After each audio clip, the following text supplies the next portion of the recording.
ways.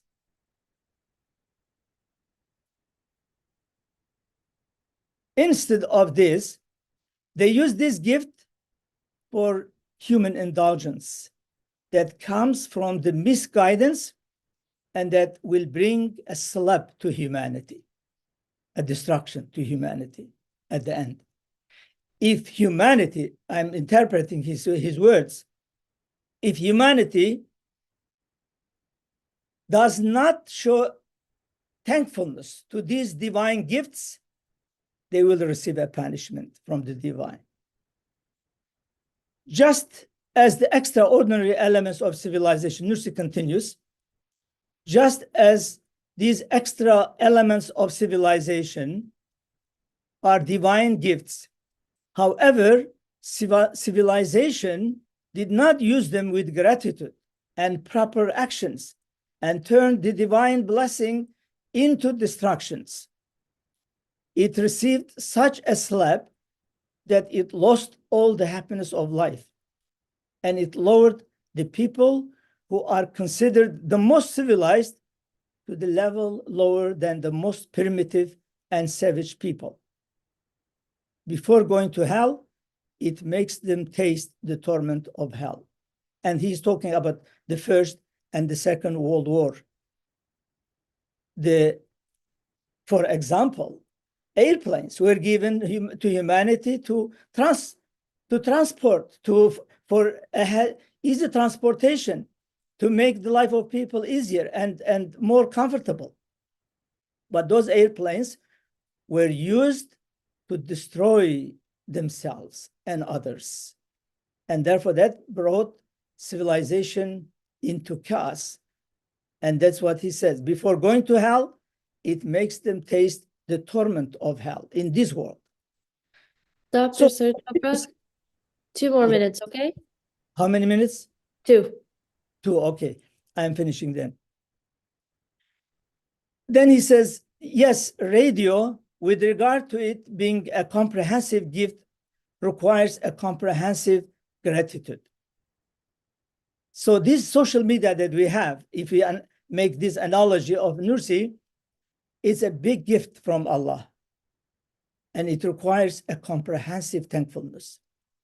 And that comprehensive gratitude is to serve as a universal and multilingual heavenly hafiz. So would you like to use radio in the way of thankfulness? Make this radio a heavenly hafiz to recite the Quran. Recite the Quran through the universe to simultaneously reach all the present addressees of the eternal word of the creator of earth and heavens. Now the earth will become a masjid if you act that way and make these elements of social media and use them in a positive way for the betterment of humanity. If we don't, the consequence is destructive. And that is really what is scary. Nursi reminds us about this. And I like to finish with this paragraph, my last concluding paragraph. Therefore, the civility that Islam requires is to use this technology in a beautiful way and to use honesty and integrity with kindness via technology. To be honest and to be kind in our social media. False information, for example, which is commonly used in social media, is lying. And that is the attribute of disbelievers. A believer cannot put false information on social media. It cannot be the attribute of a believer. Whoever does this, be they Muslim or non-Muslim, goes against the teaching of Islam. The Islamic principle of doing what is beautiful and encouraging people to do good deeds is fulfilling the divine message that describes the Islamic community as a community that commends what is good and forbids what's evil. Doing this through media is essential without spreading harmful and evil words that eventually could bring detrimental consequences for humanity. Thank you very much. Thank you so much, Dr. Sartoprak. Okay, we have two more speakers who will share their insight. Up next, I would like to invite Mr. Han, who is the Senior Indian Information Service Officer of the Government of India, currently serving as Director General, Registrar of Newspapers for India. Prior to his current assignment, he served as the Director General of DoorDash News for over 3 years. During his nearly 13 years service in the Central Bureau of Investigation, India's premier investigation agency, Mr. Han handled several high-profile cases.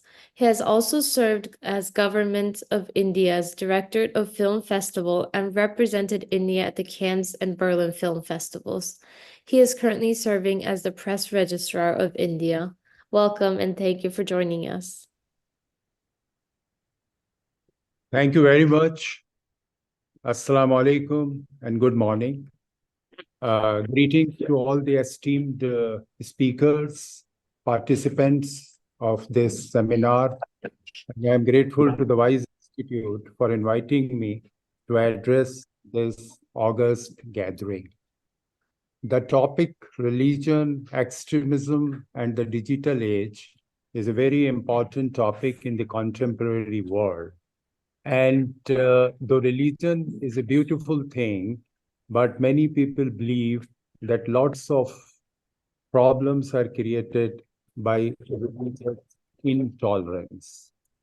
I would start with the basic premise that all religions are good and promote peace, compassion, universal brotherhood, and tolerance. The basic aim of every religion is to make us good human beings. And for this purpose, the Almighty created the universe and sent life on the earth. So there is always a superior power which is running this universe and has laid down rules and regulations for our conduct, which have been sent to this world through messengers and in the form of various books in different parts of the world, be it Vedas or Al-Quran or Injil or Torah. The messages have been sent for the purpose of that we should live with each other with love, peace, compassion, and try to help each other. And also, if there are differences, we should resolve those differences by talking to each other, by negotiating with each other, and by respecting the views of each other, and not by creating disturbances, and not in any way to create violence against each other. When we come to religion, there are two aspects of every religion. One is the moderate aspect, another is the fundamentalist aspect. And this is the fundamentalist aspect which gives rise to extremism or terrorism. When extremism, as the earlier speaker was saying, that it is localized, terrorism takes travels across the boundaries, and when extremism becomes more violent, it takes the turn of terrorism. Now the question arises that when religion is a beautiful thing, then what is the reason of extremism or terrorism coming out of certain religious ideas? And it is not restricted to any particular religion. We have seen extremism and terrorism coming out from various religions the recognized religions in this world. And sometimes it is also seen that some well-established countries, the well-established governments, they also sometimes are using such methods, which sometimes we wonder that whether they are also involved in these kind of activities. When we talk about terrorism, we have to see that what are the reasons of terrorism. Sometimes the reasons are it related to various political and social issues. Sometimes it is related to the issues of territorial disputes. Sometimes it is related to territorial sovereignty. Sometimes it is related to the wrongful occupation of certain land or forcible governance over certain people. And sometimes it is purely related to poverty and unemployment. So when we attack terrorism, we have to have a multi-pronged approach and try to tackle these issues. And for this, there should be a worldwide movement and a lot of interfaith dialogues among various religions cutting across the geographical boundaries of this world. When we see, and also we have to work to have enlightened citizens who believe more in the spiritual content of the religion rather than forcing their views on others or their rituals and things on other people. I worked with Dr. APJ Abdul Kalam as his press advisor, who was the president of India and a well-known scientist.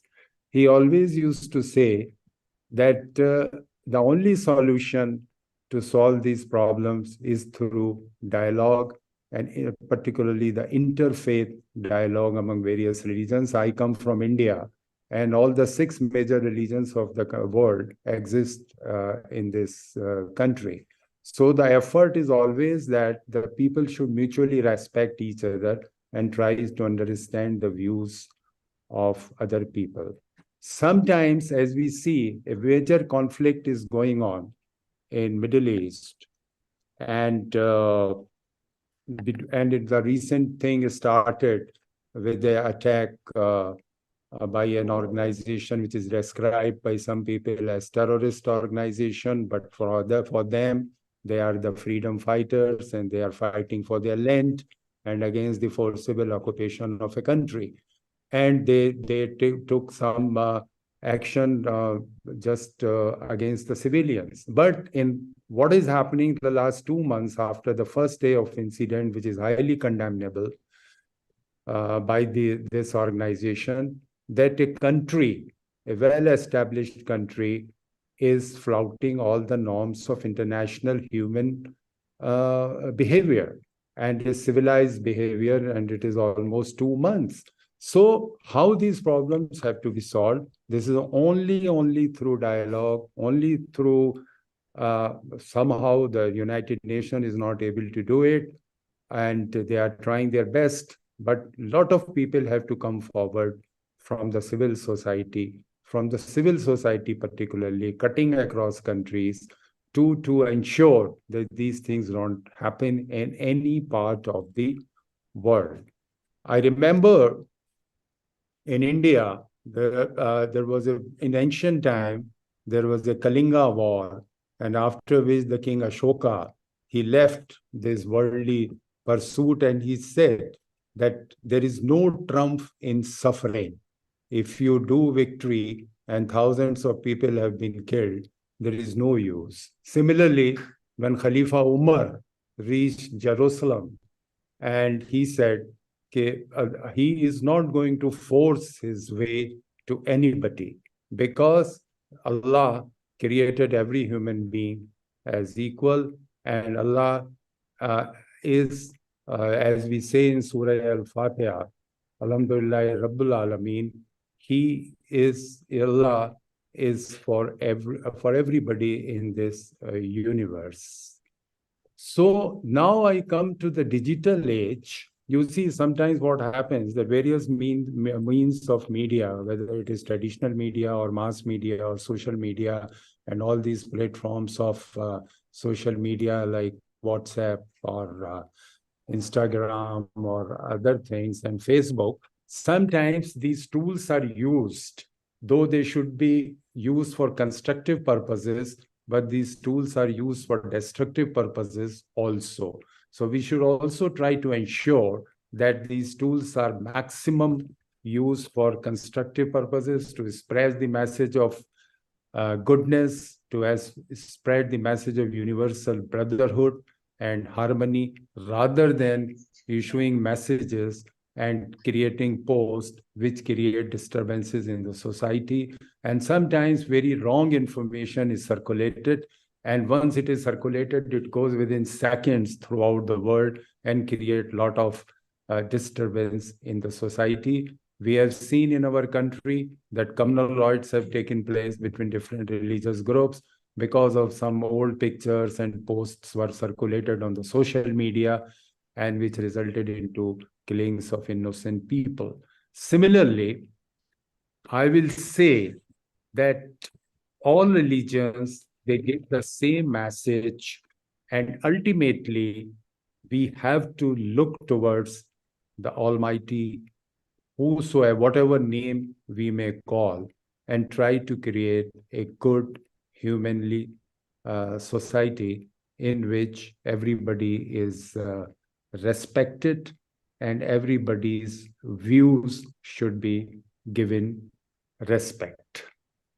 As far as the spread of terrorism is concerned, because whenever you see, there are different kinds of reasons for spread of terrorism, and the world and the entire world, all the countries have to unitedly work for that, to stop that spread of terrorism and also communalism in the world, and bringing people together. Only then when we can have an orderly society. Everybody has a right for a nice living, a decent living, and if such things happen naturally, the entire society is getting disturbed. Religion is there to motivate you to, and it is also purely a private affair. It should not be mixed with any political activity or try to achieve something by wrongly and by forcing your will on the other people. I would request all the participants in this seminar to continue this movement from wherever they are, to promote religious tolerance, to work against extremism, and also to impress upon their elected representatives and the governments in their country to promote this kind of interfaith dialogue and bringing people together. Because ultimately civil society is important, but at the same time, the governments in various countries, they have to play a very important role.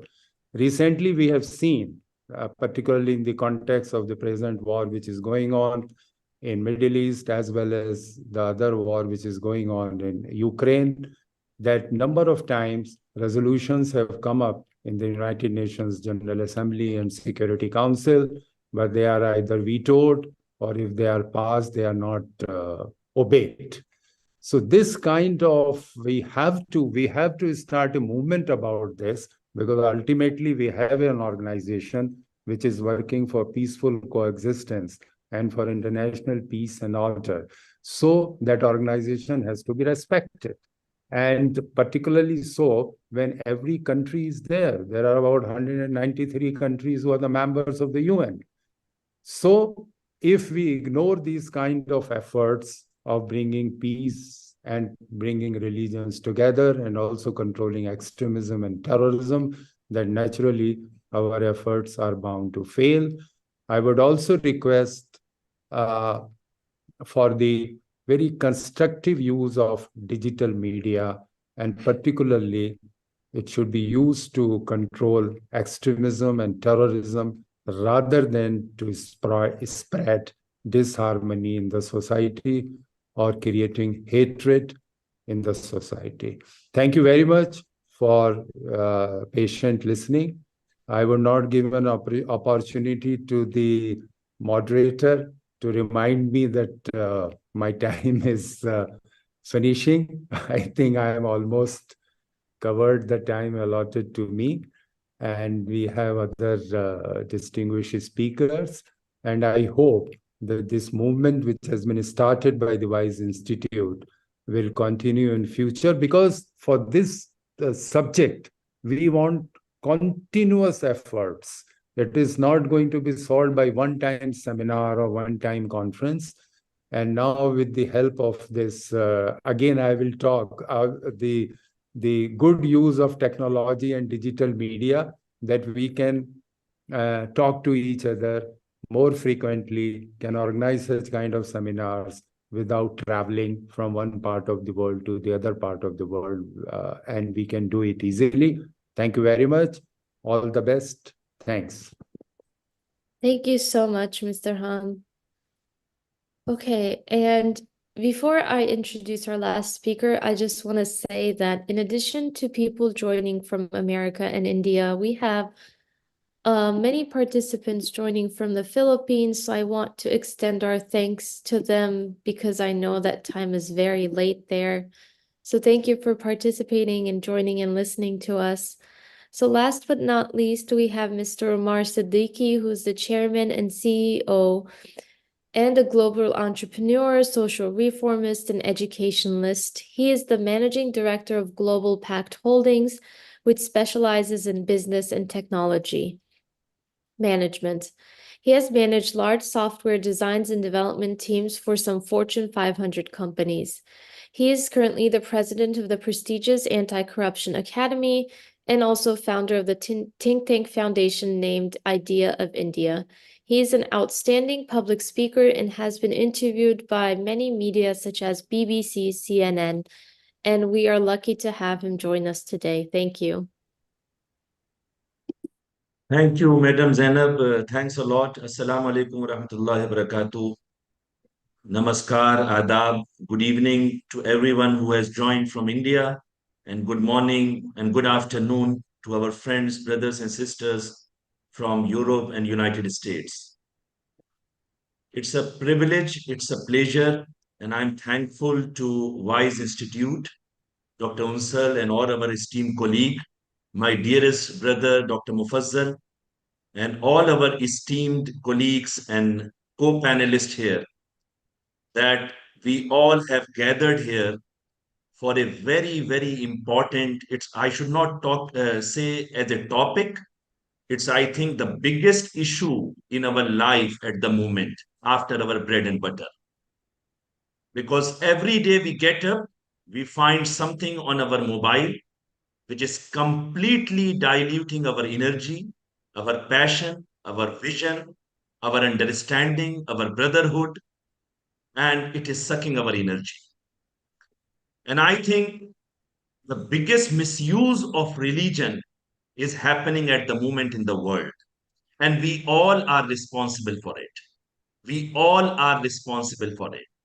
I think somewhere we are not able to convey the message of peace, brotherhood, rahmat, afiyat, barakat of different religions to each other.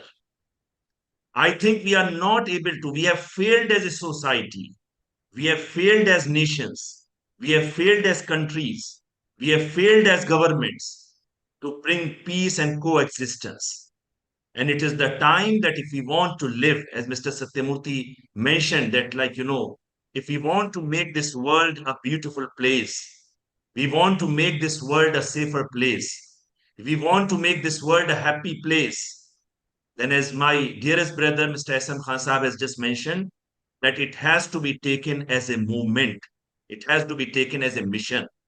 It should be as important for us as we strive for our daily bread and butter, and we strive for our entrepreneurship, and we strive for our employment, and we strive for our daily routine. Ladies and gentlemen, it's a very, very important aspect, because some of the negative forces all across the religion, when I say negative forces, fringe elements, extremists, all across the religions, whether it is in the name of Islam, whether in the name of Hinduism, whether in the name of Christianity, or even in the name of Judaism, I think the way they are taking up and they have hijacked the religion, it is our failure that 99% of the peaceful community all across the world, they are not able to basically combat this extremism. They are not able to combat this terrorism. They are not able to combat this fringe element. So it is the time that we must evaluate ourselves. It's a time of introspection. It's a time we must deliberate, and we should join forces within ourselves, within civil society, all across the world. And also we must talk with our governments, with our people, in our bureaucracy, in our political sphere, that anything can exist in this world except hatred, except extremism. And why we are allowing people to do it? The way social media, the way it's behaving, the way social media is getting used by fringe elements and extremists to propagate their hatred, to propagate their agenda. Why we are allowing them? And how come the organizations like Twitter, Facebook, Instagram, all these organizations, they are blocking the messages, that is against their policy. Like if someone is like going here and there, they are blocking the messages, but at the same time, they are not blocking the hatred. They are not blocking the extremism. They are not blocking the fringe elements. There is a study that between 2019 to 2021, almost 3 million hate tweets have been posted on Twitter. Almost 3 million, 2.8 million posts have been posted on Twitter. And then again, there is a study that only 15% of those messages have been removed by Twitter. Any message of peace, any message of understanding, any message of dialogue, any message of deliberation, when someone is trying to put forward his mindset, his understanding about a particular subject, there is a fringe element which is coming from, somewhere, whether you are Muslim, in the name of a Muslim, or in the name of a Hindu, or in the name of a Christian, or anyone is coming up, and he or she is just attacking the system, and we don't have any control on that. Is this the religion? This is the extremism? What our schools are doing, what our colleges are doing, what our universities are doing. Are we able to extend our services as an institution to combat this whole situation? Where is our parenting? Where is our parenting? I am asking to each father and each mother all across the world, where is our parenting? How can you hate someone on the basis of religion? How can you, inculcate poison in your kids in the name of a religion, in the name of a lifestyle, in the name of a spirituality? Religion leads to spirituality. It's your relationship with your Almighty, with your Creator, with your Bhagwan, with your Ishwar. How can you do it? So even schools have failed miserably. I think the three institutions, they have to play a pivotal role. Parenting at the initial level. If you inculcate the brotherhood, if you inculcate peace, if you inculcate the right directions in your child, If you inculcate the respect for each religion in your child, he can never turn into a fringe element. It is my challenge to anyone that if that bringing is happening, if that printing is happening, it is not going to basically, like make a child a fringe element, an extremist. No, it will not happen. Immediately after parenting, the role of an institution, whether it is a school or it's a college or a university or a madrasa or a dharamshala, the role of that particular institution, and I will take even mosque and mandirs and churches also as an institution of learning, they have to inculcate brotherhood. They have to inculcate peace. They have to give the message of they have to follow, a balancing act, because that is closer to piousness. They have to play that role. They have to inculcate the values of Mahatma Gandhi, Mother Teresa, Lord Rama, Prophet Muhammad sallallahu alaihi wasallam, Jesus Christ, Nelson Mandela. Why we are not inculcating those things? What a powerful personalities! The whole world is following them. We are buying time in front of these extremists, these fringe elements, couple of them, not even 0.01%. They are dictating their terms on us. No, my dear friends, ladies and gentlemen, it's a time we must act. And the third institution is the government. They must impose strict regulations, because communalism, extremism, hatred, it leads to terrorism. Religion can't take you to terrorism. No, I don't agree with this thing. If a Hindu is there who is visiting a mandir every day, who is reading Veda, who is reading Ramayana, and a Muslim who is reading Quran every day, the tafsir of Quran, praying 5 times a day, has got the best of the upbringing, he can't turn into a fringe element. It's impossible.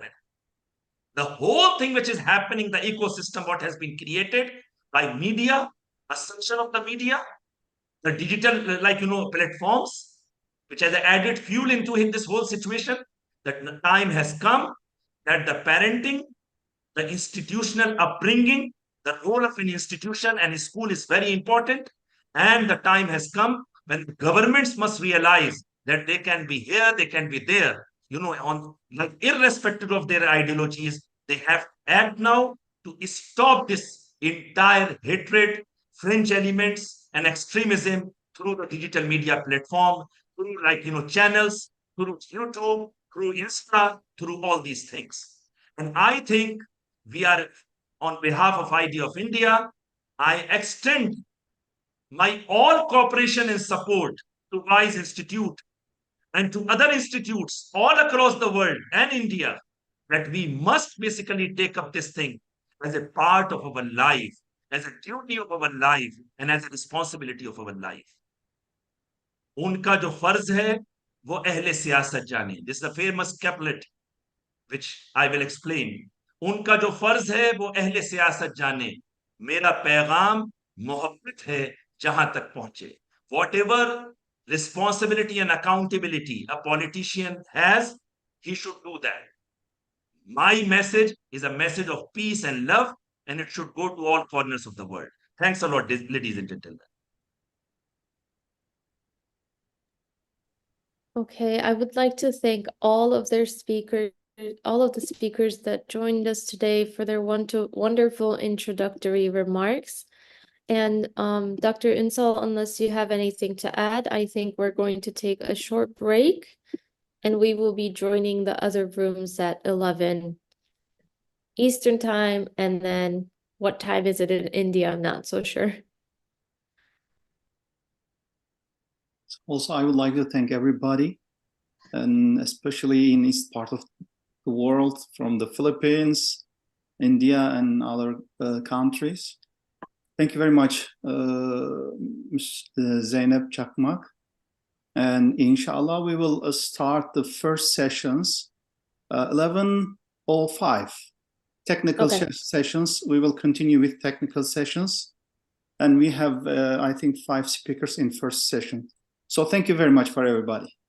I hope we will be successful in this organization, inshallah. Thank you. Thank you, everyone. Thank you.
Hi, dear participants. We will start in the first technical session, and our moderator is Professor Dr. Zaki Sarıtoprak. Hocam, the floor is yours. The floor is yours, please.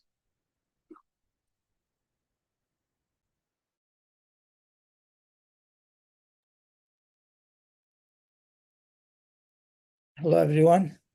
Assalamu alaikum. Now we are asked to have a statement. I like to read that statement. The WISE Institute asked us to read this statement and ask all our presenters to follow this rule. With your permission, I like to read it for us. Dear participants, speakers, the WISE Institute and the organizing committee, as indicated on the Institute's website, request that speakers maintain a nonpartisan stance and commit to delivering scholarly presentations. Additionally, speakers and respondents should refrain from using language that targets any group, individual, or organization. Due to the sensitivity of the subject, speakers are responsible for their own ideas and words. Any ideas or opinions expressed are those of the presenters and respondents, and not those of the WISE Institute and the organizing committee. So I like to have this to make clear that we are, on the same page. So the first speaker in this session, we have Jamil Kayamudin, Professor Doctor, Mindanao State University, the Philippines. He sent us the abstract, the madrasa education system in the Philippines. So I will ask Dr. Jamil to start. Please come forward. Thank you very much, moderator. Am I audible now? Can you hear me? We can hear you, yes. Yes, but I don't see myself in the monitor actually. Anyway, good evening, everyone. I would like to thank the organizer for considering me as part of this seminar. I would like to begin with the madrasa education system in the Philippines was recently impugned actually as a source of radicalized Muslim Filipino youth. So this assertion was based on the presumption that most radicalized youths who happen to be members of either the revolutionary groups or the radical, the extremist-inspired groups went through the diverse madrasa institutions in the country. So this indictment, however, may be partly preached to the substantial majority of Muslim Filipino youth who serve the nation in various capacities, as also product of various madrasa institutions in the Philippines and abroad. More vividly, many of the highly educated Muslim Filipino youths are actively engaged in various government and non-government programs on preventing and countering violent extremism. So these two opposing views actually made the examination of the dynamics of the Philippine madrasa education system imperative to vindicate the issue. So my role here is to discuss the integrated and holistic education system with the IHIS, a sustainable approach in preventing and countering violent extremism. Now, to give you a very, very brief background of the IHIS, the integrated and holistic education system was first introduced actually in the early 1990s by a Malaysian engineer named Hasni Muhammad, an education content expert of the OIC. So since then, the IHIS was adopted in several schools and institutions in Malaysia that have become experimental venues for the implementation of the system. So these schools and institutions implementing IHIS are designed to promote a holistic, quality, and balanced education integrated with the moral values suitable to all peoples, irrespective of religious, cultural, and racial backgrounds. So basically, though IHIS is rooted from Islamic perspective, this model of education is not only for Muslims, but for everybody, irrespective of religious, cultural, and racial backgrounds, which indicates the universality of the system. Now, the philosophy of the integrated and holistic education system actually states that education is aimed at the balanced growth of personality through nurturing or tarbiyah of the spirit, the intellect, the emotions, and the physical, willingly and joyfully for the sake of Allah's pleasure. Now, we need to note that one way Allah describes the Muslim communities in the Quran is balanced. So the IHIS, or the system, is designed to produce a balanced community. Now, the mission of the system is that it states that IHIS' primary mission is to develop excellent and holistic education. Develop excellent and holistic individuals towards building an excellent generation based on total submission to Allah subhanahu wa ta'ala. Now, the IHIS mission is mainly towards the attainment of the highest level of righteousness, which is the best antidote to preventing and countering violent extremism. Because scholars believe that what we lost in today's contemporary society is the true sense of righteousness that translates to our day-to-day living. Now, the objectives of the system, number one, is to provide an integrated educational program suitable for the early development of the child from preschool to secondary level that produces a wholly practicing Muslim. So the system is more anchored to the early development of human being. There is a famous Jamaican proverbs which states that bend the tree while it is young, because when it is old, it will break. So, and that is exactly what we meant by early development. Now, IHIS, or the system, is designed in nurturing human beings before it is exposed to various social ills in a society, including violent extremism. The second objective is to provide a broad spectrum of avenues and opportunities for maximum potential growth to help individuals achieve excellence in all aspects. This will address actually the very polarized, in the case of the Philippines, madrasa institutions and imbalanced, two far extreme types of education. What I mean is, one is too religious, disregarding this world, while the other is too smart and attached to worldly matter, forgetting spirituality, which actually did not produce holistic and progressive human resources in the Muslim communities. And the third objective is develop the human potential and impart necessary knowledge in order to build an excellent community. Well, basically, what is being portrayed here is the so-called Khaira Ummah, as mentioned in the Holy Quran. Now, the curriculum diagram of the integrated and holistic education system indicates that IHIS learning content encompasses first hafazan, or the memorization and qira'at learning of the Quran and the Sunnah, which are the foundation of learning.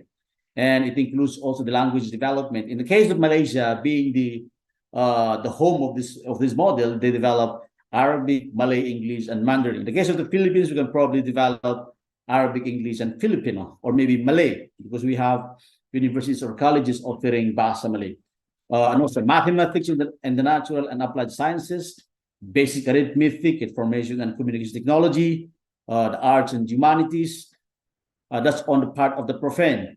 And the sacred this includes daily du'as or supplication and Islamic studies as well. That includes akhlaq, for example, the ethics, the seerah, or the biography of the Prophet Muhammad sallallahu alaihi wasallam, the fiqh, Islamic jurisprudence, and tawheed, doctrine of the unity of God. So in sum, the IHIS curricular design is a perfect blend or combination of what is profane and sacred. Now, currently, there are four, in the case of the Philippines, there are four types of madrasa institutions that are simultaneously operating in the Philippines, except for the madrasa in public schools implementing the so-called ALI, which means that Arabic language and Islamic values education programs.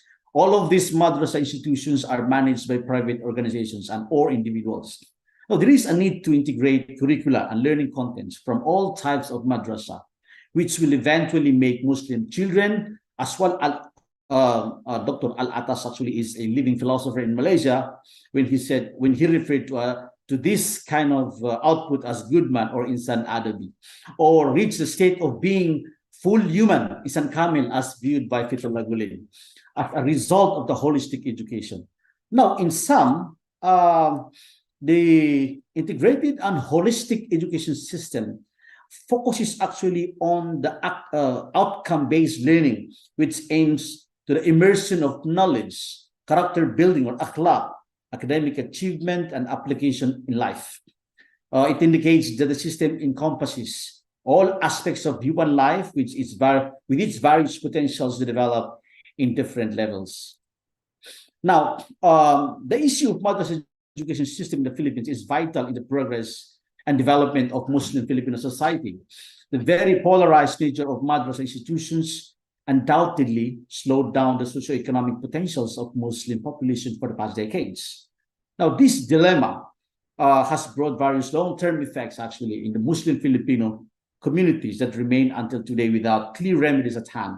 Now, the lack of well-designed education system for Muslims made the problems of madrasa institutions cyclical. So what I am suggesting is, in order to sustainably prevent and counter violent extremism, is that there is a need to realize the adoption of the integrated and holistic education system in the Philippines as an education system for Muslim communities, particularly in the Bangsamoro Autonomous Region in Muslim Mindanao. Now, I would like to... Dr. Jamil, you have 5 minutes. Yeah, I'm going to end actually. I'm now on a conclusion part. I would like to conclude my my lecture, my speech, by saying that concurrent to the philosophy of the integrated and holistic education system, the adoption of the system is expected to prepare Muslim youths with a balanced growth of personality through tarbiyah of the spirit, the intellect, the emotions, and the somatic aspect of their lives. Integrated and holistic education system actually is designed to reduce both cultural and religious extremism that had caused the backwardness of some Muslim communities in various countries, including the Philippines. It will warrant, this system, I would say, will warrant the paradigm shift in the way Muslims look at the relationship with the non-Muslim dominant population and the Philippine government in the case of the Philippines. And lastly, I would like to argue that since integrated and holistic education system had been in existence for decades, and it has been proven effective to produce well-rounded individuals in various fields of expertise, to some countries in Southeast Asia, particularly Malaysia, that have proximal socio-cultural relationships with the Philippines, then the country should adopt the system. Thank you very much for listening. Thank you, Dr. Jamil. And now we'd like to invite Sarah Lackman Hending from the Department of Education in the Philippines. Sarah's topic is violent extremism among young people and interreligious dialogue. Sarah, are you there? Assalamu alaikum wa rahmatullahi wa barakatuh. Good day to everyone. It's good morning in the Philippines. It's 12:19 a.m. Awesome. Yeah, but alhamdulillah, it's a blessing that Allah has put us together in this platform to be able to share our experiences, our expertise for the common good, for the good of humanity, for the good of Muslims, especially our youth who are the hope of our land. It's an honor to be discussing to you the topic that is utmost important in our ever-evolving world, and the bridge of faith in embracing diversity and weaving harmony. In a world that seems to be increasingly divided by our differences, it is crucial that we recognize the power of unity and acceptance. Diversity is not just a buzzword. It is the essence of humanity. Each one of us is unique, with our own backgrounds, beliefs, and experiences. Our diversity should be celebrated and not feared. It is through our differences that we can learn, grow, and create harmonious society. The bridge of faith represents the idea that despite of our varying religious, cultural, and ethical backgrounds, we can come together and build a stronger and more inclusive community. It is a bridge that connects individuals, communities, and nations, fostering understanding, respect, and empathy. Embracing diversity is not always easy. It requires us to step out from our comfort zone. Challenges are preconceived notions and may open our hearts and minds to new perspectives. But the reward of embracing diversity is immeasurable. When we accept and celebrate our differences, we create a tapestry of cultures, ideas, and traditions that enrich our lives and strengthen our society. Harmony, on the other hand, is the result of our efforts to embrace diversity. It is the symphony that emerges when people of the same or different faith, backgrounds, and beliefs come together with a shared vision of peace and understanding. Harmony is not an absence of conflict. It is an ability to resolve conflicts through dialogue, respect, and compromise. To build bridges of faith, it embraces diversity and wavering harmony. We must first acknowledge that our own biases and prejudices. We must recognize that our way of life is not the only way, and that there is beauty in diversity, that it surrounds us. By listening to one another, engaging in a meaningful conversation, and seeks a common ground, that we can bridge the gap that divide us and build a more inclusive society. Education plays a vital role in this process. By teaching our children about different cultures, religions, and traditions, we equip them with tools that they need to become compassionate, empathic, global citizens. We must promote interfaith dialogue and a culture exchange program that fosters understanding and appreciation of one another.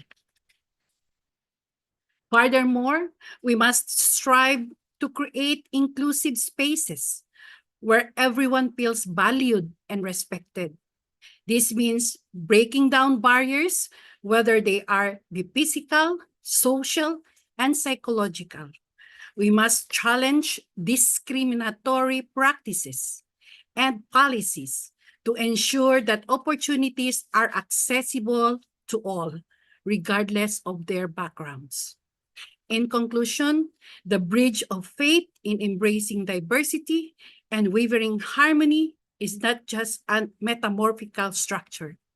It is a call of action. It is a reminder that we are all connected and that our differences should be celebrated and rather than feared. By embracing diversity, we can create a more inclusive and harmonious society for ourselves and for the future generations. Let us build this bridge of togetherness, hand in hand, and pave a way of brighter and more united future. As an educator for 37 years, I saw how generations of our young people had denuded the value of love and respect to one another. Maybe we have gone too far to go through a cyber world, forgetting the basic of human being, and that is love. Love is seamless. It is the teaching of Islam that makes us profound as a human being, that embodies us to become a loving person instead of hating other people. That's why in this topic of violent extremism among young people and interreligious dialogue, I choose to define what is violent extremism among young people. It says that it is the adoption of radical belief and the use of violence to achieve political, religious, or ideological goal. And this phenomenon is not limited to adults. It is increasingly affecting young people. So that in my research, I was able to find out that the factors that push and pull young people towards violent extremism can be multifaceted and vary depending on the individual circumstances.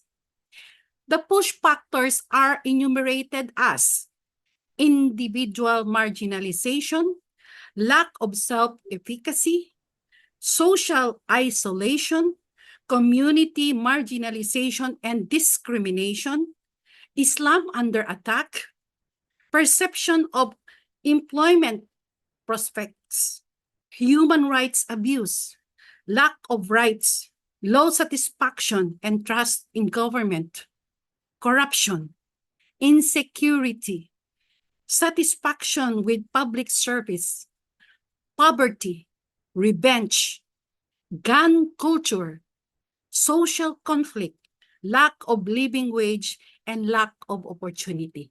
These are not all, but the few factors that push our young people to succumb to violent extremism. Now, what is the pull factor? How can we elevate our young people not to join violent extremism? Number one, pull factor is education opportunity. That's why in the Philippines, being the senior supervisor of madrasa education program, where there is this curriculum that is given by the government, our madrasa teachers are given examination, licensures examination, just to be assured that all the curriculum content, the materials that are being used in the public school curriculum for madrasa education program are within the bounds of the laws, and it is embodied in the policies and guidelines of the Department of Education. More so, in the public school right now, we are doing a lot of things like formulating a curriculum that is embedded to love of God, love of country, love of fellow men, and love of our environment. These are embodied in the core values of the Department of Education. So how education helps to control violent extremism among young people? Education plays a very pivotal role in countering violent extremism among young people. How? By providing quality education, we equip young individuals with critical thinking skills, that empathy, and the broader understanding of the world. By education, we can help them question extremism narratives and develop a more pronounced perspective on the complex of the issue. Schools can incorporate programs that promotes tolerance, diversity, respect for different cultures and religions. Fostering an inclusive environment, students are less likely to influence by extremist ideology. In the Philippines, we are now for 20 years had been adopting this inclusive education. One is for madrasa education program. The other one is for special education for children with special needs. We have the alternative learning system, which is catering to our out-of-school youth. And we have the iPad education, which is the indigenous people's education. These are inclusive education that really is in place, that there is no child behind without education. Education can empower young people to challenge inequality and injustice, addressing the root cause of radicalization. So in this manner, it is very important that our children goes to school. At the same time, their spirituality is being honed and developed on their own beliefs. So what interreligious dialogue can do to counter violent extremism among young people? First, I would define what is interreligious dialogue. Interreligious dialogue is a process of communication and understanding between individuals or groups of different religious traditions. Its purpose is to bridge the gap, overcome misunderstanding, stereotypes, prejudices that may exist between different religious communities. Therefore, interreligious dialogue is another crucial tool in countering violent extremism among young people. By promoting understanding, respect, and cooperation between different religious communities, we can tone down the barriers and reduce the appeal of extremist ideology. How interreligious dialogue can be effective as a tool to counter violent extremism? It is because by promoting interreligious dialogue, young people can learn about positive aspects of different faiths. You become a good Muslim as you are a good Christian as you are, without jeopardizing our belief, but the profound respect that we can build through education from you have 3 minutes. Yes, I will be concluding. That's very important. Then the significant interreligious dialogue plays a very crucial role in fostering peace, coexistence, and promoting the well-being of humanity. Number one is promoting understanding and tolerance. Number two, it's building trust and respect. Number three, it's resolving conflicts. Number four, it's encouraging cooperation and collaboration. Number five, it's enhancing social cohesion. And six, it's strengthening peace-building efforts. That's why building relationships and empathy take time and effort. It requires genuine interest, active listening, and willingness to understand each other. By practicing deeper connections and foster a more empathic, supportive environment. Interreligious dialogue does not only end by our words. It should be our daily action. Little action that we have honestly that comes from our heart would radiate to the people around us and eventually would be mimicked and even followed by the young people around us. So it's our action that speaks louder than words.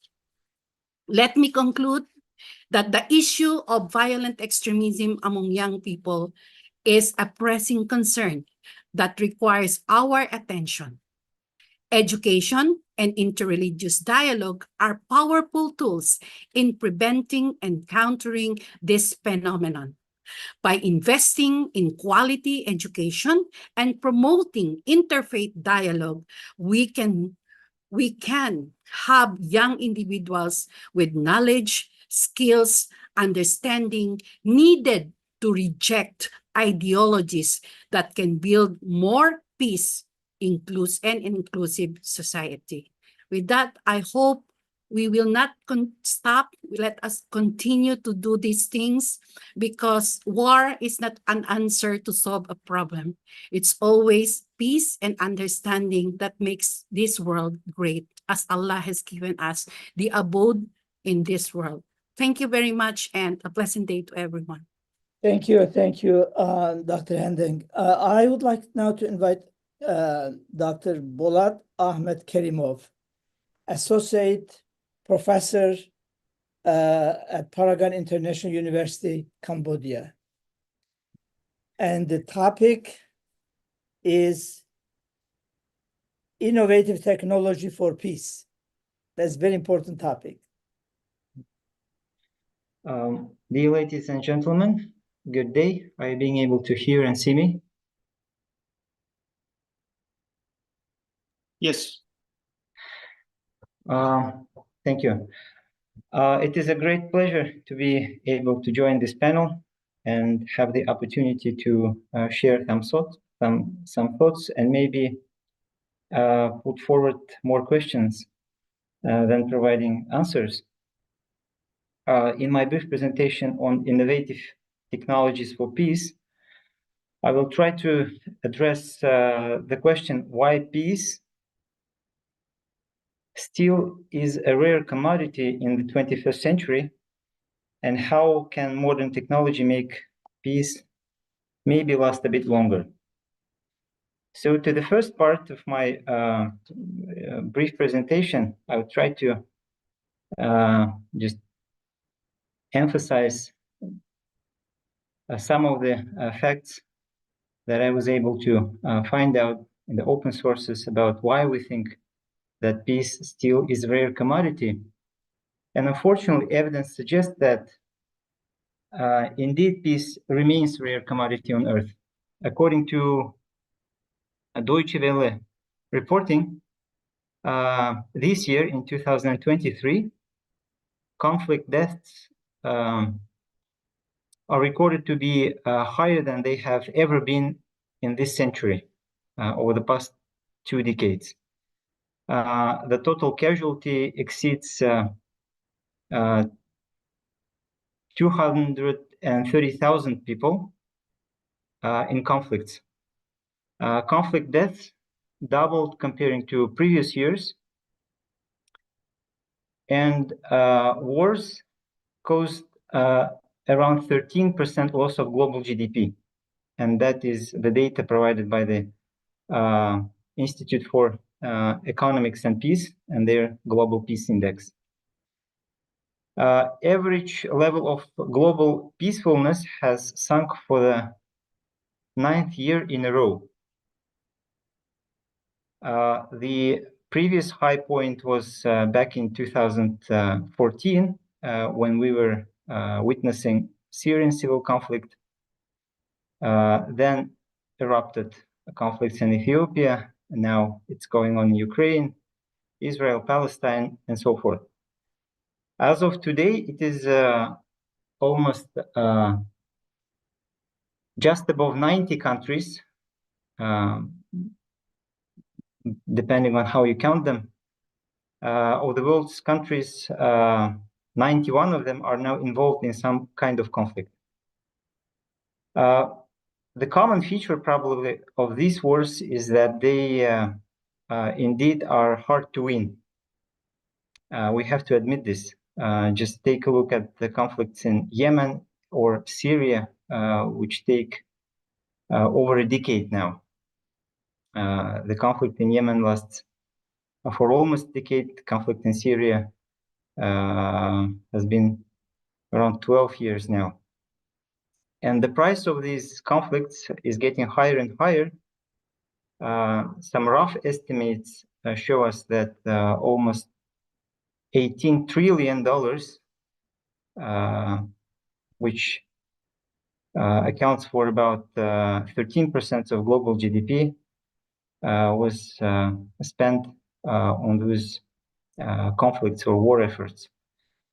So why does this happens, and what can we do, and how can we utilize technology to make peace last longer?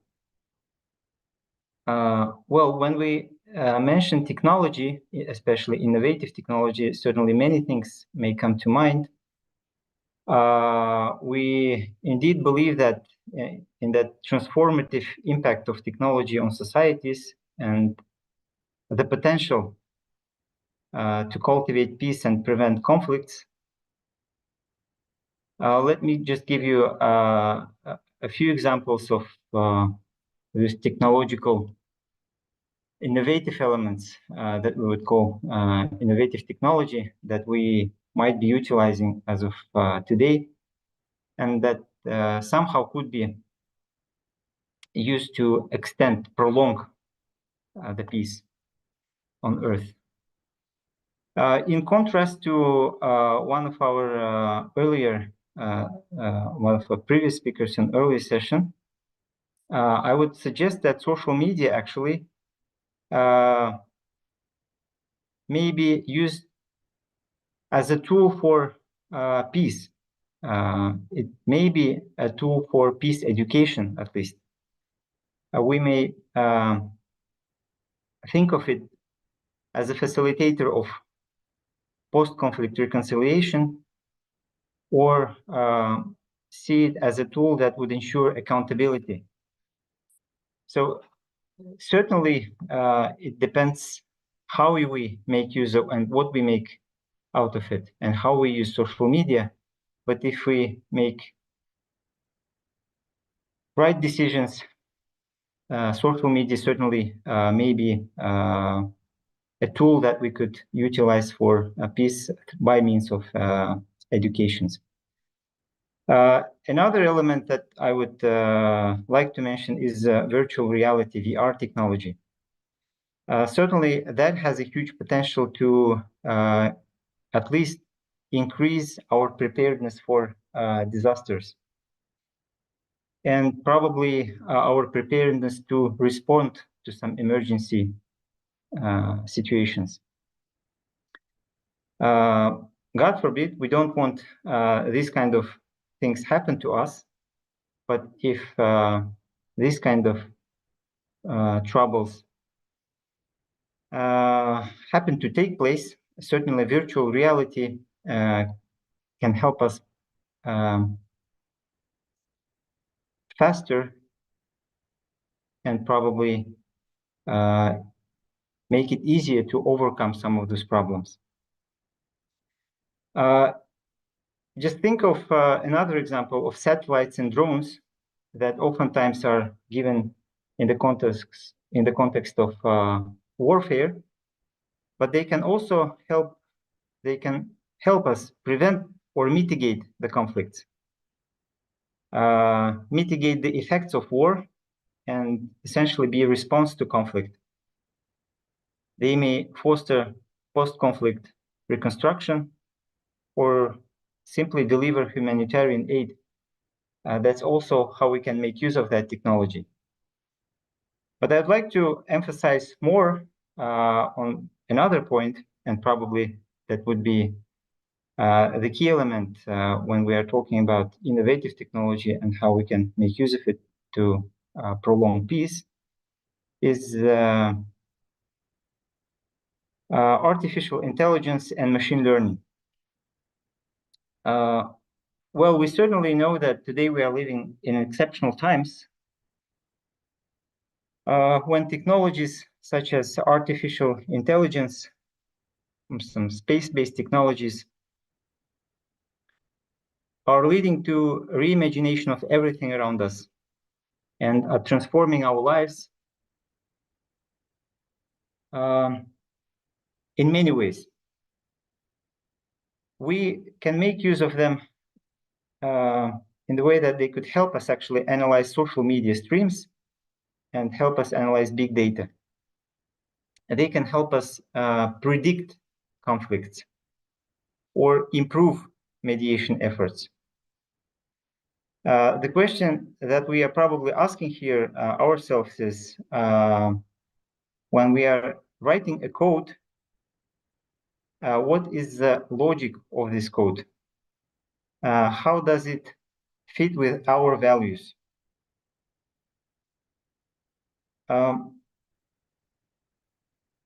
When doing so, I do believe that it is important to account for well-established ethical theories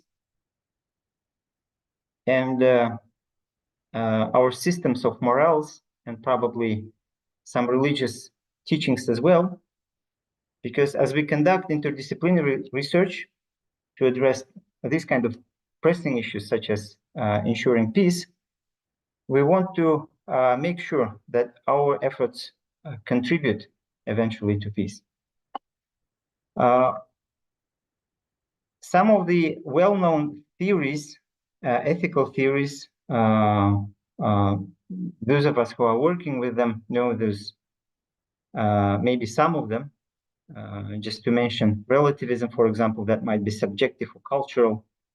We know divine command theory, we know ethical egoism, Kantianism, utilitarianism, social contract theory, or virtue ethics. Those are the perspectives that help us think about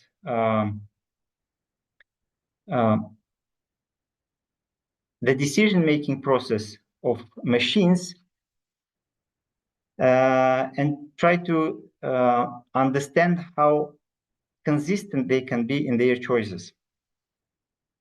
When writing a code for artificial intelligence, for computer programs essentially, we want these computer programs not only to give an optimal answer, but we also want that decision to be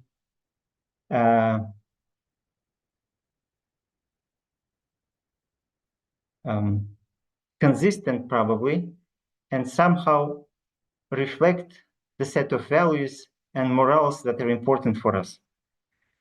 This is, I wouldn't call it state of the art in technology, because it is an open question to what extent computer scientists or coders are considering religious values and set of morals as an essential element in coding. That is probably has to be something very technical and rational. But as technology improves and gets more and more sophisticated, and we are increasingly considering the possibility of robots and other advanced technological tools to replace labor force, we want those machines to be consistent with our morals and with our value sets. Mohammed Karimov, you have 5 minutes. Okay. So more than being practical in this sense, we in our laboratories that are conducting interdisciplinary research and trying to come up with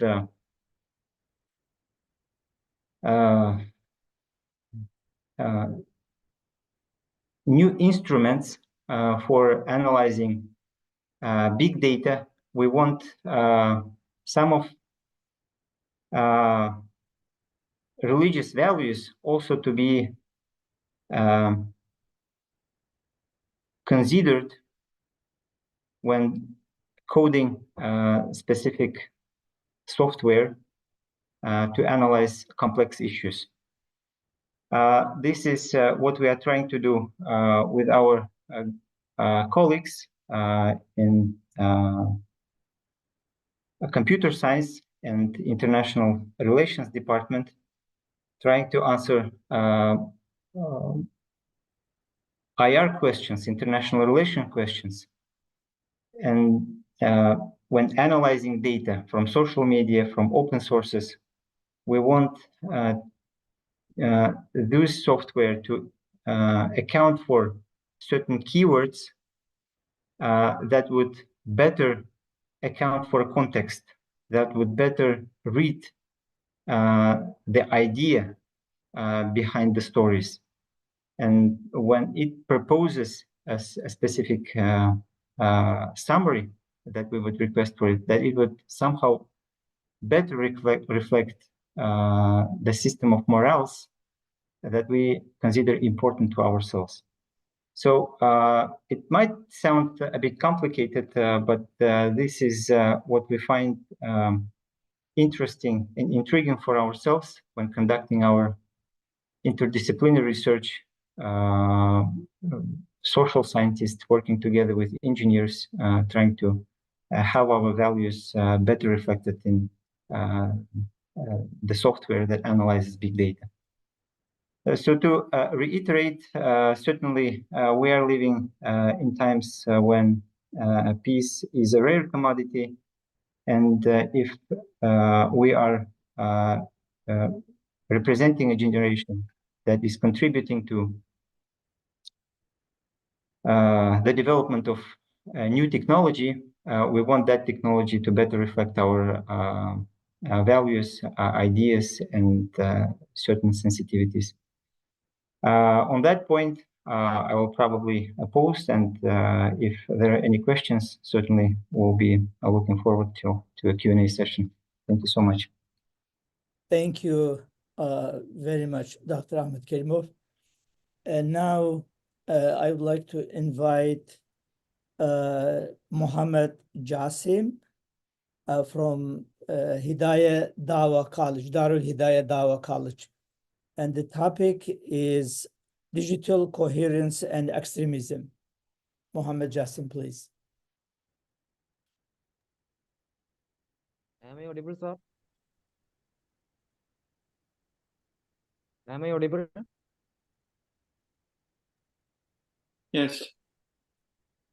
Thank you, thank you. Respected dignitaries and all others present. I am Muhammad Jasim from India. As a research scholar at Darul Hidayah Dawa College, I am very happy and honored to be a part of this presentation. For that, I thank all the organizers of this program for letting me present my work here under the title Digital Coherence and Extremism. Before directly entering to the topic, let me explain some examples that I think might help you understand my topic more easily. In India, before some months, a movie named as The Kerala Stories was released. The movie was a cause for widespread protests from Muslims and Kerala people because it says that more than 32,000 women have joined to the ISIS from Kerala. Even though the information was fake, people across the country believed it and criticized Kerala for joining huge women to the ISIS group. The filmmakers that spread hateful thoughts against Kerala because whenever I enter my social media accounts and watch some videos that have any information about Kerala, the comment section of the video will be filled with hateful comments against Kerala. So the people across the country believed it completely or partially. And the reason behind this is that anti-Muslim and anti-Kerala extremists used the new digital media communication methods for their own false intentions. Even the Supreme Court of India allowed the film to continue in theaters, saying that the movie is only for entertainment. Even the Indian Prime Minister praised the movie. It was because of that the film was a huge success. It became the 7th highest growing Hindi film of 2023. Even though later it was revealed that just three women had joined ISIS from the Kerala state. But the false information had spread all over the India. This is how extremists use the technology. This is how the extremist groups use the technology, the digital media. But at the same time, as I said, three women had joined the IS group. Here, the question arises, how did three women join the IS group and how they were attracted to their ideologies? The answer is also the digital media. They have the ISIS group have used digital media and the dark web to trap these women. Later, this is what the Union Minister of State for Home G. Kishan Reddy disclosed that the Islamic State of Iraq and Syria uses dark web and encrypted platforms for radicalizing and recruiting terrorists, as well as to guide them in mobilizing funds, purchasing weapons, and carrying out attacks. As we all know, if we search for certain products on Amazon or etc., then the ads that will be shown to us on social media will be about those products. This is how technology works.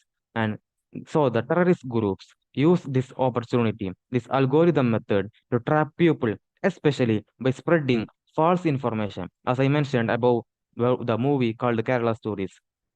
And this message, this is what the Hitler said, as in my words, if you tell a big lie, if you tell a big lie, the people will come to believe some of it.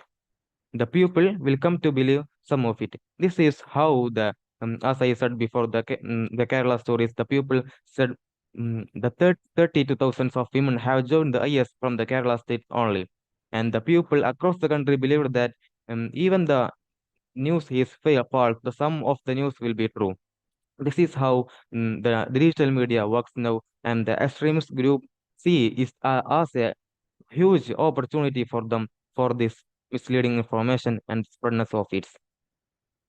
And also, we know them, the Joseph Goebbels, the minister of the propaganda for the German under the Adolf Hitler, he said that if you tell a big lie enough and keep repeating it, if you tell a lie big, if you tell a lie big enough and keep repeating it, people will eventually come to believe it. That is the extremist groups do now. The former Secretary General of the United States, Ban Ki-moon, said that the internet knows no border. The internet knows no border and neither does the extremism. So, as well as when these two no borderless things combine, we can imagine that the dangers will be far beyond our imaginations. So, this is our topic here, which says that digital coherence and extremism. It is now become more relevant to the contemporary world. So the question is that what is digital coherence? What is digital coherence? The answer is digital coherence refers to the utilization of digital tools, the utilization of digital tools and platforms to create a shared understanding, sense of belonging, and collective purpose within a group. This coherence fuels extremism by many methods. One of that is echo chambers. And the second one is propaganda and disinformation. And the third one is social media manipulation. And the fourth one is online communities and forums. Let us come to the echo chambers. As I said earlier, the algorithmic personalization in Amazon, like I said, the example, this personalization of algorithms on the social media that create echo chambers. It exposes individuals solely to the information that confirms their existing biases and their existing beliefs. This isolation from counter narratives fuels polarization. This forms polarization and foster a distorted worldwide. As a study, echo chambers and the spread of misinformation by Osot found that social media algorithms contribute to the creation of the echo chambers, where individuals are primarily exposed to the information that confirms their existing beliefs. the University of Oxford, they have conducted a study which says that how individual beliefs are affected by customized news feeds. They discovered that those who were exposed to the news that supported their existing opinions were more inclined to stick with them in the face of opposing information. And also, a study published in Nature Human Behavior investigated the impact of echo chambers on social media. They found that individuals exposed to increased polarization within their online networks were more likely to express. They were the person mm, become the reasons of echo chambers. They were more increasingly increased their polarization and more likely to express extreme views and demonstrate decreased willingness to the compromise. And there is the second main problem of the is its propaganda and disinformation. As a study, a report by the Institute of Strategic Dialogue analyzed the use of social media by extremist group. They found that extremist group exploit platforms like Facebook and Twitter. They uses this and exploit to spread propaganda. They recruit followers and coordinate attacks using these social medias. The report also highlighted the use of social media manipulation techniques like botnets and astrofame to amplify extreme content and create a false sense of widespread support. And the third one is social media manipulation. In order to propagate propaganda and false information, like I said before, these people criticize, outgrows, sow fear and hatred, and defend their beliefs. For all these matters, extremes groups use internet platforms by boosting radical information and manipulating public opinion. Strategies like ostrofing and botnets create the impression of popular support. Now, let us talk about the impacts. Let us talk about the impacts of digital coherence. The dangerous impact of digital coherence is the real world violence. As an example, in the 2020 Buffalo supermarket shooting, where a man called Python Gendron killed 10 people. A man called Python Gendron killed 10 people. The man who was motivated by racist ideology from the online. From the online, the extremist group who spread their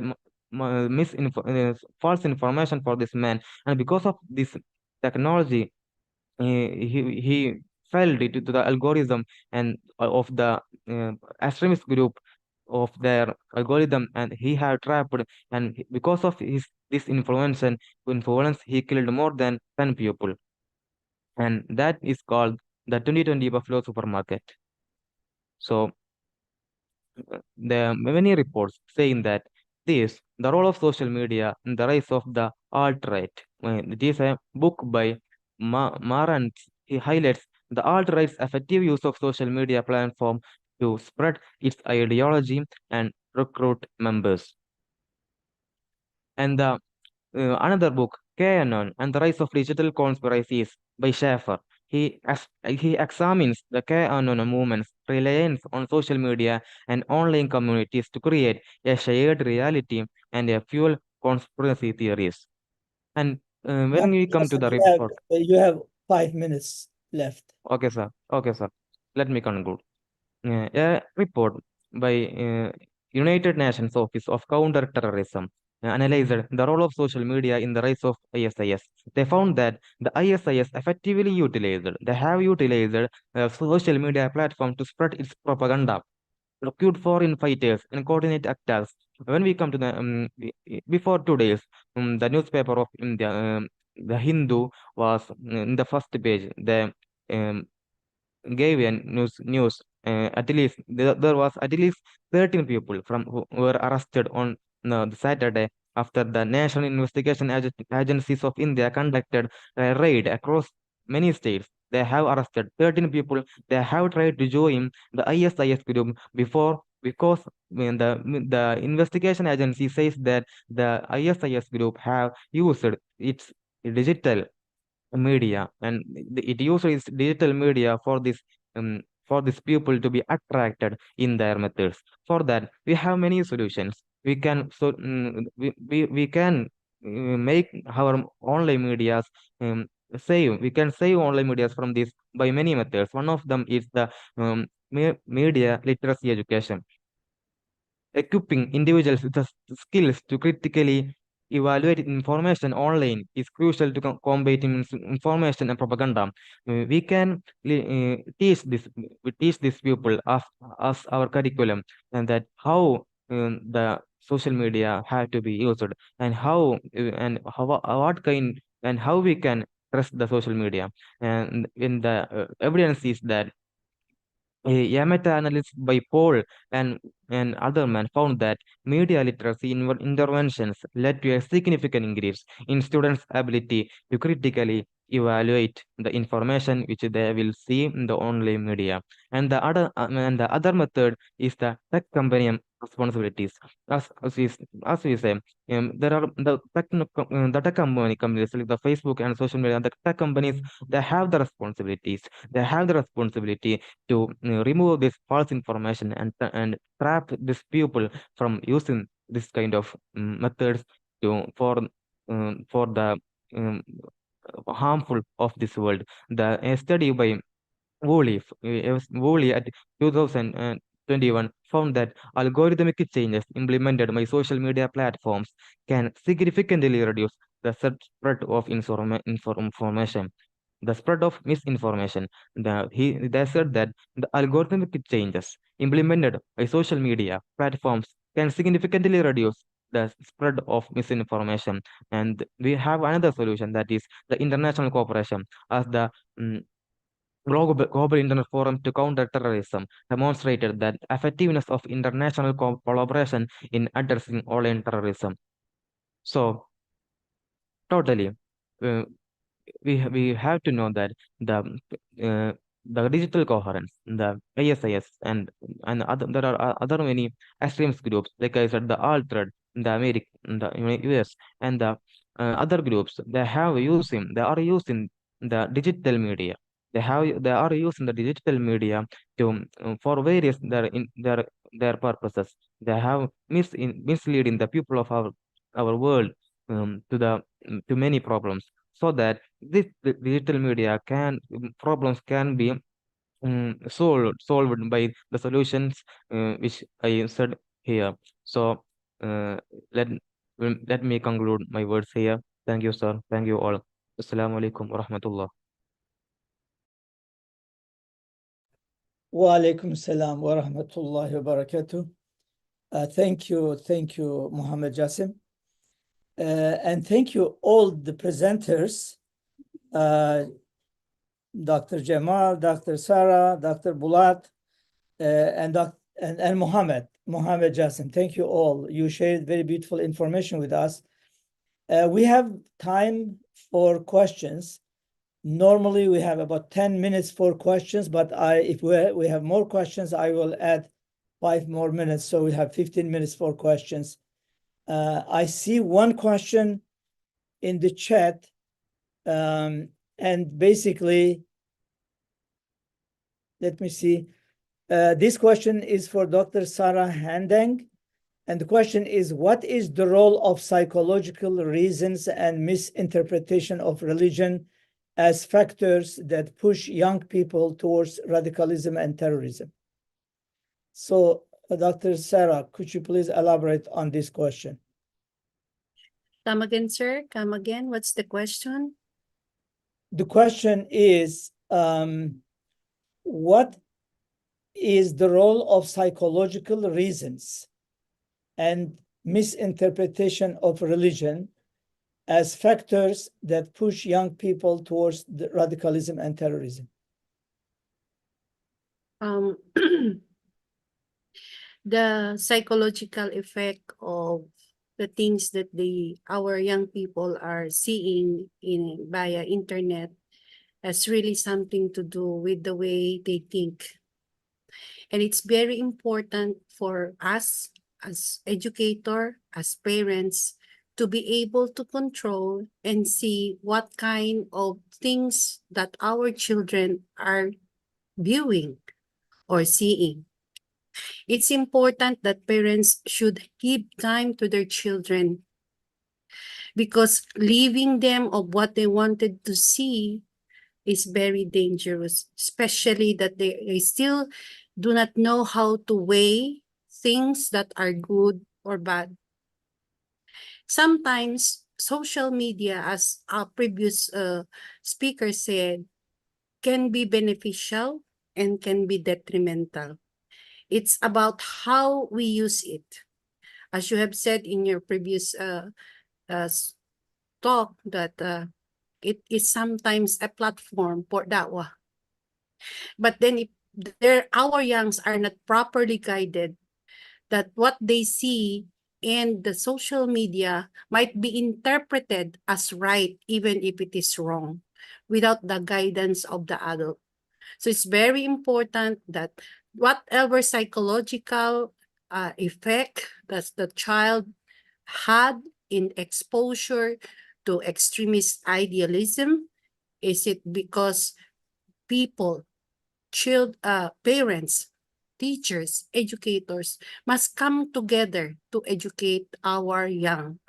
It takes a village to educate a child. So everyone has that responsibility, not only the school. Because most of us are throwing our responsibility to the school. It's the school now who has to discipline our children, educate our children, feed our children. Let us get all this responsibility from the whole propound or project approach. We cannot be able to counter violent extremism unless each one of us will take part and will take responsibility.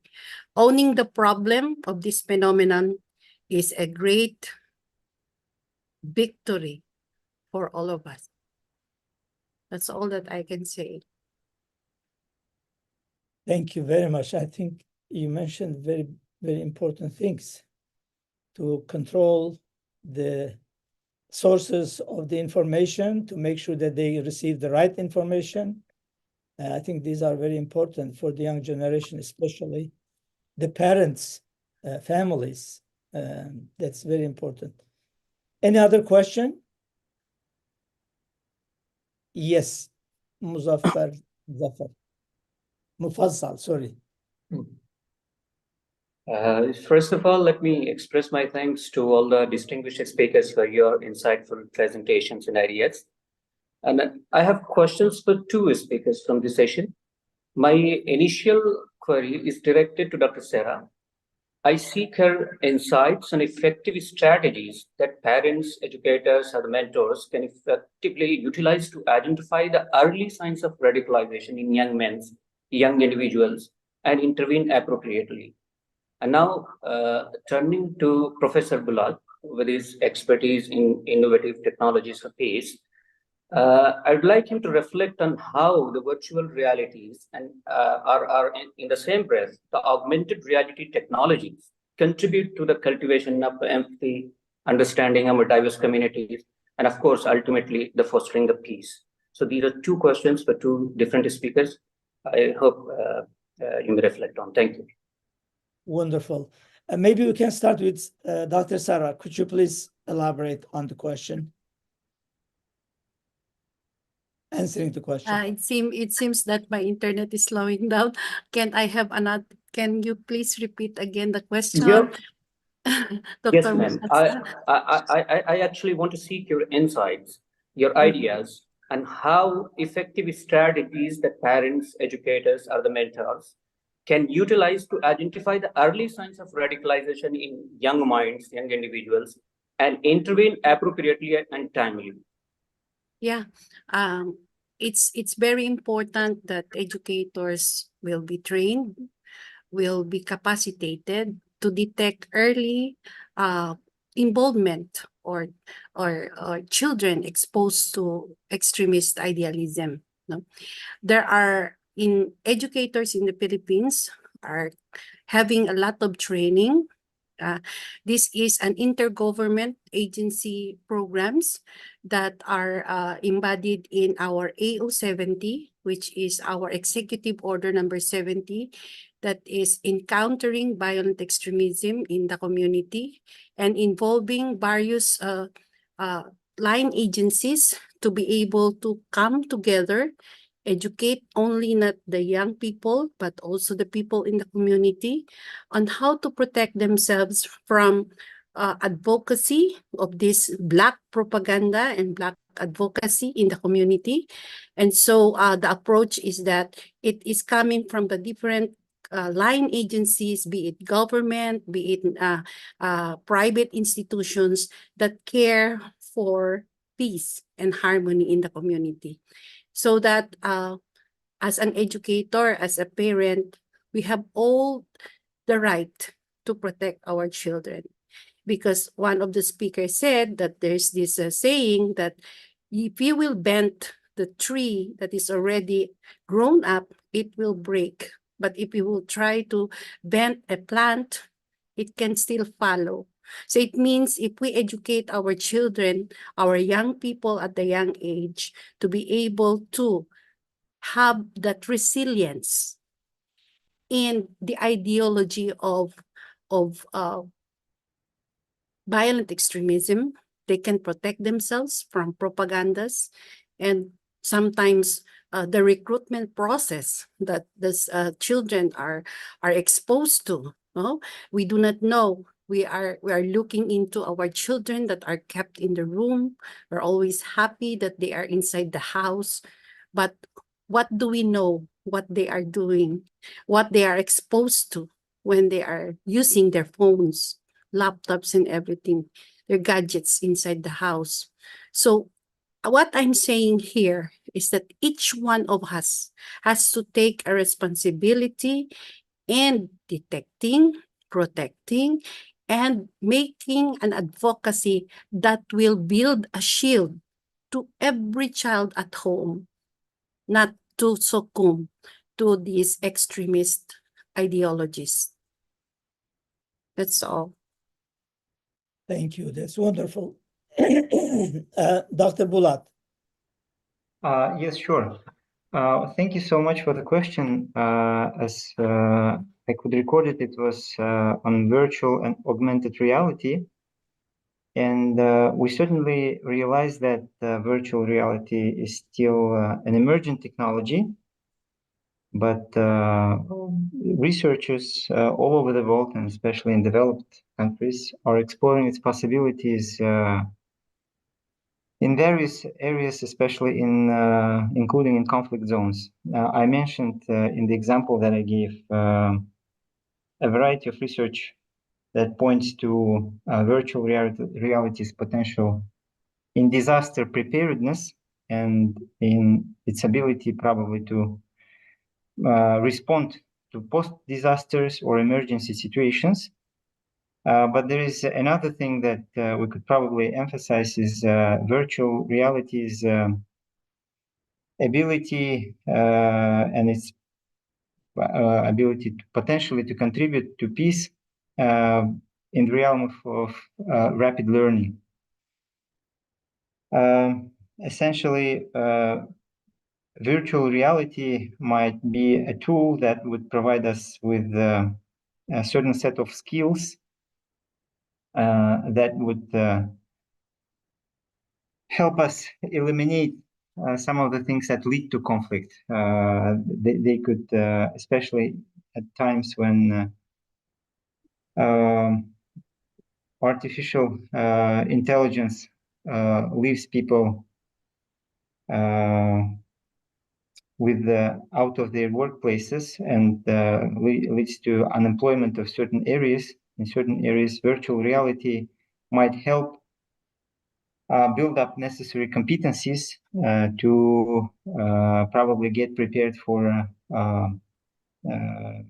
other industries, if that's an option. So essentially, its ability to contribute to the learning process and skill development may indirectly to contribute to peace.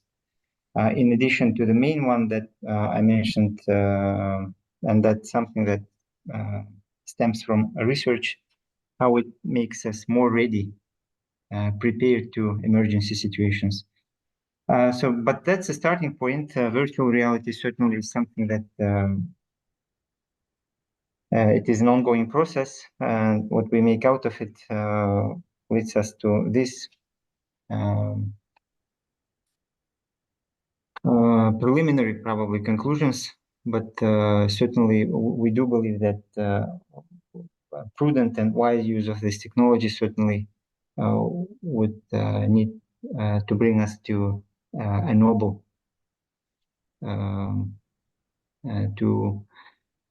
to peace and to prosperity. So that's an indirect causal effect that I expect virtual reality to contribute to peace, if that answers the question. But otherwise, certainly, it is a matter of how we make use of it. Thank you. Thank you. And we pray that we will use technology with the limits of the values that the tradition of Islam suggests, and technology will serve humanity rather than will be a destructive force for humanity. And with this, I like to finish this session. Thank you very much. It was a great session, and inshallah, see you in the next session. Peace be with you. Assalamu alaikum. Alaikum salam. Thank you very much, Professor Zeki Sarıtoprak, for leading successfully the first session. Thank you very much. Appreciated. It was wonderful. We are nourishing both our minds and souls with valuable presentations. I extend my thanks to all participants for this wonderful change of knowledge, ideas, and inspiration. So, dear participants, we will start the second session in 12:45.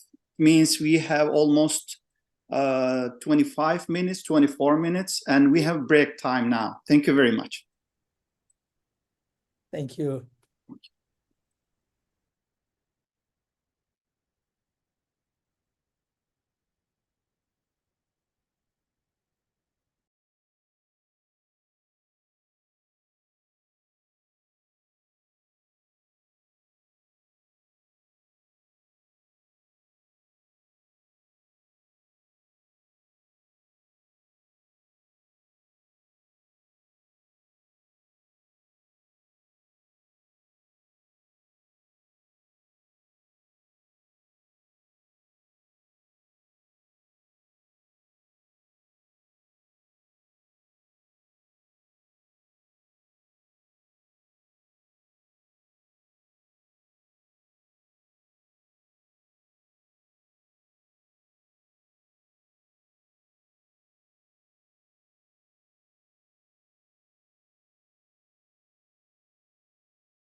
Okay. Megi abla? Are you here, Megi abla?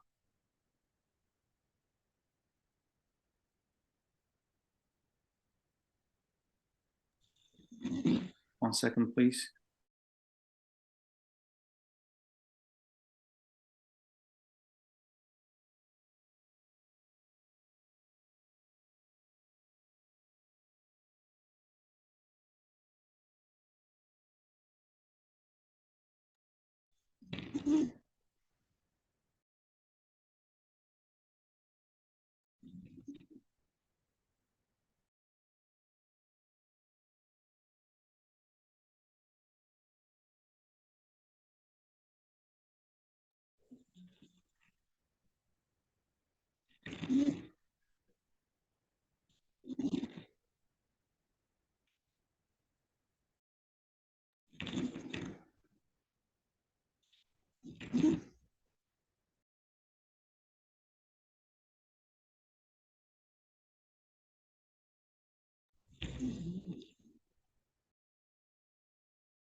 Okay.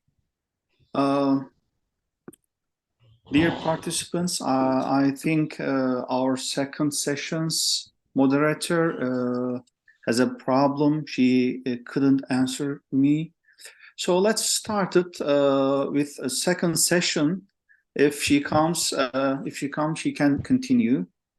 Dr. Johnson. So we can start with Aisha Aijaz from India. Dr. Aisha will present about AI, ethics, and technology. Dr. Aisha, the floor is yours, please.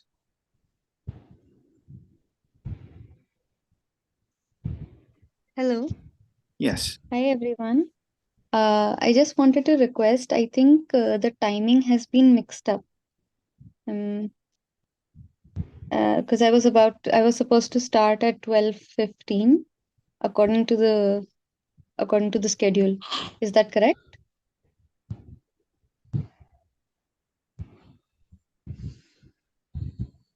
I mean, you are ready or not? I mean, I am. I'm just in a position that right now I need to set up everything. I was listening, but okay, we can. If you can go ahead with someone else, and then in the next 15 to 20 minutes. Start first, and you can prepare yourself. Okay, Mr. Sabir Khan is also from India, and his paper is about role of digital platforms in misinformation. Dr. Sabir, the floor is yours. Are you ready? Dr. Sabir?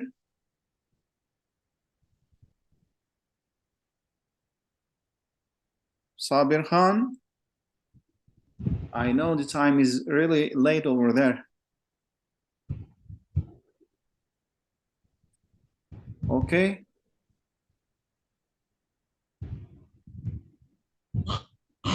Dr. Sabir?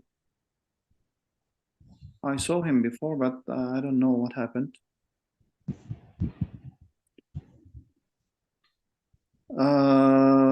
Okay, we can switch to another speakers. Fatima Nadia is ready. Fatima and Fida Fatima, they're ready.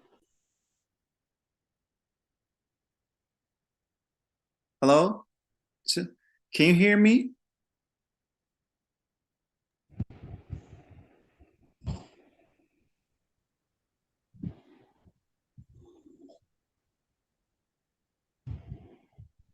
Fazal Abi, you can open your microphone.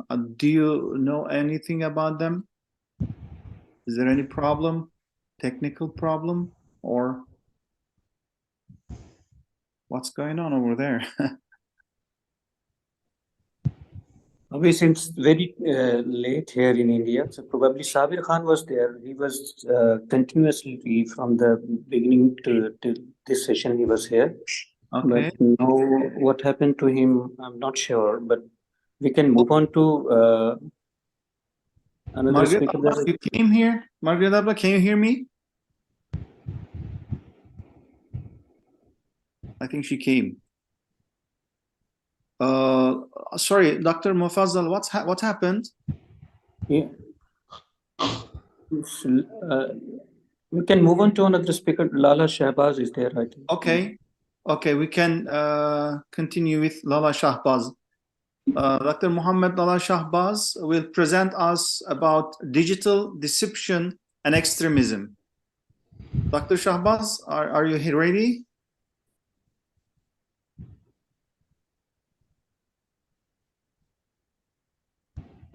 I don't know what's going on over there.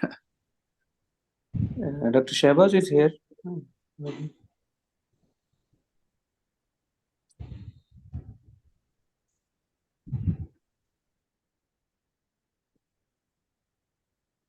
Just let me.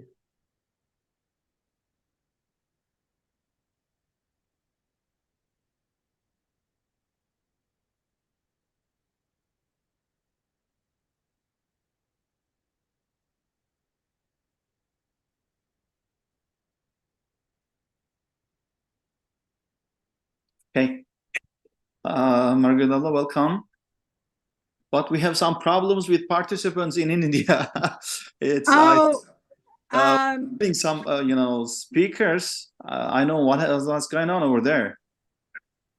Yes, my paperwork said we were going to start at 12:55. but we updated Abla because Okay. speakers All right, no asked. problem. I just didn't know. I sent you Abla. Anyway, Oh, okay. I downloaded the latest one I had from WhatsApp, Okay. but I'm sorry. I guess I no missed it. problem, no problem. Because we are waiting some speakers. They have maybe some issue in India. I don't know. My colleague in India is actually working for that. What happened? Okay. So, Let us wait a little bit and Okay. take news from them. Then we can start. okay, sure.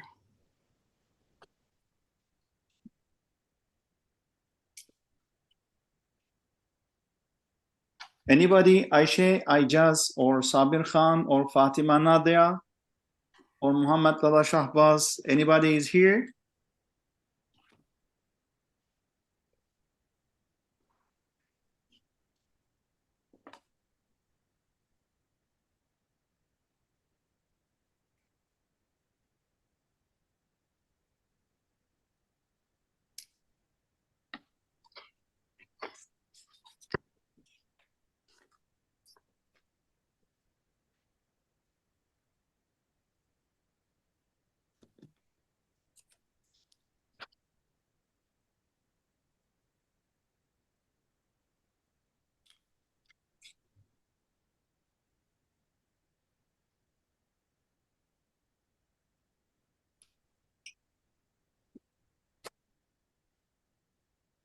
Okay, we have Ayşe Yasmin here. Okay, let me introduce Dr. Margaret Johnson a little bit, then we can start, and I hope the other speakers will attend. I don't know what's happened over there. Okay, Dr. Margaret Johnson, she has a PhD in sociology, and she was board member of Institute of Islamic Studies, and she's a businesswoman and also activist. She is still active in the interfaith dialogue in Washington, D.C. metropolitan area. So, Dr. Margaret Johnson, please, the floor is yours. Well, I'm very honored to be here, and thank you very much to the WISE Institute and all of your sponsors for hosting this important seminar over these 2 days, and I hope that it will be fruitful. So I'm moderating the session on digital challenges and countering extremism. Obviously, this is a critical topic in our modern age, and we have seen so many people turning to social media to get their information rather than traditional news sources. And we've seen also a decline in people accepting what traditional news sources, the information that they're getting, questioning their biases and all of that. So, Dr. Unsal, is it the case that we don't have any speakers? We will start with Dr. Ayşe Yasmin. We have to change a little bit the program. I mean the flow, because of the time of India, a little bit late over there, and some people unfortunately couldn't answer. Anyway, same topic. Actually, they both two co-writers, both the same topic. So you can start with Asiya Yasmin. With topic is Ayşe. What's the Ayşe Ayjaz and Asiya Yasmin is the they wrote the same topic. I'm together. Oh, okay. All right. Yeah, if you could send me the updated, because I don't seem to have it, that would be great. Right. But so I have a different co-author for Ayşe Ayjaz, but I understand from what I have here, I don't know, maybe Dr. Unsal, it's better for you to introduce if I don't have the correct information, but I have that Dr. Ayşe Ayjaz has her PhD, and she's at the Indraprastha Institute of Information Technology in Delhi. and she's going to be speaking with us today about the double-edged sword, AI-powered digital platforms in the context of religious extremism. And you'll have 15 minutes to speak. Oh, I see a chat message from Asia Yasmin. She's going to be presenting this session, and her coworker on this topic is Muhammad Badusha. So please go ahead. You have 15 minutes for your presentation, and we look forward to listening. Hello, am I clear? Yes, we can hear Hello, you. can you hear me? Yes, we can. First of all, I would like to say, I think there was a mix-up. My topic is online experience of Muslims in India, like facing anti-Muslim hate on digital platform. Could you say that again, please? Online experience of Muslims in India. Okay, great. Thank you. Facing okay. I think there's a mix-up, and my co-worker is not Miss Dr. Aisha Ijaz. All right, I'm so sorry, and hopefully we'll get this straightened out soon. It was my mistake. Thank you. Okay, that's okay.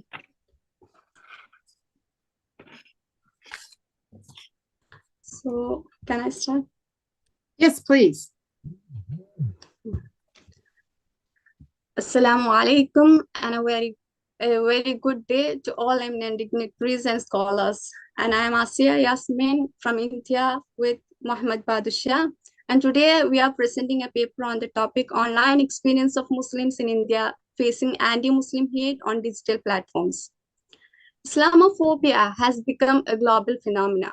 It has spread all over the world in different names or for different causes, but focusing on one theme, anti-Muslim hatred. In recent years, anti-Muslim violence in India has increased alarmingly. Underlying this violence is the Hindutva ideology, which aims at making secular India a Hindu state.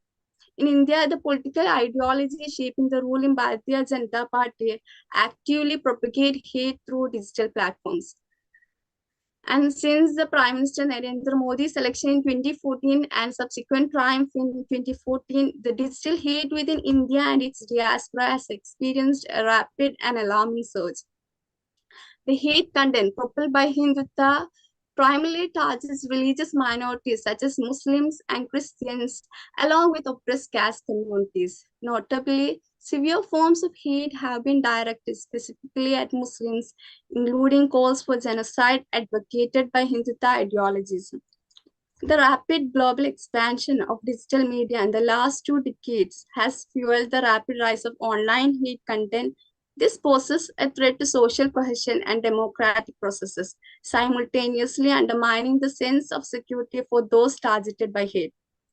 The erosion of trust exacerbates the depletion of democracies, and unchecked, these hate give rise to increased violence against minority communities and can escalate into genocide. Furthermore, hate has a direct and detrimental impact on the health and well-being of individuals and communities facing its onslaught. The repercussions of hate intensify significantly when minority groups become the focal point of these targeted attacks, heightening the overall sense of insecurity. Now, Islamophobia can be defined as hatred or fear of Muslims or their politics or culture, according to the Collins English Dictionary. In regions with a significant Muslim population, conservative political parties have frequently exploited Islamophobia to secure votes. The COVID-19 pandemic also provided another opportunity for conservative leaders to target Muslims, resulting in the proliferation of hate speech and fake news on social media. This not only led to physical violence against Muslims, but also triggered boycotts of Muslim businesses, essential workers, and health and relief workers. There are academics and platforms like Twitter that have addressed the spread of Islamophobic hate speech on social media. However, Facebook faced scrutiny and a lawsuit from civil rights group for its alleged failure to curb hate speech against Muslims. Now, Islamophobia is no longer just a symptom caused by many terrorist attacks India has seen, such as the 26/11 Mumbai attack or the 2001 Parliament attack. It has turned into a political strategy to galvanize Hindus who until now were fiercely divided amongst themselves due to the caste system. Media plays an important role in the portrayal of an image of a community, political leader, or people. And in today's India, we see an unprecedented obfuscation of facts, which makes many of its citizens blindly stand on the sides of bigotry and majoritarian supremacy while feeling fully justified to do so. Islamophobia has really hit home in India through the media's constant assault on Muslims as the perpetrators of terror. Along with this, the Indian media is obsessed with the word jihad because it's a trigger word for immediately associating Muslims with violence. And the strategic use of the word jihad is also effective because it evokes memories of Al-Qaeda, ISIS, Boko Haram, 9/11, the 26/11 Mumbai attack, 2001 attack on the Indian Parliament, among other ghastly acts of terror in the name of jihad. And using this word during the pandemic was fatal. Soon, Muslims were being demonized over WhatsApp forwards in RWA groups, family conversation, and on social media. We have also seen the BJP operating its self-proclaimed IT cells, engaging in diverse propaganda on social media. The Tablighi Jamaat incident during the early days of COVID-19 pandemic also provided an opportunity for Hindutva supporters to intensify polarization by disseminating online hatred through misinformation. This demonstrates the recurrence of hateful imagery across different contexts, serving the common objective of fostering hate and animosity in society by individuals or groups with the malicious intent. And to further prove our point, we have conducted a survey examining the experience of Muslim with anti-Muslim hate. We have surveyed 100 Muslims, and that these data were gathered between November 2021 and December 2023. And it is worth noting that this month, and particularly the month of December, registered unprecedented levels of hate on digital platforms. The constructs were inductively derived from the ethnography, placed in conversation with the published literature on Islamophobia and hate. The participants were asked to respond from 1 to 7 scale, with 1 being strongly disagree and 7 being strongly agree. And in this survey, we have noted that 9% of the participants responded that they have been called offensive names as a result of being a Muslim. 40% of the respondents reported they have been targeted on social media in the past 12 months as a result of being a Muslim. And note here the similarities in this percentage of respondents who reported being called offensive names and being targeted on social media in the past 12 months. And there was 59% of participants reported coming across contents on digital platforms like Facebook, Twitter, and WhatsApp that encourage conflict, hatred, and violence. Also in 2019, the BJP-led central government introduced the National Register of Citizens, that is the NRC and Citizenship Amendment Act, the CEA, that were widely criticized by civil society as attacks on the citizenship rights of Muslims. In this context, 60% of the respondents reported coming across content on digital platforms stating Muslim immigrants will take over India. As the protest against the NRC and CA gained momentum across India, offline and online hate-directed protesters and minority communities multiplied exponentially. And in March 2020, as the COVID-19 cases started appearing in India, the COVID-related Islamophobic content proliferated across digital platforms.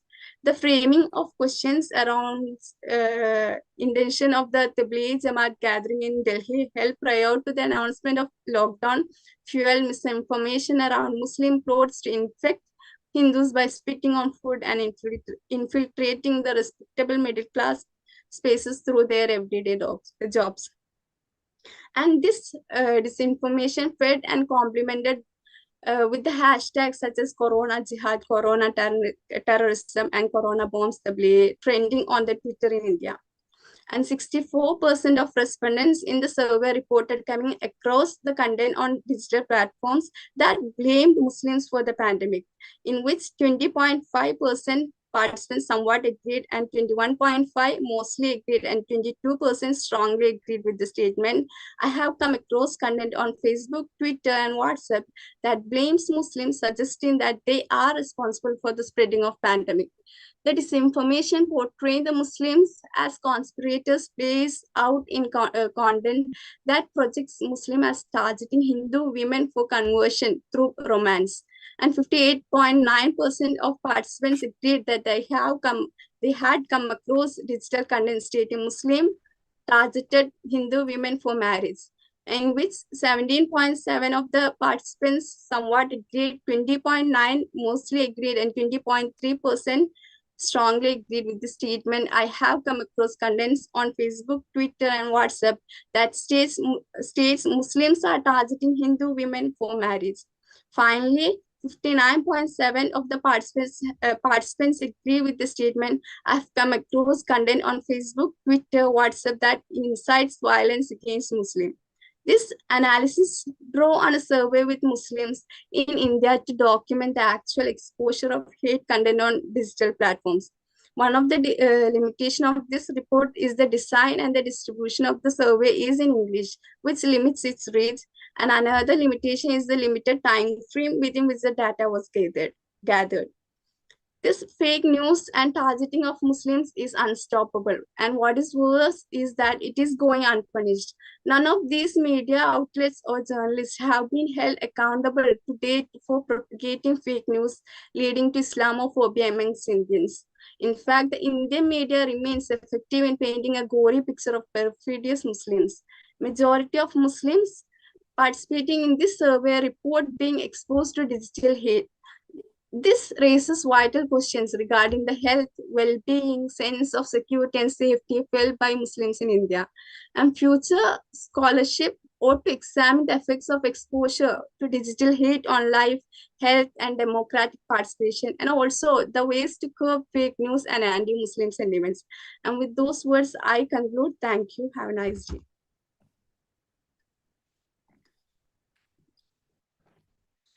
Thank you, Asia, for your important words and reporting on the results of your survey about what's happening in India.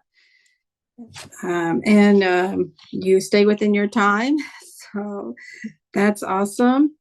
And our next speaker is going to be Muhammad Lala Shabazz, a postgraduate research scholar from Darul Huda Islamic University. And Professor Mohammed, are you ready? Let's see, can we have him highlighted? Yes, Okay. am I audible? Yes, are you able to turn on your camera? Please wait. Oh, you're sharing screen. Okay, all right, awesome. Yes, I'm PPT.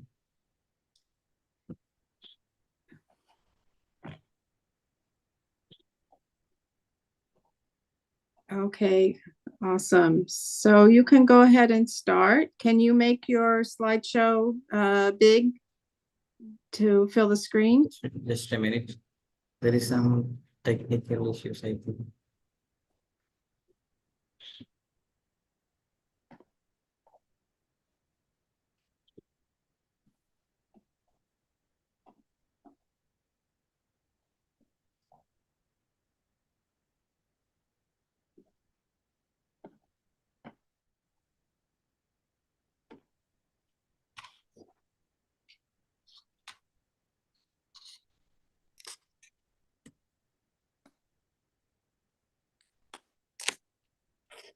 Okay. Is it clear now? Yes, that's awesome. Please go ahead. Okay. Yes. First of all, thank you, Margaret, and good morning, good evening, and good night for those from India. My topic is digital deception and extremism, a case study of fake news about Kerala.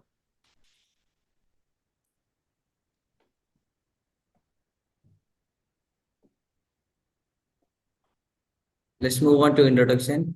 This research will analyze fake news Kerala in India. As some of you may know, Kerala is a state in India. And this research is based on fake news entries in fact-checking website called Alt News. And the research tries to show how and why regional stereotypes are created and perpetuated. Now let's move on to methodology. The research is a quantitative research. Here, first I will try to answer why I have selected Alt News. Alt News is famous for its credibility and its methodology. It is it's part of a wide network of fact-checking websites all over the world. And I selected fake news entries in time span of 12 months from September 2022 to November 2023. While analyzing the data, I have used two steps.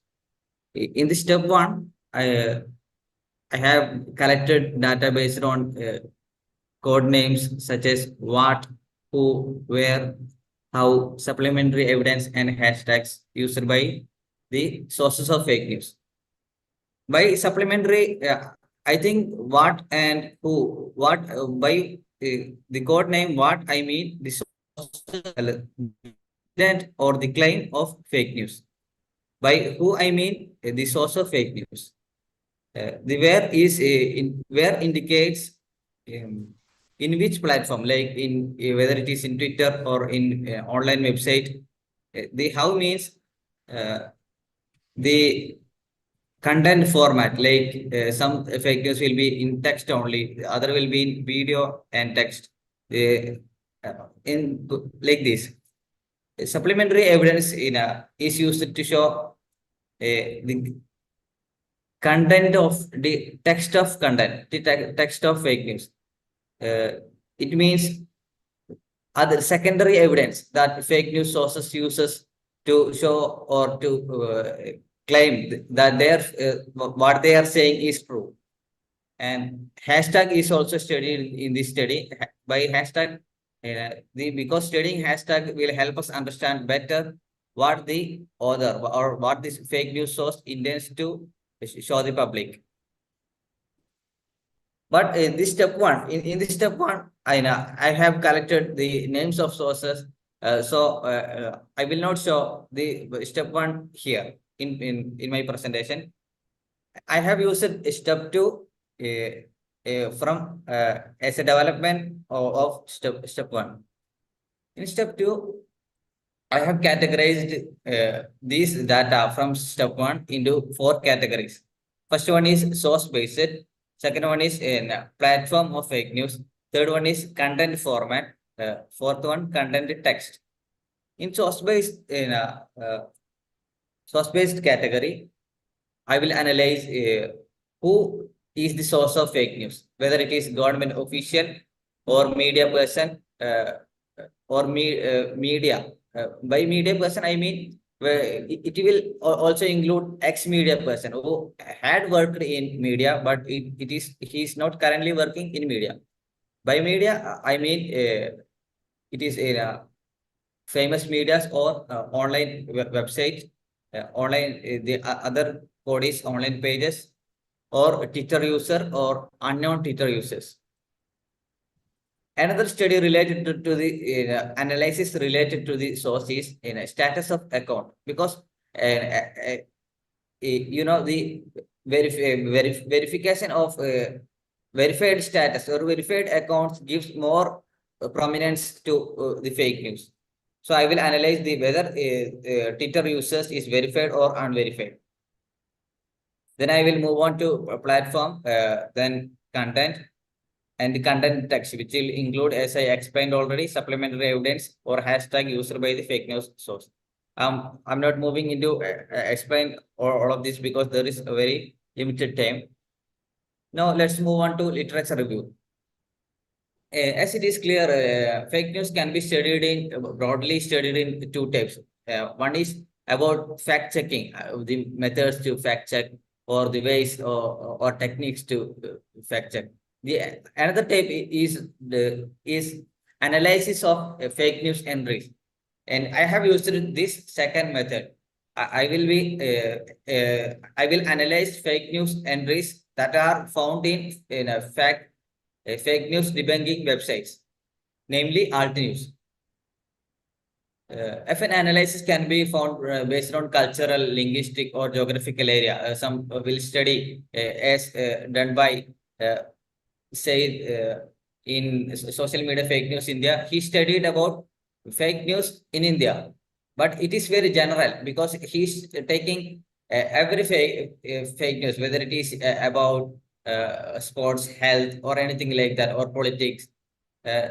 Another major literature is I have studied is but done by Habib Rahman and Muhammad Ali.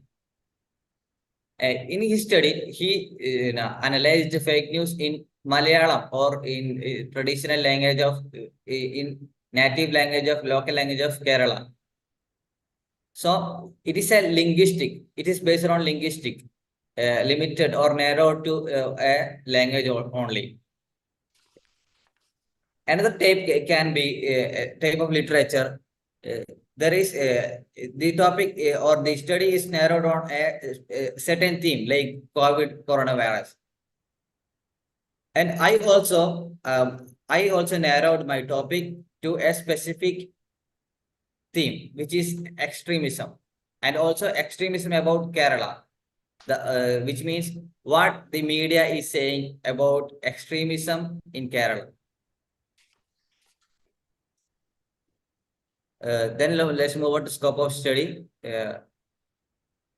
By the way, I expect from the moderator to remind me before 5 minutes of ending my time. Okay, Can yeah, you please do that? you have 7 minutes right now. You have 7 minutes left.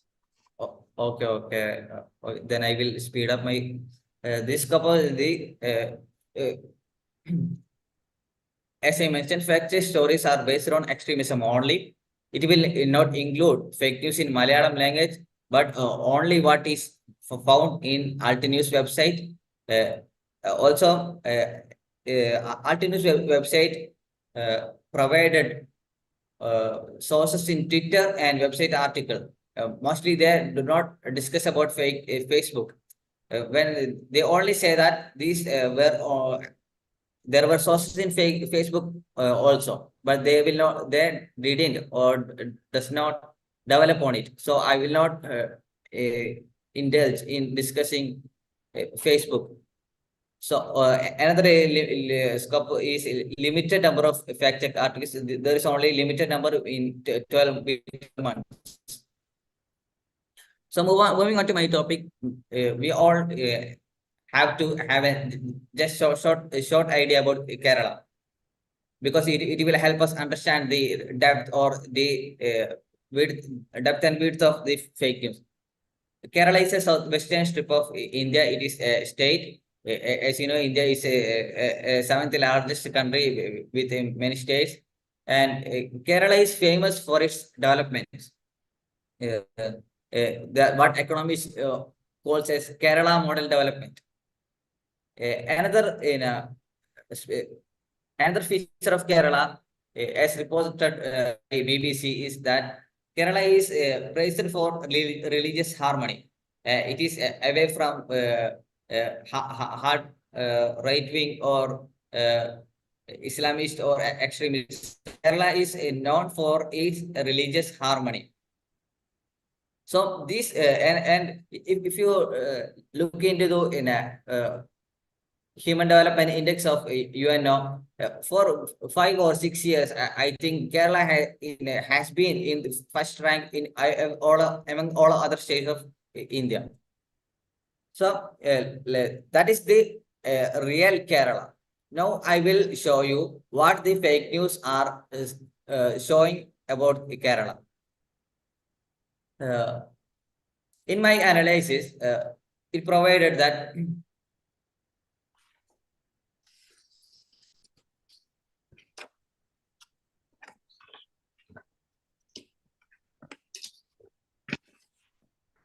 there were different sources of fake news about Kerala. 52% of fake news sources were individual users, and 7.5 were unknown users in Twitter.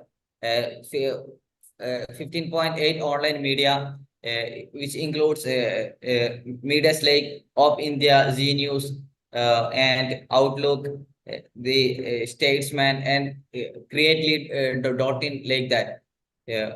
Then another is media person. By media person, as I mentioned, I meant those persons who had worked in media before. Then online pages, and interestingly or unfortunately, there were ruling party officials and government officials also who were indulged in fake news about Kerala. And next, verified status in Twitter. Most of the accounts about or sources of fake news about extremism in Kerala were verified account, about 62%. This is the graph of fake news source types. As you see, the individual user is the most one, and more than half is verified in Twitter. Now let's move on to fake news platforms. Talking about platforms, it is clear that 87% of users were in Twitter, or fake news sources were in Twitter. And remaining 30% were website articles, as I mentioned, like Z News of India, Outlook, like that. Now let's move on to the content type.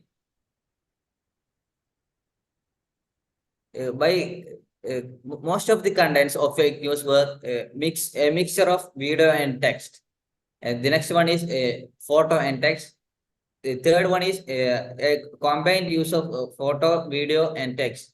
And final one is text only.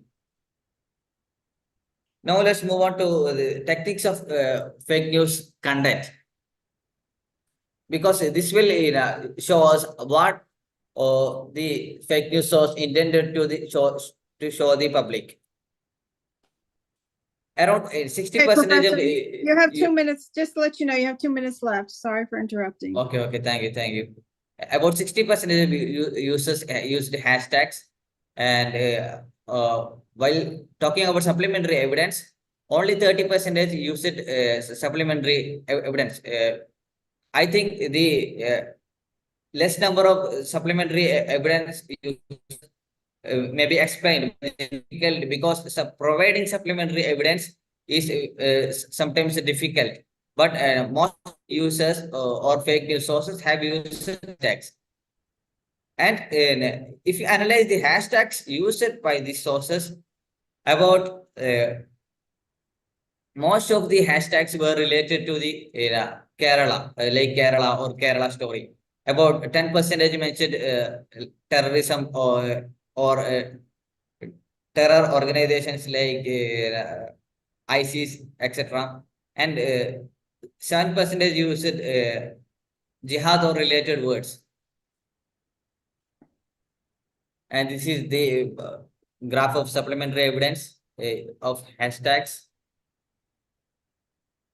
As you see, among the hashtag used, 48% of hashtags were about Kerala, and 6.5 about jihad, 9.7 about terrorism, and 35 about miscellaneous. By which I mean there were a mixture of hashtags like Hindutva or India, like that, Islam or Hindu, and it goes on. The list goes on like this. Now the discussion. What my analysis is only just a tip of iceberg. Next is why Kerala is being targeted by right wing.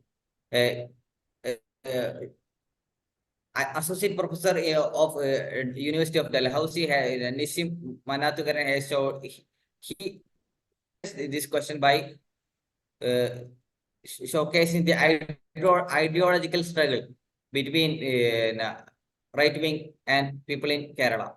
But I think the political struggle is also important because BJP or the ruling party in India has been contesting in elections in Kerala from its inception, from its beginning in 1982. But they got only one seat, as you see in the table graph. They got only one seat in 2026, and that was also lost by them in the final election. And they got no seats from Kerala in all other remaining elections, state elections. Now the conclusion, this analysis shows that we need an increased awareness and vigilance in combating fake news. Also, unfortunately, there were many people with high status who shared fake news about Kerala or who was part of stereotyping Kerala, like union ministers, national spokespersons of many parties or national parties. So a strong media literacy is needed to prevent fake news about Kerala, which will harm the not only in the individual or society but also the nation of India. And we also have to take into account the limitations of the study and which shows the necessity of further studies in the field. Okay, thank you for listening. Okay, thank you very much for that informative presentation.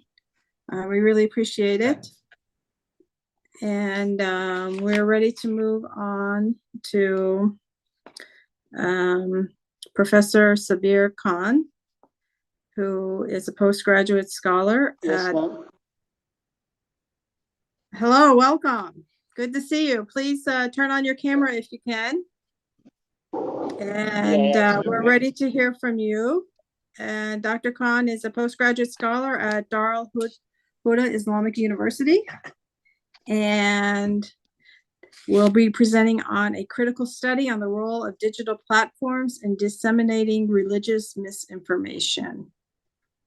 Please go ahead. Share screen, ma'am.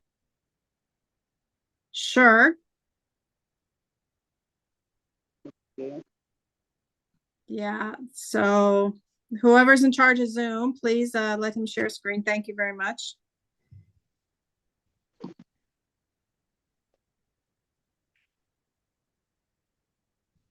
Sorry, this is not my screen.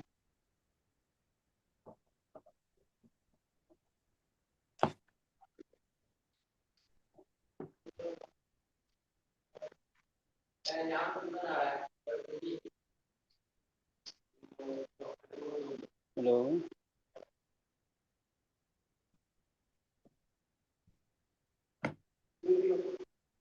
So it's Sabir Khan whose screen needs to be shared. Yes.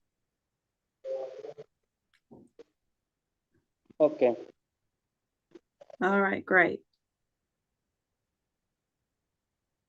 So my topic is role of digital platform in misinformation. Okay. Am I audible, ma'am? Yes, please go ahead. We can see it. Thank you very much. So on this topic, I would like to present just highlighted points. Okay, as I have presented in my presentation.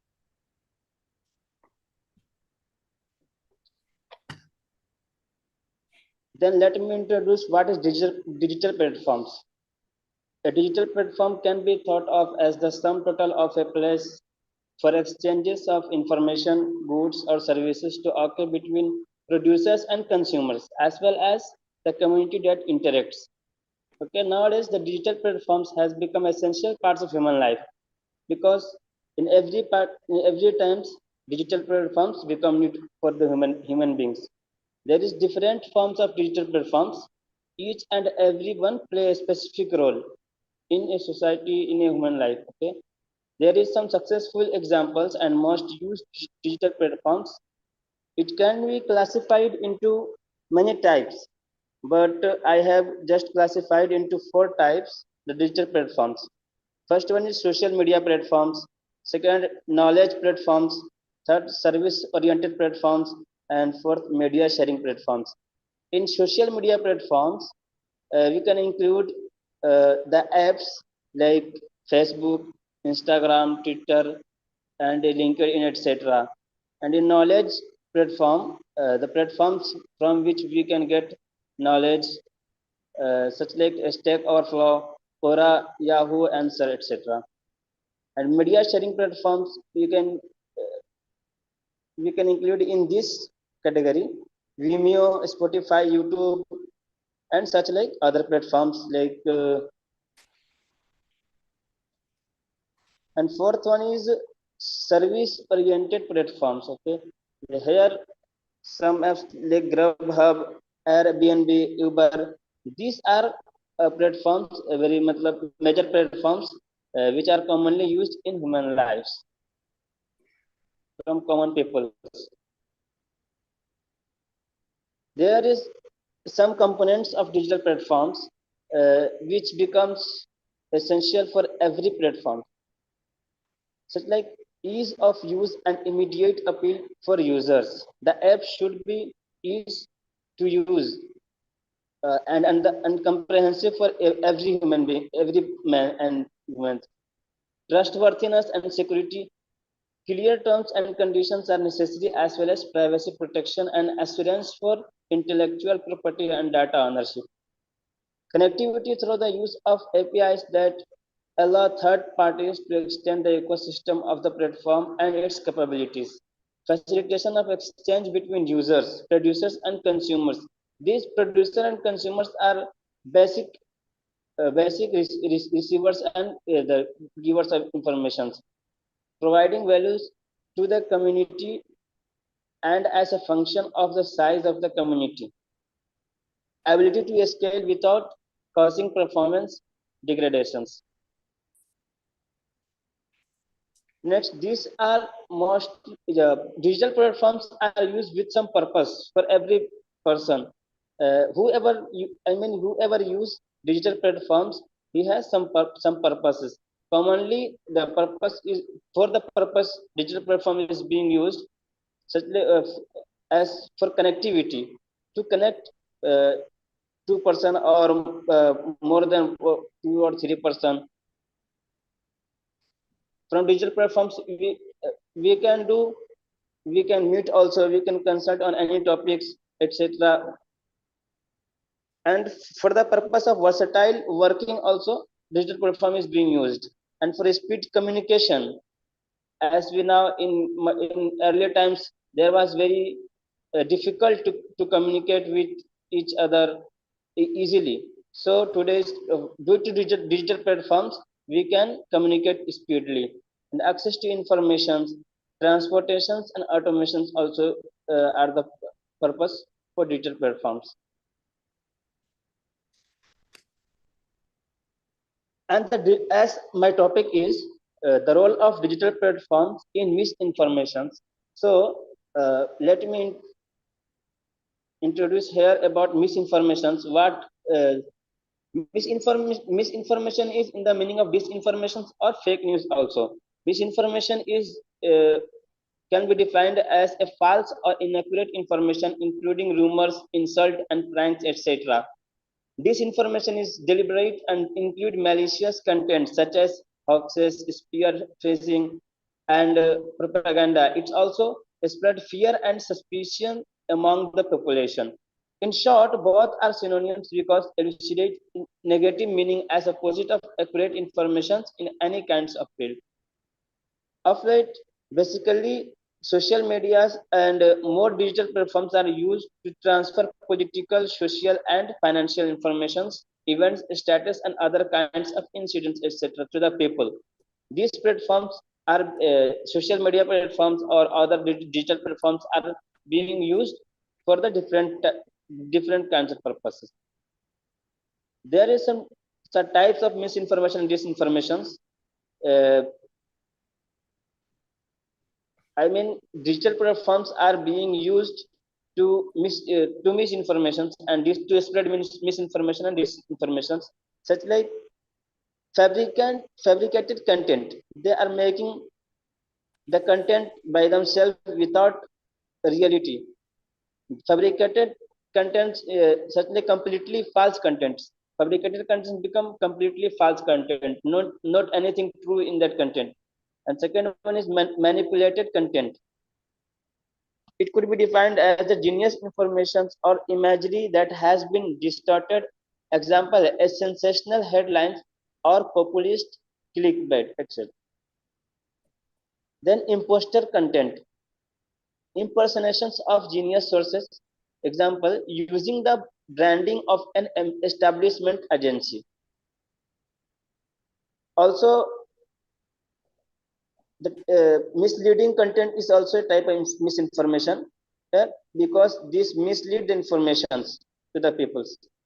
False context is also a type of misinformation, that like false connections, sponsored contents, satire and parody, propaganda and error contents. All are interconnected with each other, because all are related to misinformation, disinformation, or fake news.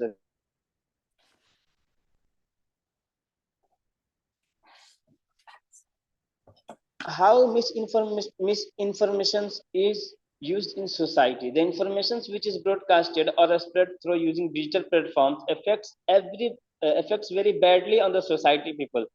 Manipulate the people minds towards wrong way, mislead the people from right path and following the accurate information. The information becomes on the basis of some specific spheres. Uh, all the informations or misinformation, disinformations which transfer to the peoples, these become in the sphere of these types. That like it will be under political sphere, to influence behavior or citizens, such like voting, government's response, etc. These are the political sphere, such like in education sector. Sometimes the information become under the education sector, such like teaching or learning fields. Sometimes this information becomes economic under the economic spheres, like information is used daily to influence behavior, example advertising, etc. And also then misinformation becomes in health sector for patient care and drug prescriptions, etc. In military and security also, this means misinformation is being used for war fighting and protection on from crime, etc. What are the causes of misinformations? According to a survey, UNESCO identifies 3 causes for spreading misinformation. First one is collapsing traditional business model. Second, digital transformation of newsrooms and storytelling. Third, the creation of new news ecosystems. The most effective and impactful virus is fake news and misinformation through TV channels and social media platforms like WhatsApp, YouTube, Instagram, Twitter, and Facebook, etc. Today, uneducated, non-schooled, house workers, and poor people depends on the news and information of TVs and other social media. So they are trusting on the fake news and videos uploaded by the fake journalists and so on without any research on that news. Especially youth and teenagers are addicted with these kinds of informations. This is badly affect in the system of society among the people, because today's most teenagers, young students or young peoples are they are spending their most time on social media platforms. There is some examples of misinformations. Current war strategy and issues between Israel and Palestine is most important matter. A lot of journalists are spreading misinformation due to the government force or personal benefits or other for the other purpose. In India, because I am from India, so I know about the Indian channels, TV channels showing real news to the people related to Gaza and Israel. They are not showing any real news to the people related to Gaza and Israel conflict, especially Godi media. Godi media is named for those channels from a very famous journalist, Ravish Kumar, because they are not revealing any fact and any real news. Many social media platforms like YouTube, Twitter, and Facebook is being used to spread propaganda, fabricated, edited, manipulated, impostor, and error news or contents related to Hamas versus Gaza conflict, which is going on today. The most thing on this through these digital platforms, the most effective thing is that fake news, which is transferred to the peoples.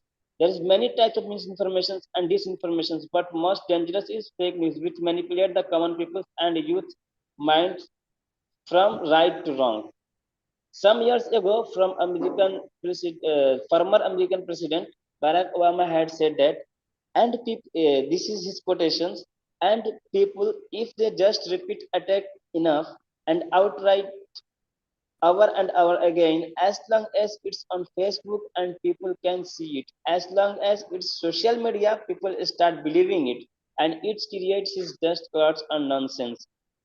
These quotations express the negative effects of social media and social media platforms, as it could be felt and seen today that fake news website is spreading very fast misinformations and disinformations without investigate and research the real news, often using social media. Unlike new satires, fake news websites seek mislead rather than entertain readers for financial, political, or other gains.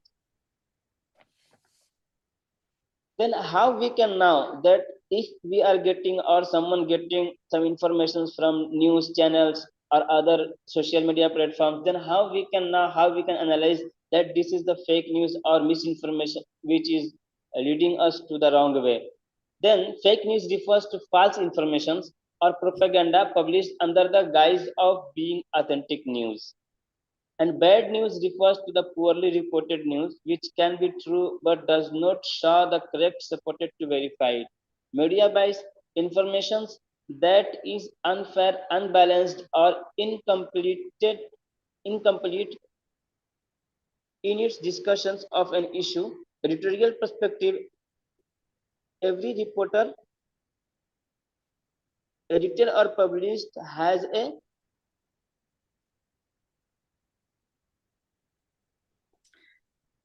editorial perspectives. Every reporter, editor, or publisher has a point of view on whatever he is publishing or whatever he is. Here, I would like to say that there is mostly used a platform for the, according to a research,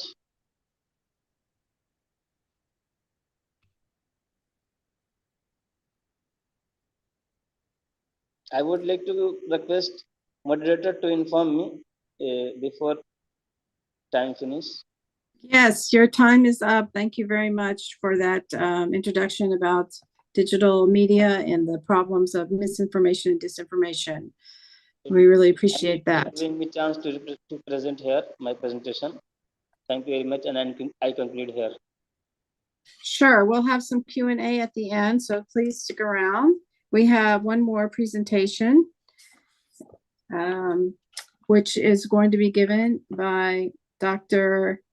Aisha Ijaz, and she's presenting a paper co-authored with Suhail Akram, and she is at the Indraprastha Institute of Information Technology in Delhi, and her title is The Double-Edged Sword, AI-Powered Digital Platforms in the Context of Religious Extremism. So please take it away. I'm not seeing you on the screen, Hi. so. I'm sorry, given the time here, I'm not in a condition to actually just turn it on, but I'll be sharing my screen instead. Okay, that's fine. Thank you very much. So please, okay, great. So just let me know if you can hear me all right and if you can see my screen as well. Yes, perfect. All right. So I just took a look at the schedule that was shared with me, and I realized that a lot of the topics were overlapping. So I have deviated a bit from my topic, but I hope it'll be of interest to the audience here. And the general area is the same. I will be speaking about AI, ethics, and technology. So thank you all the previous speakers, and thank you, Margaret, for moderating. Also, now I'll just go ahead with my presentation. So in this presentation, we'll be looking at the role of ethics in AI technology. We'll be looking at a use case guided discussion. I'll be talking a little bit about mass surveillance or AI powered surveillance, as well as a technical intervention. What are certain research areas that are actually working to integrate ethics into AI? This is basically my research area, something that I'm currently working on. And I'd like to go a little bit into that. However, it's a little bit too technical, so I've kept it a little bit simpler so that any non-technical person can also understand. So let's continue. So over here, what I've looked at are the three topics that I'm actually considering. So there's AI, there's ethics, and there's technology. So AI comes under technology in general, but here I would like you to consider AI as a concept. AI as a concept, that's like what comes to your mind when you think of AI. You think about the robots that are talking to you, you're thinking of ChatGPT, you're thinking of a lot of things that come. So you think of AI as a concept. And then when you apply that concept, or when you have those applications in real life, you consider that as the technology that's actually being used to bring that AI, those algorithms, into actual tangible systems. And then there's ethics. Ethics stems from philosophy, and ethics is actually very vast and very difficult. It's a very difficult field, which is why it's a really great challenge to actually integrate ethics into AI, let alone AI technology. So AI and ethics, the overlap between AI and ethics is still something that has been going on for like decades, where people have been considering the ethics of AI, they have been considering the ethics of technology, even before technology took shape to what it has become today. Philosophers, as old as Heidegger, have been considering what technology, what are the ethics of technology. Sorry? Okay. Sorry, I don't know what that was. Just please go ahead. Okay, sure. So we have a lot of discussion on ethics of AI, on ethics of technology. However, there is still a lot of work to do when it comes to creating not only like intellectually intelligent agents or emotionally intelligent agents, but now we need to start thinking about like morally intelligent agents, given the fact that AI systems are ubiquitous everywhere, and considering the issues that a lot of my previous co-speakers have already talked about, like for example, the issue of Palestine and the issue of, of the Uyghurs in China. So what are the issues there? One of the most prevalent technological issues that comes up there is mass surveillance, right? And mass surveillance is something that is AI powered. So this is an issue that I wanted to look into, and I wanted to use this issue to actually discuss how many ethical concerns are with relation to mass surveillance. So this is just an image from a Chinese system, and we all know how authoritarian their government is, or how they have used like AI to actually control their the people of China. They have a social credit system, and this is how they actually do it. They have a very state-of-the-art identification system. So this is something that I'd actually like to touch upon. So have any of you heard about the panopticon? So basically, what we are living in right now is a 21st century panopticon. So the panopticon was a concept. It was proposed by Bentham, and he said that you can imagine a prison which is surrounded, like it's a circular prison or a cylindrical prison, where the prison cells are always in the view of the central watchtower. But because of the blinding lights, you can never know if someone is actually watching you at a particular time or not.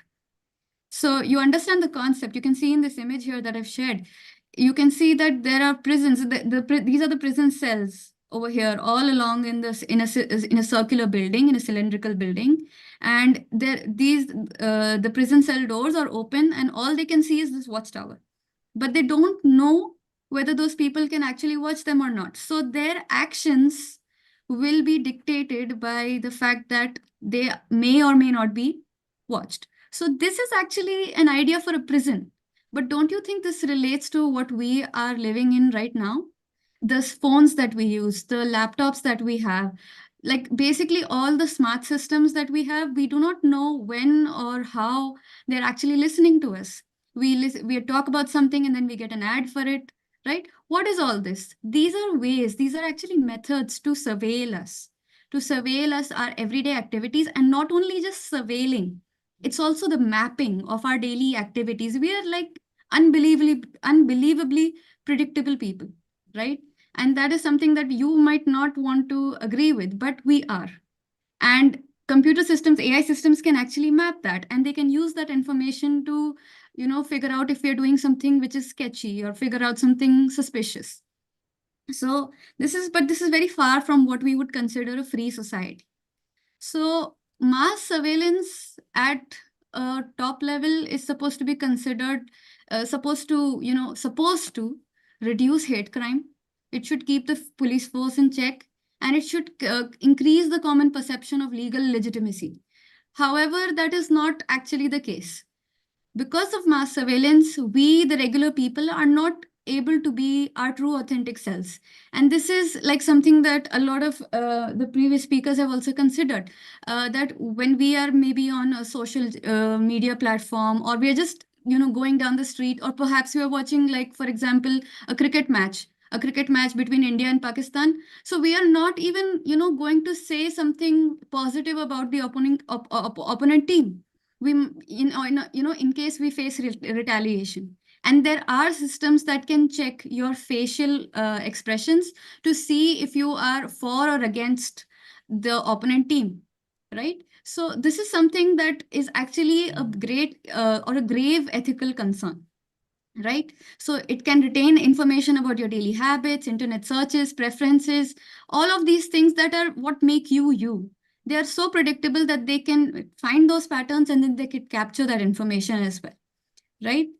Not only is that, like I said, not only is it about the capturing, but it's also about the swaying. They can use that information to actually manipulate you into accepting other things. For example, if you consider a music recommendation system, they can recommend to you something different, something that you might not prefer, and then they can sway the general sentiment towards a different direction.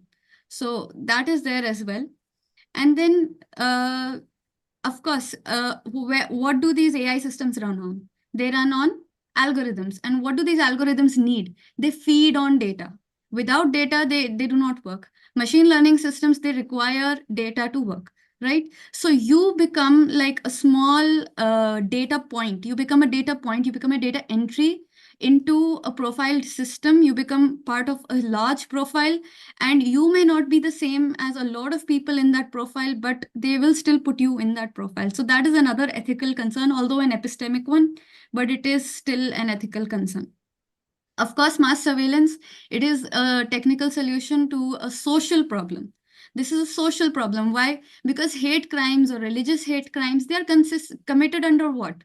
Pre-existing sociological biases. And until and unless those biases are considered, until those biases are fixed, these hate crimes are not going to just magically go away with your mass surveillance, right? So that is something that's a social problem. It's not a technical, this is not a technical problem. There needs to be some ethical understanding. There needs to be CSR. There needs to be all these things under the veil of some great opportunity, right? No, sorry, which is often lost under the veil of great opportunity. And what is that great opportunity? To curb the extremism or to curb the hate violence. However, that is not the case, right? And then the issue, one thing that I have read about is that mass surveillance should be considered a weapon, because that information can be weaponized. The information about the general public can be weaponized. And this technology is always available to the highest bidder. For example, if China makes a state-of-the-art AI system, mass surveillance system, it can also sell that information. It can also sell that kind of software, right? So if the access to guns is a social problem, then why is not access to surveillance techs? This is the question that I have. And then, of course, not everybody is perfect. Not everybody is, a zombie or a robot that can, be perfect in every aspect. We are all having some bad things in us, some good things in us. So there are some things that we want to hide. There are some things that we want to show. But if something is able to see every aspect of us, with or without us knowing, that is an infringement of privacy, right? So this kind of mass surveillance, it blurs the line between what is private and what is public, right? And instead of solving any social problems, this technology actually aids the government in becoming an autocratic state. It can control you. It can control you through the information that it has gathered, and you cannot stop it from gathering that information about you. In fact, you have to grant consent in order to gain some of the services, right? If, for example, if you go into the mall, you have to accept the fact that you will be coming under some CCTV camera. Otherwise, you cannot go into the mall. If you do not agree with the fact that you do not want to be seen in a CCTV system, then they will not remove the CCTV system for you. You just have to, not go to the mall. So that is something that is also a concern. So now, what my defense, what my counter is to the defense of mass surveillance AI is that there is no conclusive evidence of an overall crime reduction. For example, hate crime or religious crime, as a lot of people have actually spoken about this, especially in the context of India, that these crimes are not reducing, whether it be cyber crimes or whether it be on the streets. There is mob lynching, there is basically a lot of violence that's on the streets. These are not actually going anywhere. They're rather increasing. So what of this mass surveillance? It's not doing what it's supposed to do, right? And then there's no statistically significant changes in police brutality and behavior against racial or ethnic minorities, or in fact, religious minorities. There aren't any, statistically significant changes. And the perceptions of mass surveillance have plummeted after the revelations of whistleblower Edward Snowden. So I hope that you've heard about Edward Snowden. He was a whistleblower who actually told the world about the ongoings of the government, of the US government, and how they're actually gathering the information about the US citizens and how they were using that information in order to try to, curb the terrorist attacks or to try to alleged terrorist attacks after 9/11. So these are basically a lot of concerns that we've had, and mass surveillance is not something that is generally something that is, accepted, but just people are living with it. That's all we can say. Something that I want to bring your attention to, moderator, how much time do I have? You have 2 minutes. Okay, I'll just wrap this up quickly. So something that I want to just talk about is something that we have actually published is the concept of opacity and transparency. So ideally, a human is supposed to be opaque, whereas a computer system is supposed to be transparent. What does this mean? It means that we as people retain opacity. And opacity is different from privacy. Privacy is like, for example, if I have a book with all my secrets and that is private. However, opacity is something that is intrinsic. It's inside me. It's what my emotions are. It's what my feelings are. And affective systems such as mass surveillance systems, these systems are actually not just looking into my book of secrets. That's an invasion of privacy on its own. But these systems are actually looking into me, into my emotions, into things that I want to hide, which normally I can, but now I can't. Right? So this is the concept of opacity in this context, that as a human being that I'm supposed to retain opacity, but I am not. However, systems that we have created, those systems are supposed to be transparent. We should know how they work. We should know what is the information they are gathering. We should know what information are they getting from us and what information are they giving to us. However, these systems, these algorithms are black boxes. They are neural network based, they're black boxes. You do not know how they're actually coming up with a solution. There's no level of explainability. I mean, there is work that they are working on explainability, but it's a challenge. It's not easy to figure out or pinpoint that why this decision was made. Or for example, in a society, why are more Black people, using mass surveillance? They are criminalized. Why is that, right? So this is something that, in short, that I just wanted to talk about, the opacity transparency relationship. So over here you can see the red is actually something that's not ideal. Like, it's not ideal that the system becomes opaque and the human becomes transparent and that you can see inside me. And the green is what is ideal. Green is that I'm supposed to be opaque. I, as a human being, am supposed to be opaque, whereas the computer system should be transparent. I should know about all of its workings. However, I don't at this point of time. Why? Because affective systems such as these mass surveillance technologies, we do not know when they're watching us. We do not know what they're gaining from us. We do not know what kind of information they're tracking about us. But they know everything. They know things sometimes that even we don't know by those pattern finding methods. So that is one aspect of something that I wanted to touch upon. Now, I just quickly want to talk about certain ways to integrate ethics into AI systems, because it's important that if you have AI systems that are so ubiquitous, they are literally everywhere in critical decision-making systems, in warfare, in mass surveillance technologies, in medical, in finance.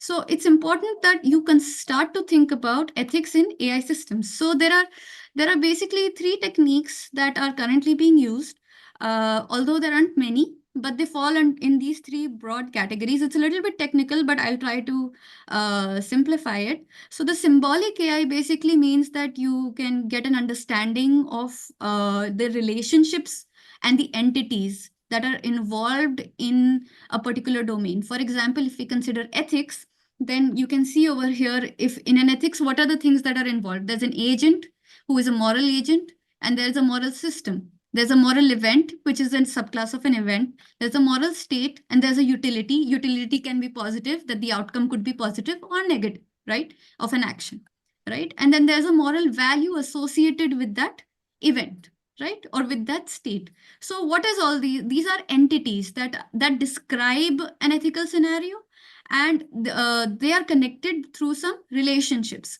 So this is basically a symbolic method to actually capture ethics in AI systems. A second one is the more common one that you must have heard of, which is ML, machine learning. Sorry, Dr. Ijaz, we're gone over time now. So okay. Is it possible that I can get 2 more minutes to finish 2 more slides?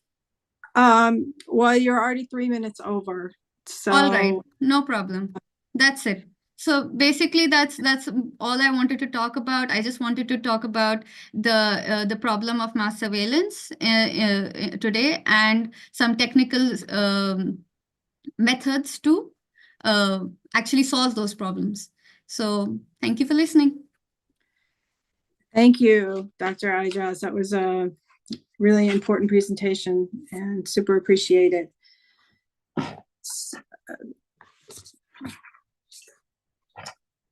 So do we have time for, how much time do we have for Q&A? Oh, actually, we have 10 minutes, but before that, Abla Fatima came. I mean, she was in your list, and she says, I can present my paper, she says. If you don't mind. Okay. Please. Yeah. Okay, so I guess we're having 5 speakers in this panel. Right, sorry. Yes. Okay. So is there 10 minutes left in this session, or we have 15 minutes for her presentation plus 10 minutes for Q&A? What is the situation? Right. Which one? The last one? You can add 15 minutes, Abla. Okay, so we have 15 minutes for Fatima's presentation. Thank you. Okay, so now we're going to hear from Fatima Nadha. And the title of the program is Web of Extremism, Navigating the Shadows of Digital Jihad. And Fatima is at Zaytun International Girls Campus, and she has a BA in psychology. And her co-author is Fidha Fatima. Or I'm sorry, there's 2 Fatimas here. I'm not sure which one is speaking. So please go ahead.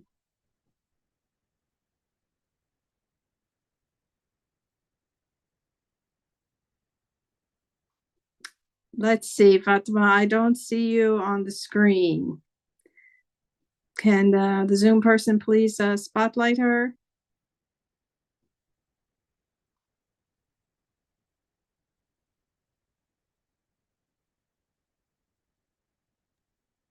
Fatima, you wrote already on the chat. Oh, Fatima, I see here she is at the bottom. Fatima, Yes. you are muted. Please unmute yourself, okay, yes. or Zoom master unmute her. Let's see.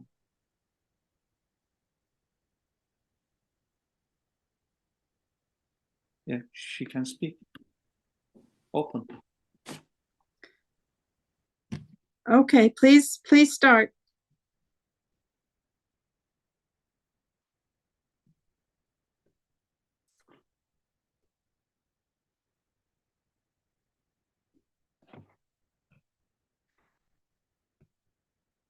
Okay, you're unmuted, Fatima. Please go ahead.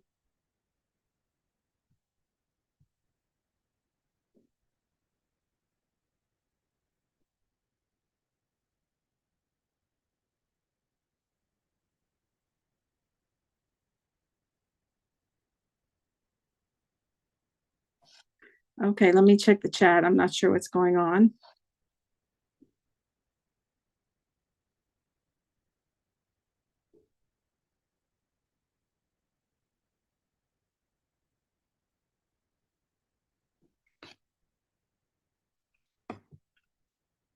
Fatima, we cannot hear you. Our colleague says from India, she said she's okay, changed idea. Maybe she's not available now. We can move question and answers, Abla. Okay, so thank you for this very important session. We heard from Sabir Khan, who gave us an introduction to the digital platform and the problems of misinformation and disinformation. And then we heard two case studies. One of them from Asia, who gave us some survey results of what Muslims and Christians were experiencing in terms of online hate. And then we also heard another case study from Dr. Shabazz, and he analyzed content on Twitter, and then we heard from Dr. Ijaz, who gave a very informative talk about AI ethics and technology. And so I would like to open the floor up for questions if you have for any of our scholars here.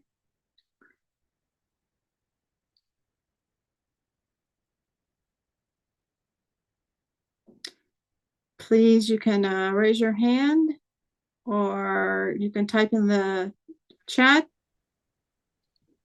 Can I speak, Yeah. Dr. Yes, Mufazzal? please, go ahead.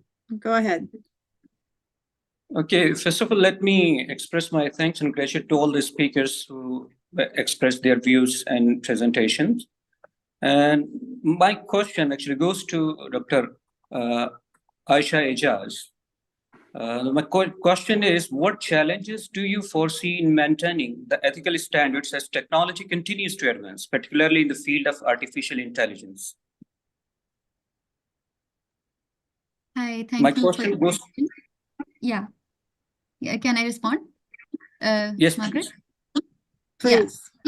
Okay, so thank you for your question. So if I'm understanding right, you're asking about the maintenance of ethical standards as AI progresses, right? Yes, yes. Okay, so like I had mentioned in my Like, what challenges do you foresee in maintaining the ethical standards? yes. So okay, so basically, if I talk about ethics, ethics on its own is a very hard problem. Like ethics on its own is a hard problem because there are various schools of thought. So for example, if consequentialism says that you should kill one person instead of five, then deontology will disagree, right? So it's a big challenge on its own to actually integrate ethics into systems, because ethics is difficult for human beings also. We on our own sometimes find ourselves in ethical dilemmas that we are not able to solve, or we might not be satisfied with the solutions of those dilemmas. So first of all, it's a challenge to actually do the embedding. If we at some rudimentary level embed ethics into AI is advancing really fast. So we need to have certain checks, some moral checks.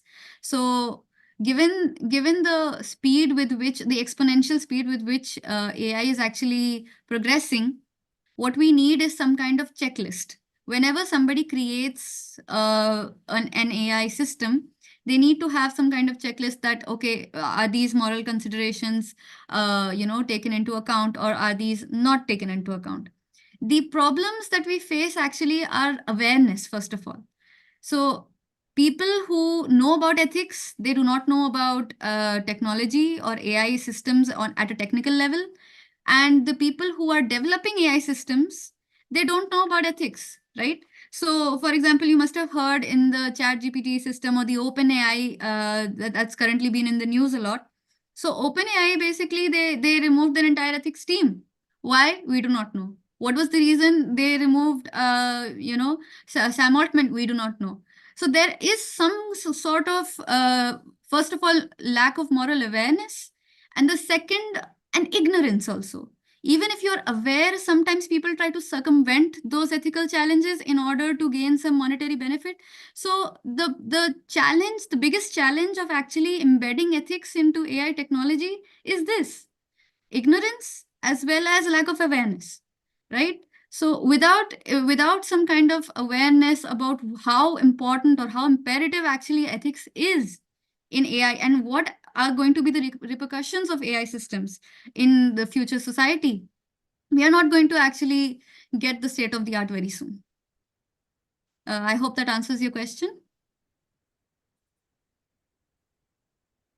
Thank you very much for that answer. And I would like to propose a question. So we heard from our speakers about the very high incident of misinformation, disinformation being propagated in India. And of course, we know this is happening all over the world, not just India, and resulting in hate actually happening to real life people in India, particularly Muslims.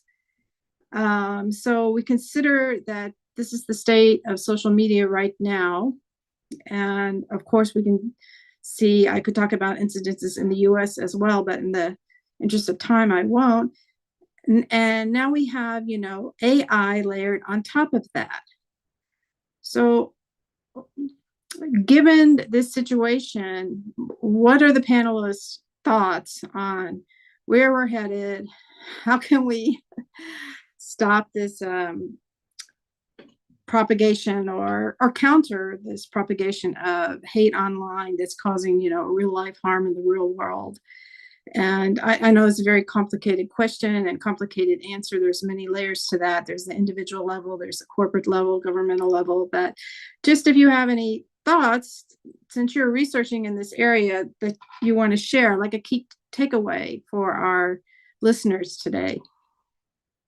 And any of panelists that want to comment on that.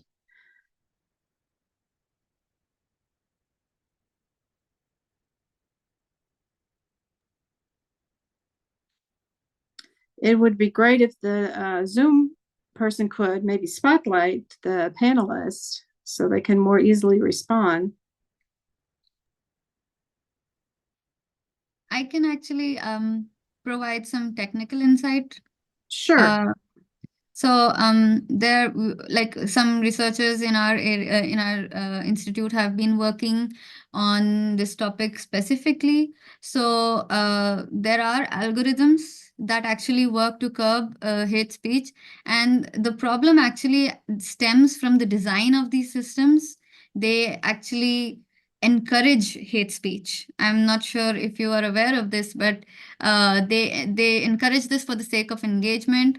The more comments there are, the more hate there is, the more comments there are, the more shares there are going to be. So this is something that is, you know, and then there is sentiment analysis, which actually checks for how much, what is the level of or the degree of hate in certain content. It's quite a challenging problem that actually comes under the field of NLP, natural language processing. However, there are ongoing researches in this area to curb hate speech. The issue, the challenge is actually from the design itself, which needs to be, I mean, these platforms need to be held accountable. I mean, when we talk about ethics of these systems, I mean, this is one of the first ethical concerns that arises when it comes to these social media platforms. And these, unfortunately, they are not being held accountable for the same. So there are algorithms that can be layered over these other algorithms that, you know, and then they can counter the effect of those hate speeches and hate speech and any kind of negative sentiment through sentiment analysis, through natural language processing. This can be done at a technical level, definitely. But as you said, there are a lot of factors involved, individual level, at a societal level. Those biases need to be eliminated. Those kind of preconceived notions need to be eliminated. So definitely the multiple layers are there. But on a technical aspect, yes, definitely there is work that is going on.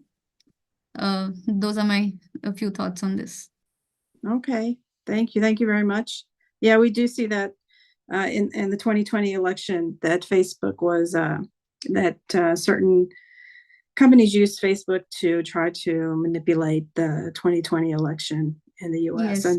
And Facebook was fined quite a lot, but like you said, it wasn't not nearly enough accountability being held. Absolutely.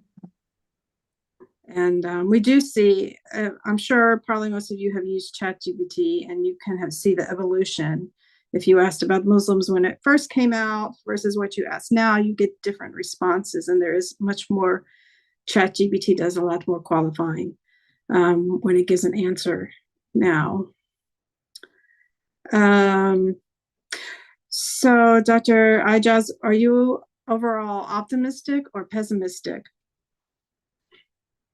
As someone who's working, yes, go ahead. Yeah, I mean about just where AI is headed into the future. As someone who is in this field, I'm actually not from a philosophical field. I'm actually from a technical field. But because I'm working on an interdisciplinary area, so this is why I have some knowledge of philosophy as well. So I'm positive. I'm optimistic. The reason being because we are still there. There are like a lot of researchers like us who are working on integrating ethics, who understand that it's not enough for an AI system to be just intelligent or emotionally intelligent. If you want to emulate a human being, how can you skip the moral intelligence? And if you can work on, you know, at least begin to work on some moral embedding, then we are headed in a positive direction. I mean, the problem still comes that we are funded by those same corporate systems that run these AI algorithms that, you know, they raise those concerns. But of course, as much as those are also going on, there's just as much research to curb these issues as well. So I'm positive because I mean, we'll see how it goes. In the future, we believe that with more people taking an interest in AI and with more people taking an interest in ethical AI, we are headed in perhaps a positive direction. So let's see. That's my understanding, at least. All right, thank you very much. And on that optimistic note, we're going to conclude this session of this conference. And thanks again to all the panelists and the organizers for a stimulating session here and conference. And thank you very much. And I'll turn it over to you, Dr. Unsal. Thank you very much, Dr. Johnson. It was fruitful session. Thank you very much for every participants. And thank you also for your patience and dedication and support this seminar. I know it's part of the world is going to bad, it doesn't matter. So we can continue with our rest of participants, inshallah. So thank you very much again, all participants, and especially Dr. Margaret Johnson. Thank you. Thank you. And we have just 5 minutes break time. After that, we will gonna start the third session. Okay, thank you. See you.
Okay. Assalamu alaikum. Dear participants, we will start the third session and the last session for today. And our moderator is Dr. Süleyman Eriş. He graduated from theology faculty and he has a PhD in Islamic studies from Temple University, Philadelphia. Currently, he is the president of Respect Graduate School in Pennsylvania. So, Dr. Eriş, the floor is yours. Thank you so much, Dr. Unsal. It is nice to seeing you again. This was a fruitful day. I have been following the discussions and the presentations so far. It is an important topic that we are dealing with today. And in this third session, we will have 6 different and important presentations by very important scholars. And the session, the general title of the session is Philosophy, Religion, and Extremism. And we're going to start with Dr. Ahmet Yayla, a person that I personally know. He is an important expert in the field. And I just wanted to give you a brief background about Dr. Yayla. He is the director of the Center for Homeland Security at the Sales University and as an associate professor of Homeland Security. Dr. Yayla is also a member of the faculty at Georgetown University School of Continuing Studies program in Masters in Applied Intelligence. And additionally, Dr. Yayla is a research fellow at the George Washington University program on extremism. In today's presentation, Dr. Yayla will examine the process by which radicalization progresses toward extremism, and he will explore interventions to prevent it from escalating into violence. And his presentation is titled as Radicalization Towards Extremism. And with this short introduction, I would like to open the floor for Dr. Yayla for his insights and for his presentation. Thank you so much for the introductions. I truly appreciate it. If you can allow me, let me share my screen so we can go through some of my slides.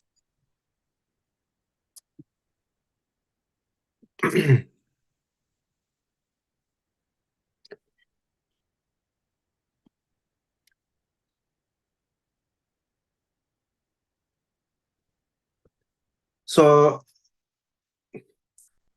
I am a practitioner on top of my academic background, meaning I worked in the field for over 20 years to deal with extremism and also terrorism. I am also a former chief of counterterrorism from Turkey.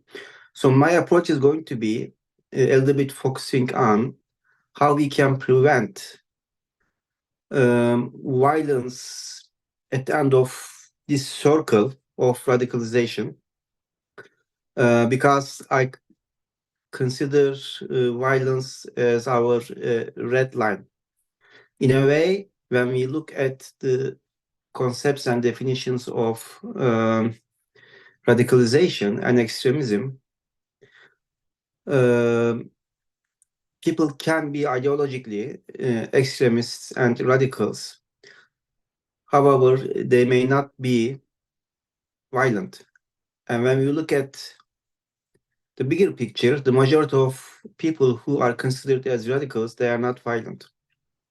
And the reason I say I'm going to draw a line between violence is in the majority of the world, ideas are not considered as crimes.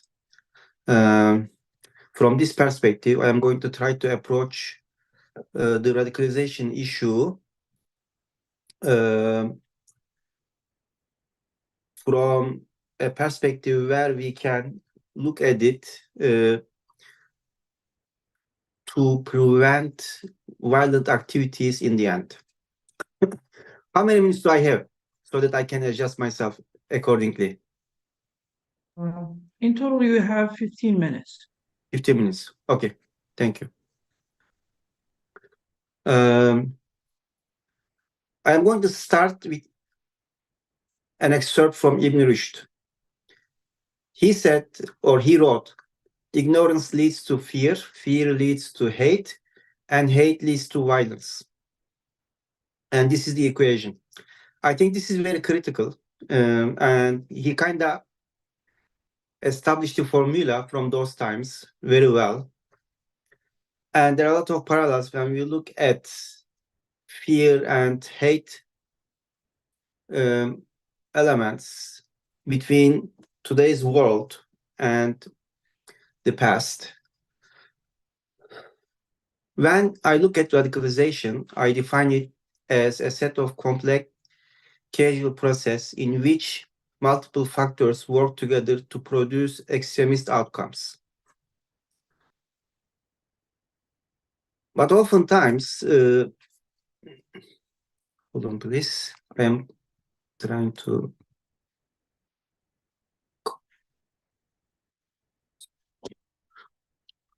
oftentimes it might be difficult to distinguish between radicalization and extremism.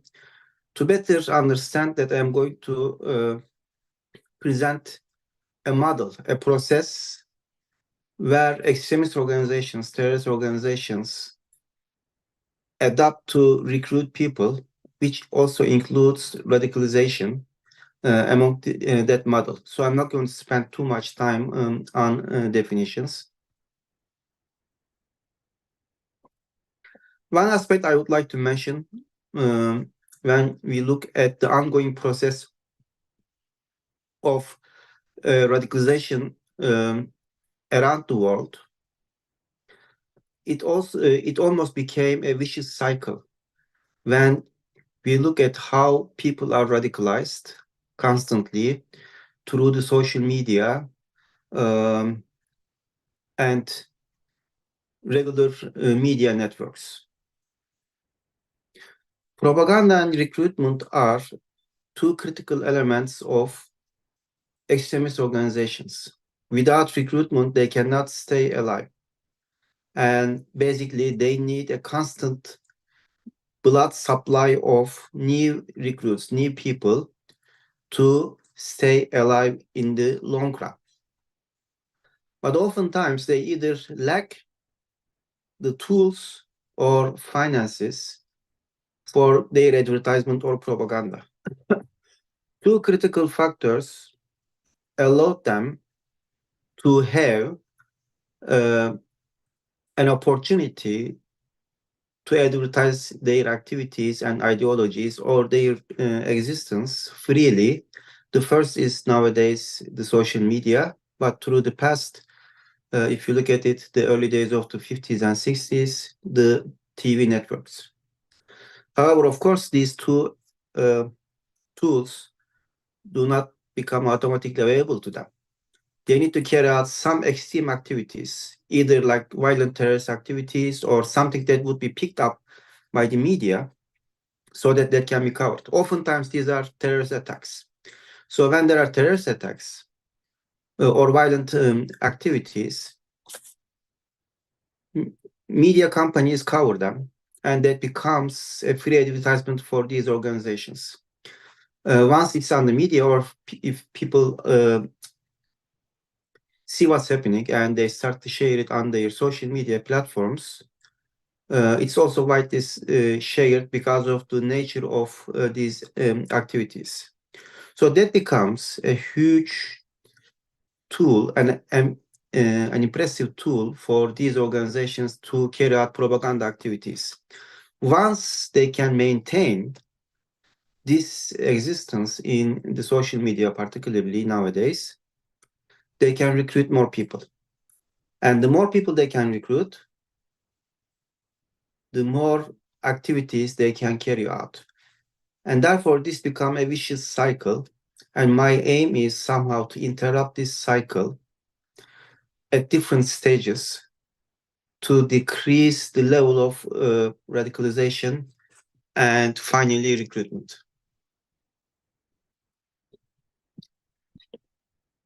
So for that, I'm going to present a model that is consisted of 8 steps. And this is basically how violent organizations and terrorist organizations recruit their members. And the reason I talk about this, if we know how the process works, we can reach out to vulnerable individuals or communities before it's too late. Because once people are ideologically indoctrinated, regardless of what that ideology is, it becomes extremely difficult to change their minds. And I'm going to talk about it during this model. That's the reason I focus on this 8-step model. Now, there are going to be some differences between in-person and online recruitment and radicalization, and I'm going to address those as I go. Terrorist organizations or extremist organizations, when they are recruiting, they adopt 2 types of approach. The first is targeted recruitment. So basically, they might need some areas where they need to find people because they need their talent. So let's say media, let's say a foreign language, let's say an electrical engineer. So therefore, they might look for those specific individuals and try to recruit them.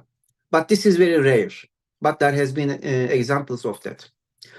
Under normal circumstances, extremist organizations try to reach out to their close circles and try to recruit those people. When I say close circles, over 70% of the times, either friends or family members become the prey of extremist recruiters. This is a safe bet for these organizations because they had already established connections with those people, with their former friends and family members. So they don't need to spend too much time to build rapport and connection. And at the same time, it's a safe bet because if things go awry, they would not, under normal circumstances, report their friends and family members to the police for what they are doing. Once they identify a candidate, and basically that candidate is approved by the organization, they either initiate direct contact if they don't know them previously, or if they have known them from the past, they would start to warm up that connection, prior connection. Oftentimes, when we look at these organizations, they would have front organizations to lure people in. Those could be in-person bookstores, sports clubs, students' organizations, or online social media accounts, chat rooms, Telegram channels, Facebook groups, etc. So if they don't know their targets from the past, they would use these platforms to get connected to new individuals through some common elements. It could be ideology, it could be football, it could be art, it could be music. For example, I have seen some organizations luring in young people through guitar courses, and they were so successful. The third stage of radicalization and recruitment is building rapport. So basically, recruitment is a mind game. If you are going to recruit somebody to an extremist organization, those individuals must believe in you and must trust you. And that can only be achieved through a mutual trust, a close friendship. For that, they start to spend a lot of time with their targets and make sure that they are considered as their best friends. During those stages, usually they do not talk about extremist ideas, but maybe regular mutually accepted ideologies, but usually not so radical or violent. The idea is being close friends at this stage. If a targeted person can pass through this stage, meaning if he or she can become a close friend of the recruiter, the next step is advancing the friendship, and all the while starting to ideologically indoctrinate their targets, and also establishing an emotional connection with their targets. That means spending more time with their targeted recruits, but at the same time trying to indoctrinate them with their ideology. Again, we usually don't see violent elements at this stage. But what we see is isolation, and this is extremely important because at this stage, the people who are targeted by these extremist organizations are isolated from their older circles. They are strictly advised not to talk about what they are doing with their family members, and the recruiters usually try to cut their connections with their prior or past circles. This is very critical for two reasons. The first, it is your last 2 minutes. okay, the first is they don't want them to be questioned about what they are talking. The second is they don't want their targets to talk about their new friends. Once the isolation process is successed, heavy indoctrination happens, basically loading their targets with their ideology. The next step becomes reinforcement of a new identity through that extremist organization's ideology. And then in the seventh step, if a target can successfully pass these steps, would be basically the initial step of accepting a new member to their organization. And there they would ask them to carry out some simple activities. And once this step is passed, basically a person becomes a member of an organization, a violent and extremist organization. On top of each this, I would like to mention that, for example, if you look at ISIS in the United States, around 90% of the cases were in person. So in-person connections are very critical. However, accessing to materials that are used to indoctrinate individuals are now a lot easier. They're available online. And the last thing I would like to mention is social media algorithms, like if you are using Twitter, Facebook, even apps like Telegram, would connect individuals who think alike, and then these individuals would be able to reach to those materials a lot easier. With that, I'll stop. Thank you. Thank you so much for respecting our timing here. It was a beautiful and important paper that we have listened to. I'm sure there were a lot to cover more, but perhaps we will have a better chance in the Q&A session to hear from you more. Thank you. With this appreciation to Dr. Yayla, we want to move to our second presenter, John Paul Buish, if I'm correctly pronouncing the last name. If I mispronounce, please forgive me. And he is the current CEO of picafloors.org, which is an NGO in the area of sustainability and development projects in South America, raising awareness for the fragile ecosystems and protection of the natural environment that we have. And as far as I'm understanding from his abstract, he's going to present us a mystical or Sufi perspective in regard to the question of how we can really deal with the current society, which induces into our hearts fear and insecurity, some of the questions that he wants to raise and perhaps answer is that how can we step out of the programmed fear into our own creation? And how does that match with what we have to do in this world from a spiritual perspective, Abrahamic or other? Another important question that he raises in his abstract is that what can we learn from Hizmet and Hizmet schooling, witnessing the optimism, trust, altruism in refugees from Turkey in many parts of the world? Could the significance of this diaspora be greater than we think for the world we live in? So his general title for today's presentation is How to Cope with the Current Strong Dualism in the World, Useful Lessons from Hizmet and Mystical Traditions of the Past for the Context of Today. With this brief introduction, I would like to invite John Paul Boyce to the stage for his presentation. And again, he will have 15 minutes. Thank you. Thank you very much. I will share my screen to show the presentation. 1 second. Yes.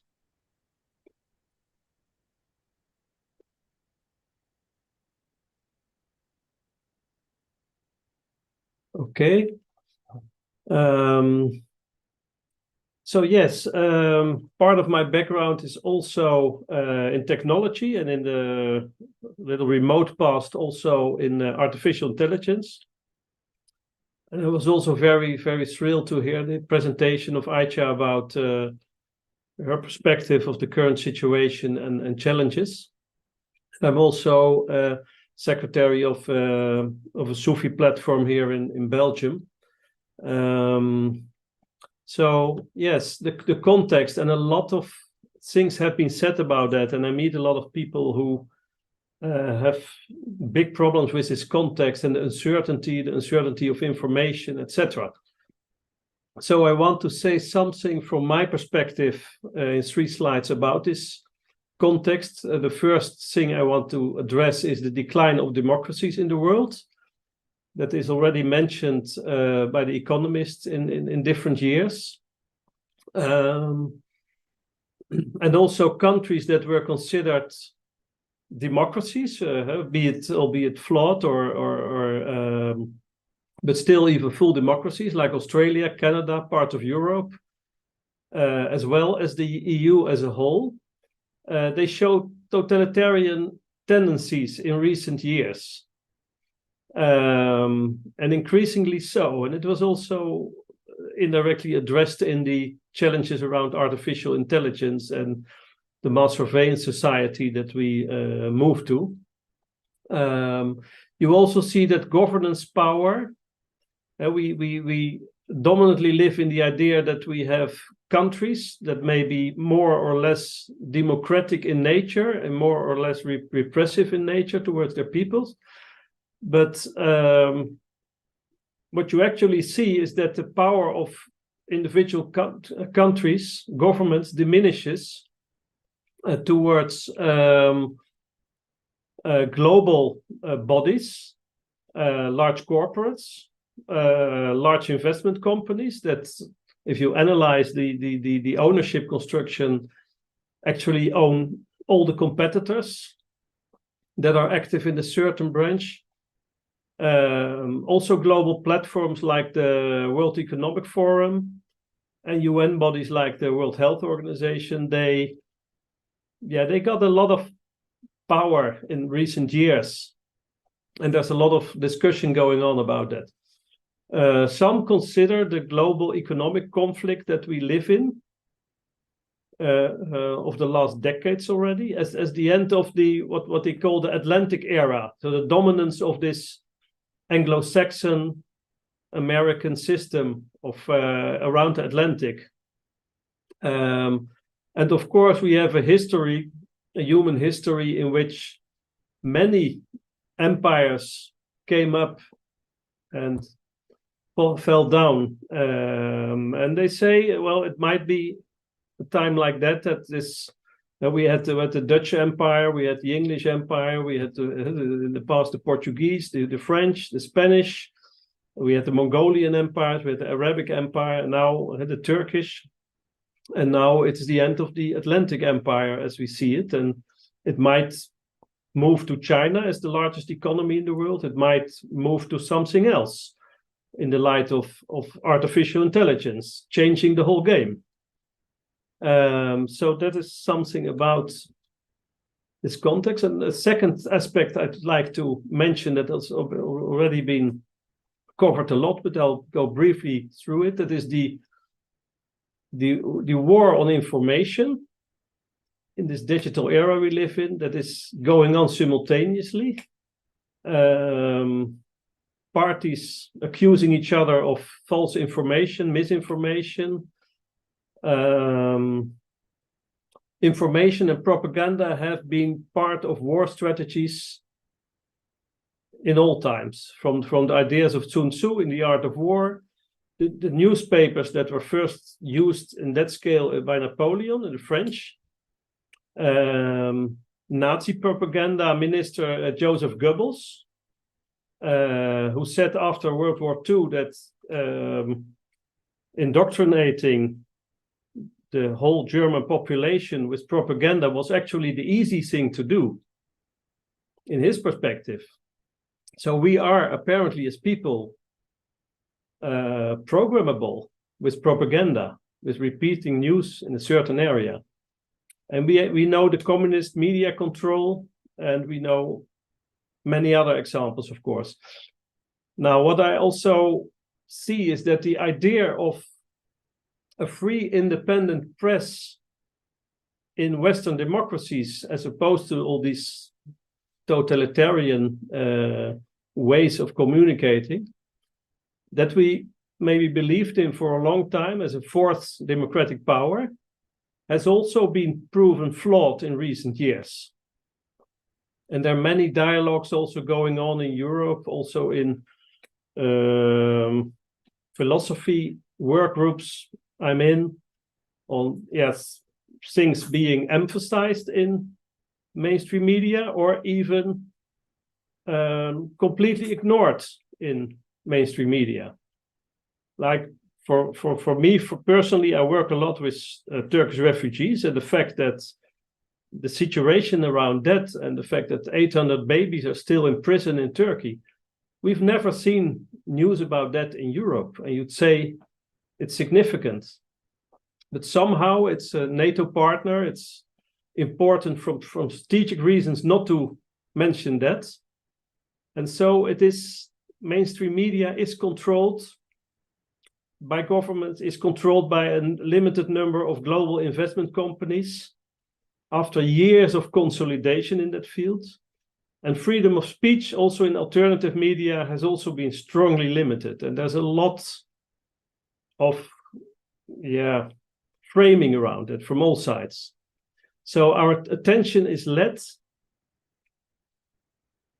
on all the screens that we are watching through our fear-inducing narratives to selected topics, usually global topics, while other significant events are systematically ignored.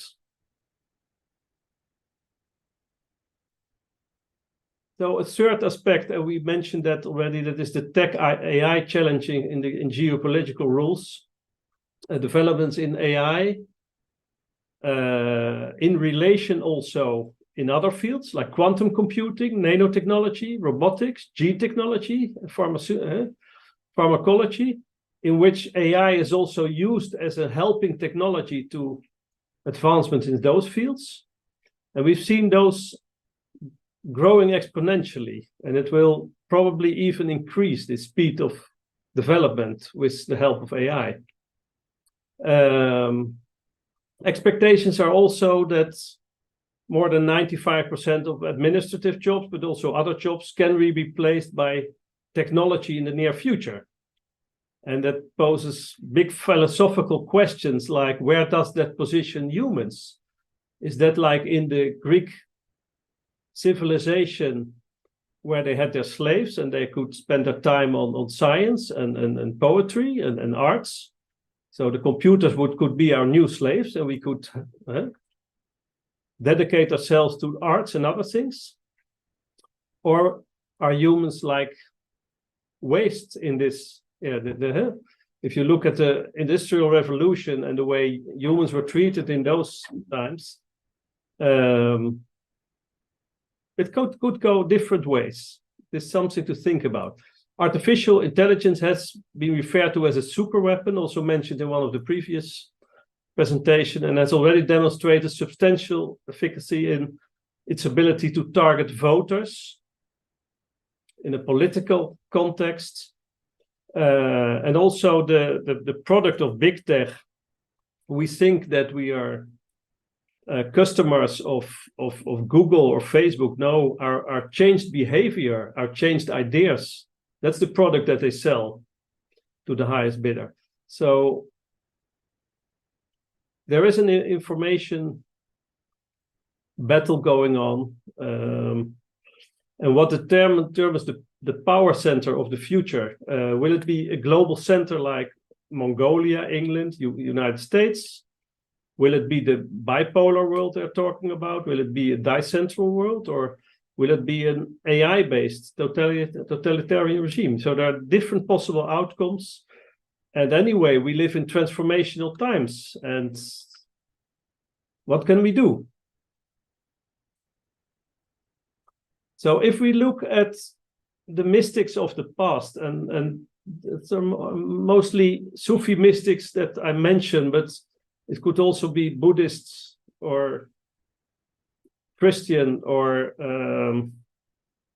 Jewish mystics or from another source. Difficult time, there were always difficult times, always totalitarian regimes. And also Rumi, that I quote here sometimes, he also had to move with his father and family he had to flee away from Afghanistan to escape a raid of the Mongols on the city of Belg that was about to take place. So this flying away from your homeland, your hometown, is not new. What they emphasize, these mystics, they were apparently never afraid. And I also see that with the mystics of today that I meet among my Hizmet friends. They are not impressed by flying away from their country, by the fact that they are totalitarian leaders. Their view is that we see the outside world through our own past, our own inner side, the combination of our personal experience, trauma, judgments, ambition, attachments. So actually what they're saying is you have not one view, one objective view doesn't exist. You have 8 billion views. For every individual in this world has another perception of the outside world. And the potential of our own intention, our own creation, is also emphasized. And they say we create this universe that we experience, we create it ourselves through our mindset. And apparently our perception, our intention, our mindset, our beliefs is subject to programming by outside influences, by the news, by the commercials, by our education, upbringing, culture, propaganda, false news, personal experiences. We are programmed. So how to raise our awareness and consciousness above this programming and come to more objective truths? John, this is last 2 minutes for you. Okay, yeah, then I move on a little faster. So these mystics have provided many guidelines to us on how to cope with that, and it is deep wisdom. And although Rumi stated that he regrets everything he ever said about love in his life because it cannot be described in words, he still was a master in it, and it inspires. And like I said, I work a lot with people from HISMET and their insights. The question that I had working with them for some time, and others as well, is how is it possible that these people fleeing their country with young children, leaving all they have and that they were, their identity, they leave everything behind, and still the people I met were so optimistic, so helping, even happy, and integrating in the society so fast. You see this diaspora all over the world. And we have a lot in the Netherlands, I meet, a lot in Belgium, in other countries. And how can their young children not be traumatized deeply, but be that harmonious that we see and well-behaved? And it may not be all of them, but it is a majority at least. And does the answer lie in their specific programming? Because they also have been programmed, I know. And I refer here to the work of Ori Zoltes, a historian of Jewish background in the United States. And he states that the schooling, and it has mentioned in the beginning of this day as well, the importance of schooling. And these HISMET schools appear to be non-religious, basically. They are based on dialogue, and they have only one principle, and that is how to help realize the highest potential in the others. That is what they were programmed to do, to help realize the highest potential in others, not to be in competition with others. So, yes, if we translate that to what, because that's the question, how can we make that practical?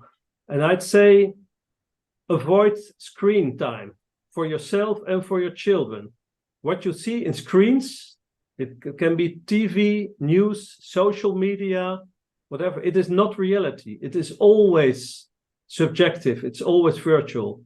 And limit your time. Choose wisely in that.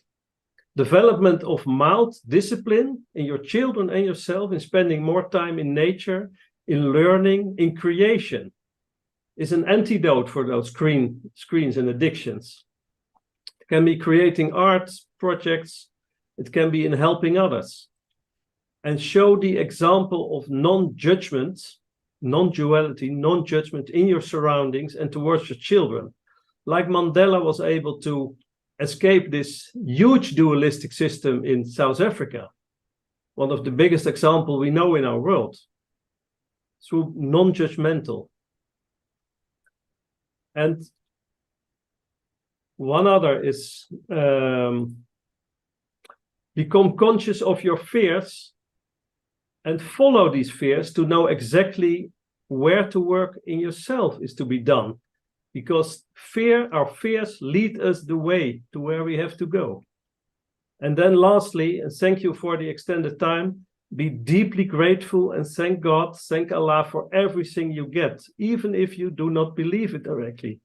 Gratitude is among the highest uplifting vibrations and will immediately change our perspective and our situation. Thank you very much.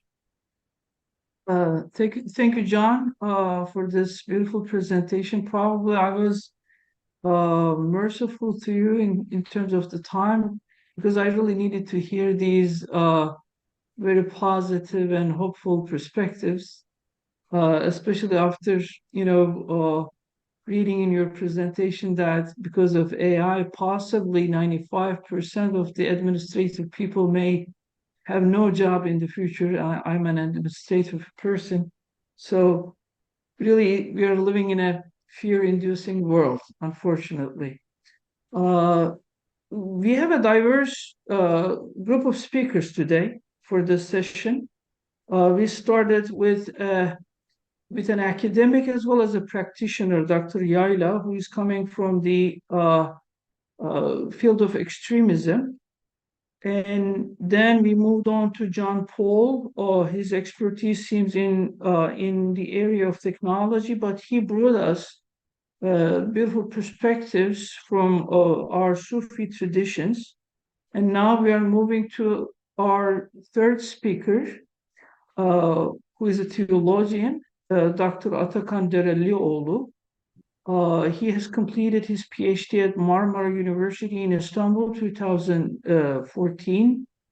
in the field of Quranic exegesis, and he is currently working for WISE Institute, which is Wisdom Islamic Studies and Education, located in New Jersey.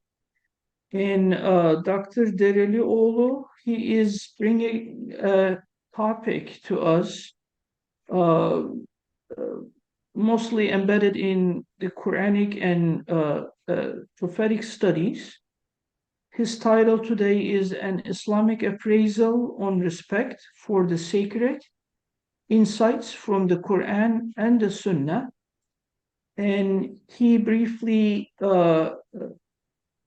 summarizes his paper as follows. The study emphasizes that despite differences in belief, all humans are worthy of respect and deserve to practice their faith freely. This principle paves the way for peaceful coexistence and interfaith harmony. And with this short introduction, I would like to invite Dr. Dereli Oğlu. Thank you. Can you hear me? Yes. Okay. So first of all, it gives me a great pleasure to be serving and presenting in such a scholarly activity, along with distinguished guests and speakers from abroad. So I'd like to welcome you all, and I wish this meeting to be a productive and prolific session. So can you see also my slides? Yes, we do see it. Okay. So since the research covers a wide range of area and time is limited, I'd like to move on to the subject immediately. As time permits, I'll touch upon some issues that I'd like to emphasize. In particular, I'll try to form a theoretical framework based on Islamic approach to respect for the sacred for the sake of global peace. So the Quran explicitly and unequivocally prohibits the use of coercion in faith, because coercion in faith would violate the fundamental human right, the right to a free conscience. So Quran describes freedom of belief as will to believe and will to disbelieve. Chapter 18, verse number 29 says, قُلِ الْحَقُّ مِنْ رَبِّكُمْ. The truth from your Lord has arrived. فَمَنْ شَاءَ فَلْيُؤْمِنْ. Whoever wills to believe, let him believe.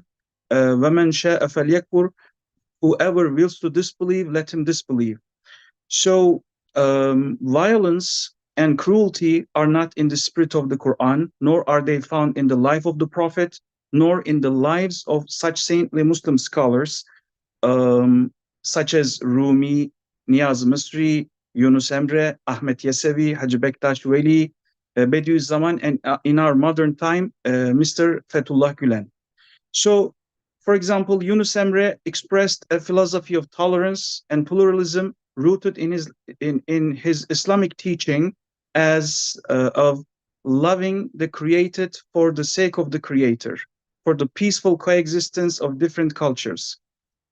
Mevlana''s universal message of inclusivity, forgiveness, and continual spiritual striving reflects on his famous call, come again, whatever you are, whether you are infidel, fire worshipper, or idolater, whether you have broken your vows of repentance 100 times, this is not the gate of despair, this is the gate of hope, come again. And similarly, Mr. Gülen strongly opposed violence and terrorism as contrary to the essence of Islam, emphasizing that no true Muslim can be a terrorist. A terrorist cannot be a true Muslim. And also he outlined the core values of the Hizmet community in an interview given to Sharq al-Aswad as human rights, freedom, democracy, dialogue, peace building through education, while arguing that respect for the sacred must be a universal value in that interview. So here is the theory I've come up with from the Quranic guidelines and the prophetic tradition. But first, I hope the time is going to permit to go over the particular steps in here. There are 8 steps to reach that conclusion. I'll try to ponder upon those steps one by one, and then hopefully we will reach to that conclusion and read it together. So from chaos to peace, how Islam brought moral order to the Arabian Peninsula.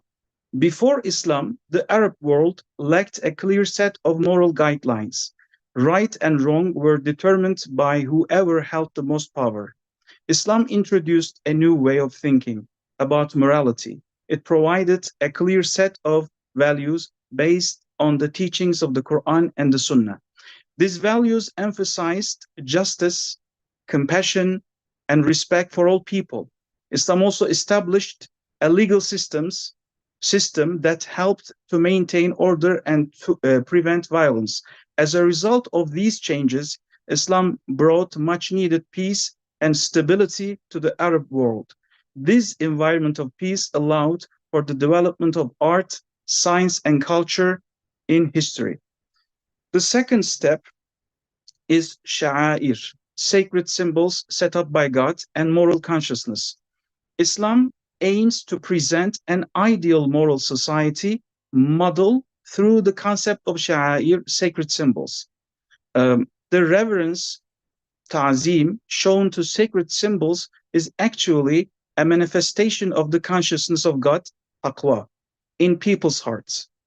Through this, Islam aims to ground the abstract faith on a moral basis in concrete behaviors. And then God invites the believers, Ya ayyuhalladhina amanu udkhulu fis silmi kaffa. O you who believe, come in full submission of God, all of you, without allowing any discord among you due to worldly reasons. Being in a state of peace and no conflict, as silm, is an essential condition for this ideal moral society model. Islam seeks to establish universal moral principles in such a basis by abstaining from violence. Islam attempts to settle the universal moral theory in hearts through sha'air on the grounds of peace. And the third step to reach the global peace, the ideal moral society through the purification of the individual. In Islam, the abstract faith becomes concrete through moral behaviors. Islam primarily aims to purify and rehabilitate individuals from all kinds of extremism, hate crimes, and violence. Even the smallest abuse is not seen as a trait of a true believer. For example, Abdullah narrated that the Messenger of Allah said, لَيْسَ الْمُؤْمِنُ بِالتَّعَانِ وَلَا اللَّعَانِ وَلَا الْفَاحِشِ وَلَا الْبَذِيء. The true believer does not insult the honor of others, nor curse, nor commit fahisha, indecency, nor is he or she foul. This is a sound hadith in Tirmidhi. Thus, the tendency towards violence is controlled in individuals. A society composed of such purified individuals attains an ideal moral structure. Violence and hate speech becomes minimized, peace and fraternity prevails. And the fourth step to reach the global peace, building ideal morality on Islam's peace island. Islam is essentially an island of peace and no conflict zone. One who truly enters this island of peace can no longer be inclined to war or violence. First, as I've mentioned, chapter 2, verse number 208, Ya ayyuhalladhina amanu udkhulu fis silmi kaffa, silm, which means peace, and Islam has been used in this verse in the same meaning. So, O you who believe, enter into peacefulness, the whole of you. And a prophetic tradition, a hadith, Abdullah ibn Mas'ud reported that the Prophet said, Sibabul Muslim fusuq. Reviling, abusing, insulting a Muslim is disobedience to God. وَقِتَالُهُ كُفْرٌ. Fighting and killing him is considered as disbelief, God's denial.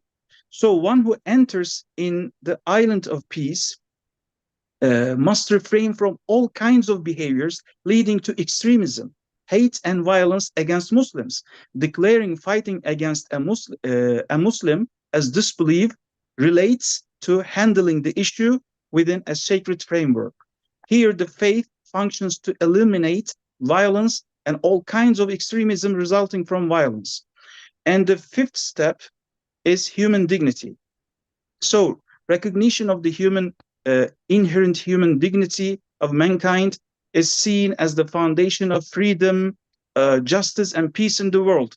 In the preamble of Universal Declaration on Human Rights, or the CEDAW Convention on the Elimination of all forms of discrimination against women, or Universal Declaration on Cultural Diversity by UNESCO, all of them in their preamble talk about the human dignity as the basis of freedom, justice, and peace in the world.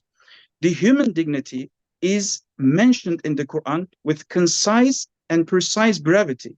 Surah Al-Isra, verse number 70, which says, وَلَقَدْ كَرَّمْنَا بَنِي آدَمَ. Verily, we have honored the children of Adam. And as the verse clearly and precisely indicates, it's not only about dignity of Muslims. This statement is not just a mere talk in the Quran. This fact is clearly stated in the Quran. For example, in Surah Al-Ma'idah, chapter 5, verse number 32, whoever kills a human being for other than manslaughter or corruption in the earth, it shall be as if he or she had killed all mankind. And whoever saves the life of one, it shall be as if he or she had saved the life of all mankind. So this is the fifth step. And now the sixth step to the global peace. So Islam's vision of global peace, protection of the individual and society. In Islam, harming oneself, this is chapter 4, verse number 29, and harming others, chapter 5, verse number 32, is prohibited. Thus, the basis of global peace is established. Entering Islam during this time of ignorance was like entering a protective shield, safeguarding individuals from harm inflicted by themselves or others. So I don't know how much time do I have. I can go into more detail, but so there is time constraint. How many minutes do I have? A little over 4 minutes. Okay, then I'm moving to the seventh step. So Islam's gradual peace model from individual to global. First, the individual is purified from violence and gains a peaceful personality. Then this model spreads to the family and society. Ultimately, Islam aims for global peace. Muslims are obliged to show respect to other faiths. Chapter 6, number 108, وَلَا تَسُبُّوا الَّذِينَ يَدْعُونَ مِن دُونِ اللَّهِ فَيَسُبُّوا اللَّهَ عَدْوًا بِغَيْرِ عِلْمٍ. O believers, do not revile those they call on beside God, in case they, in their hostility, animosity, and ignorance, revile God. So if you approach others like this, out of animosity and hostility, they are not going to listen to you, and they will be insulting your God as well. Thus, we have made their action seem attractive to every nation. وَكَذَلِكَ زَيَّنَّا لِكُلِّ أُمَّةٍ عَمَلَهُمْ. That's the wisdom, the divine wisdom behind that. Every nation, everyone sees what they do as something good. So thus expanding waves of peace and fraternity start from the individual, encompassing the family, society, and all of humanity. The basic idea is the gradual diffusion of peace starting from the individual. For lasting peace requires individuals to have peaceful personalities in the first place. Now the eighth step, Islam's vision of global peace addressing common issues. Islam aims for peace on a universal level through a gradual peace model. At the final stage, all people of faith should come together concerning common issues. So, for example, chapter 5, verse number 2 says, وَتَعَابَنُوا عَلَى الْبِرِّ وَالتَّقْوَى. Cooperate with one another in righteousness and piety. وَلَا تَعَابَنُوا عَلَى الْإِثْمِ وَالْعُدْوَانِ. But do not cooperate in sin and aggression. Cooperation with people of other faiths is necessary to contribute to the solution of these global issues. And then chapter 3, verse number 64, says, addressing the people of the book, Christians and Jews, "O people of the book, come to a word common between us and you." Ultimately, Islam aims to solve all common issues of humanity through such global cooperation. Now, all these steps will be unified in here to, come up with a kind of theory based on all the steps which was previously mentioned. So Islam's vision of global peace within the framework of respect for the sacred. First, Islam sees the reverence, ta'zim, shown to sacred symbols, sha'air, as a manifestation of the consciousness of God, taqwa, in people's hearts. It aims to ground abstract faith on concrete moral behaviors, all of them taken from a prophetic teaching or a Quranic guideline. The basis for an ideal moral society is established by purifying individuals from conflict, discord, and violence first. Those who enter the abode of peace, the peace island in Islam, can now be inclined neither to war nor to any violence, since insulting fellow Muslim, sab, the same word is used in here with, insulting the faith of others. Again, sab is used in that respect, is considered disobedience to God.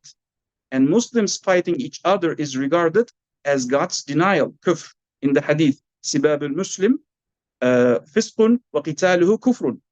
Insulting, sab, وَلَا تَسُبُّوا الَّذِينَ يَدْعُونَ مِن دُونِ اللَّهِ, what other faiths hold as sacred is also prohibited, even at the global level. For every human being has an innate dignity that necessitates a general respect for the creation, for the sake of the Creator. In such a society made up of purified individuals, violence and hate speech is minimized.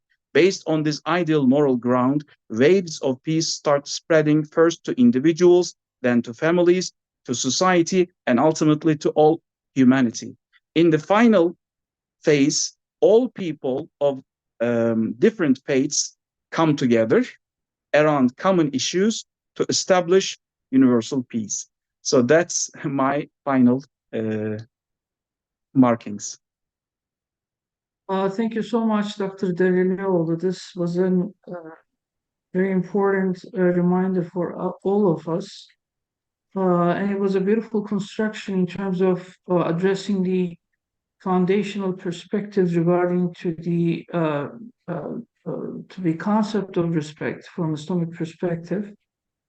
And I think that should be my favorite presentation so far, because I'm the president of Respect Graduate School. So you are pioneering this, concept that we are trying to build up in our institution. Thank you so much. The pleasure is mine. Thank you. And we are moving to our fourth speaker today, Dr. Salim Abdullah. He is from Harmony Institute, and he's working at the institution as a researcher. And today we are going to listen an interesting paper from him. His paper or his presentation is titled as Intersection of Religion. And his abstract goes as follows. The intersection of religion represents a dynamic and multifaceted terrain of inquiry that transcends disciplinary boundaries. This presentation provides a concise overview of the central themes and concerns that define the study of religion in its intersection with various aspects of human existence, culture, and society. With this brief introduction, I would like to invite Dr. Abdullah. Thank you for joining us, and the floor is yours. Thank you. Thank you very much. Assalamu alaikum wa rahmatullahi wa barakatuh. Yeah, I'm still a student actually doing a master's. So I'm not just I'm still a student. Yeah, thank you very much. It's really a pleasure to be engaging with professors also learning a lot. Alhamdulillah. Now, on my presentation, I will try to talk more about the intersection of the religion. So I will try to tackle one of the big problems they face. So I present from my own country the problem that we as a Muslim of the country is facing about the radicalization, which is, I believe, most of the African countries, especially those who have Islam, have tested the religion of Islam has faced, especially like the Kenya, part of the countries whereby they have been surrounded by a group which they try to represent Islam, but through an extremist ways. So I'm trying to tackle the problem of radicalization as one of the problems that intersect the religion, and how I'll be using the Ismatic way on how we're able to solve the problem that we are facing in the world in the world currently. Now, one of the big problems that we, as a radicalization, is a process that involves the gradual acceptance of the extremist ideologies, which may include exposure to radical propaganda, online recruitment effort, and personal grievances that are exploited by the extremist recruiters. Now, among the main features that allow a radicalization as someone to be a radicalized.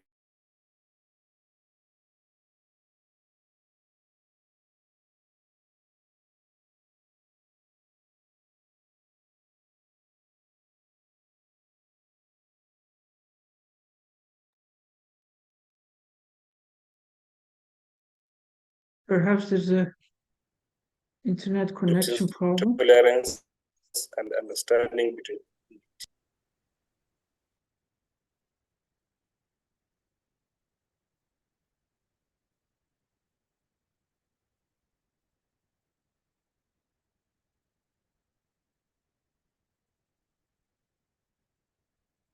Dr. Abdullah, you are muted right now.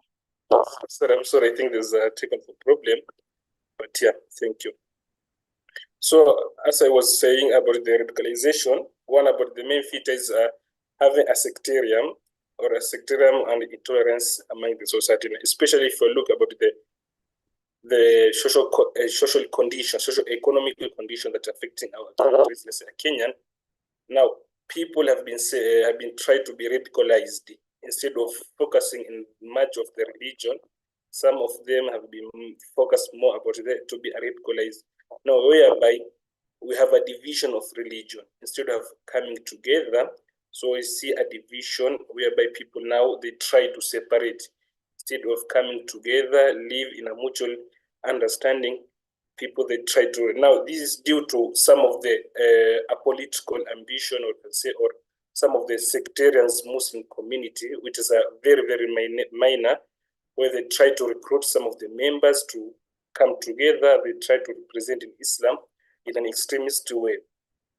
Now, also, to combat the problem of sectarians, so effectively, it's crucial to address sectarian tension, promote inclusivity, and evaluate economic disparities.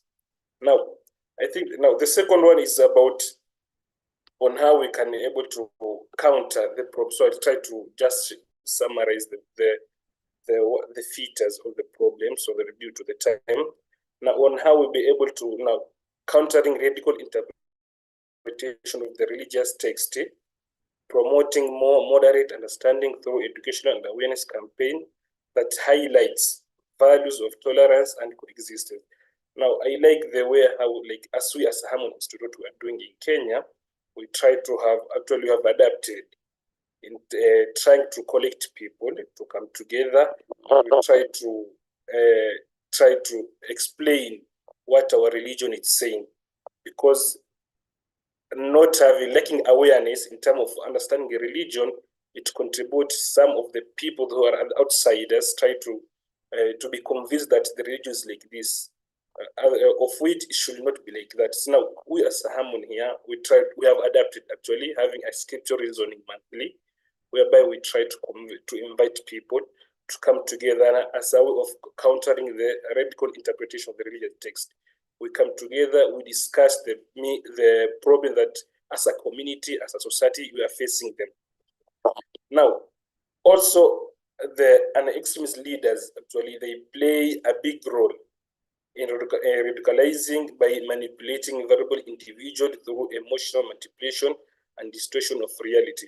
Actually, in the recent time, we had actually an event whereby the cultism, where a leader was trying to recruit people, and they from the other religion, the denomination, and then they were used to fast throughout the day as a way of waiting for Jesus to come as a savior for them. Now, government had to intervene to look at the problem, to find out that some of the Muslim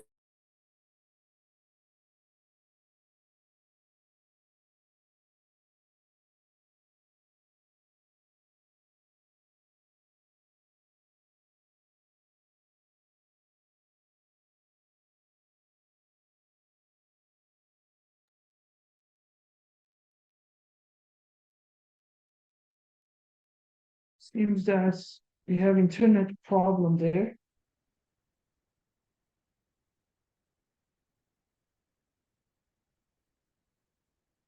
Shall we move to the other speaker, Dr. Nson? Oh, he's back, I guess. Yeah, sorry, I'm sorry. I think there's some technical problem with our Wi-Fi, but the internet. And so I say that we need to remove, or we need to find ways on how we can patch their way the extreme leaders, because they play a big role in trying to recruit some of the youth, especially, to come together, excluding themselves. Instead of coming together as a community, working together, they try to exclude them from the society. Now, having this a problem of radicalization, whereby we have seen that now some, as the Muslims say, have been excluded in terms of the collection, in terms of collective responsibility, whereby people should come together. Now, we have seen as a particular, like the government of Kenya, whereby because of the radicalization that appear for a short time, Muslims have been actually excluded. So they have been trying to be pushed out. They say, you have to solve your own problem. Because now we don't have the dialogue in between. Some of the Muslim leaders or imams, they try actually to portray Islam as a separate religion of not engaging with others people, whereby people can come together and solve the problem. On top of that, we have the problem of the religious intolerance. Okay, now whereby the extremists may exhibit intolerance toward other religious group or those who are not there to the particular interpretation of their faith, as I said before, the cultism. This can lead to acts of violence against perceived enemies. Now, this having any religious intolerance is actually it leads to have a social division, whereby extremist ideologies can lead to a social division and fragmentation within the community. This division may hinder peaceful coexistence and dialogue between different religious groups, exacerbating tension and contributing having a conflict. The second one is between us and them, whereby I believe I remember there's a time we had a discussion. They said, as Mr. Febagule said, that we should not use the I or we when trying to explaining the religion. We should only use the Quran itself, the Hadith itself, because we don't have the permission of saying I, because you are not responsible for. So we should always refer to the Quran or the prophetic tradition as a way of trying to explain the religion. Sometimes we found us, so a minor group that it's trying to represent the religion as against the other thing, the other group or the religion. Whereby now we found we have a conflict in between the two community or the two religion. Now, having that mentality actually, whereby the extremists often adopt an us versus the mentality, viewing those who do not share the religious belief as enemies or threats. This mindset can contribute to hostility and discrimination against individuals from different faiths. Also, we have a global impact.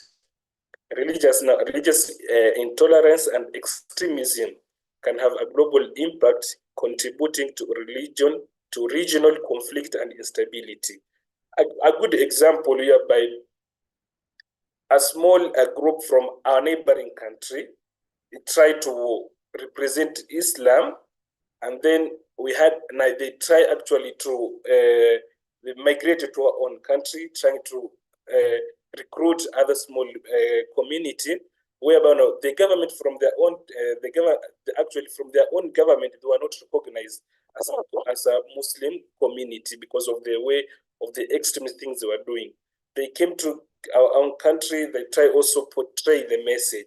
We had now a bordering conflict between the two countries. Now, as a community whereby instead of coming together or trying to purge their way, removing this obstacle, these people actually they try to recruit other members to be together.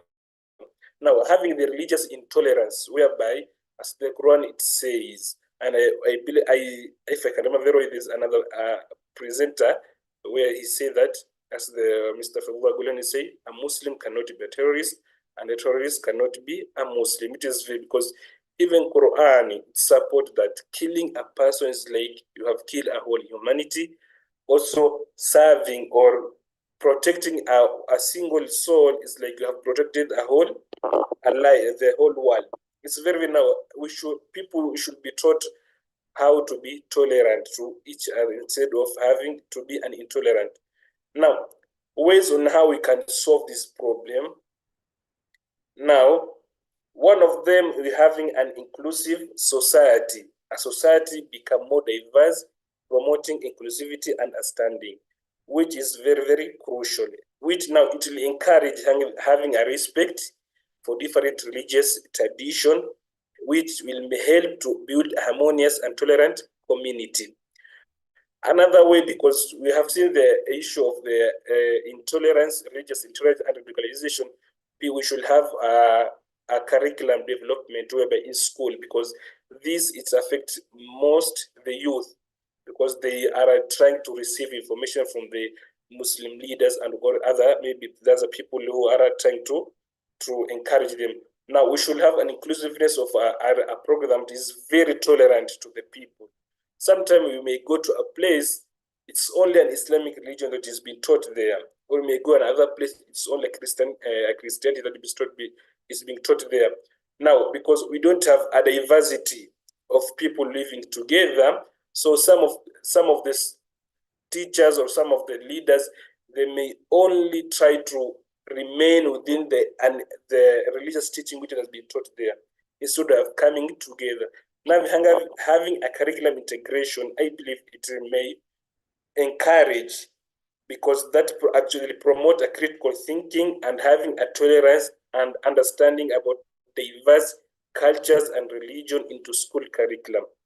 Now, another one, whereby I like how Mr. Kuleni actually encouraged having religious freedom as a fundamental human right, which is very, very important, because government should not only protect this right, but actively promote an atmosphere where individuals can freely practice their faith without fear or persecution, which is very important.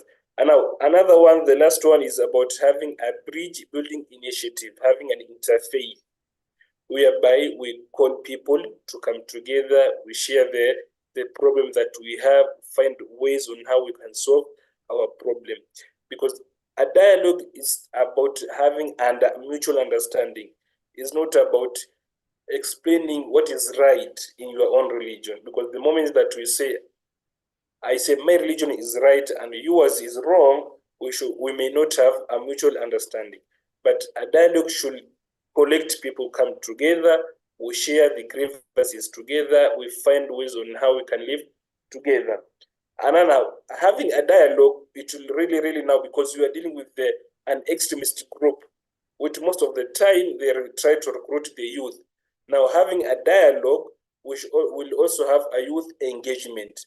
Now, whereby we'll develop a program that will make people have a constructive activities, like maybe having a community service, sometimes having sport, just to get them to read our youth from being engaged or spending much of the time in those other small minors community that we promote an extremist religion.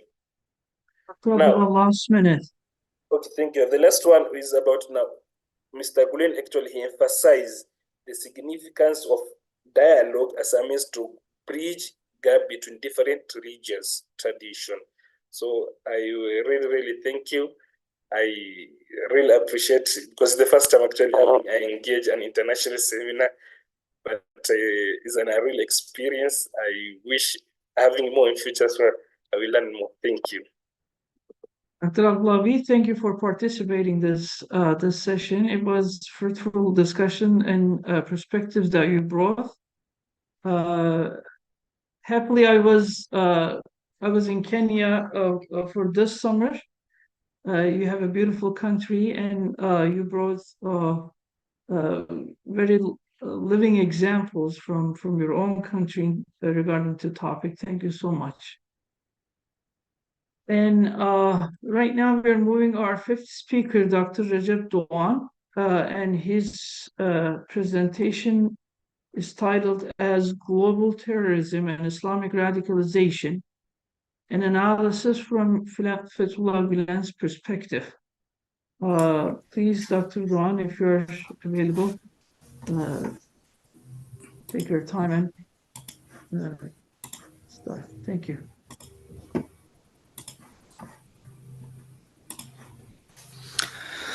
Hi, everyone. My topic is global terrorism and Islamic radicalization from Fethullah Gülen's perspective. I have to admit one thing, my time is very limited. I have an appointment meeting at 1 o'clock. I thought my speech would start at 12:30. So please excuse me. So I will keep it short and clear as much as I can. First of all, two concepts. One is, radicalization. The other one is terrorism. There are no clear-cut or crystal clear definition for each. So people usually, or globally agreed or common definition. But what we understand is it's about violence against civilians, women, children, or the non-military people on the basis of some extreme ideas, and they justify their killings by referring to their texts or religious texts or some primary sources. So in this regard, it's a question if Islam really promotes violence or terrorism. Why there have been many terrorist groups throughout Islamic history. It's not something new, starting from the very early the Kharijite time, right after the second Caliph, even the third Caliph and the fourth Caliph, the Uthman and Umar, they were victim of the terrorism and violence. So a lot of questions about Islamic sources, if the Quran or Islam really promotes an extremism or terrorism. First of all, we need to. I have to say that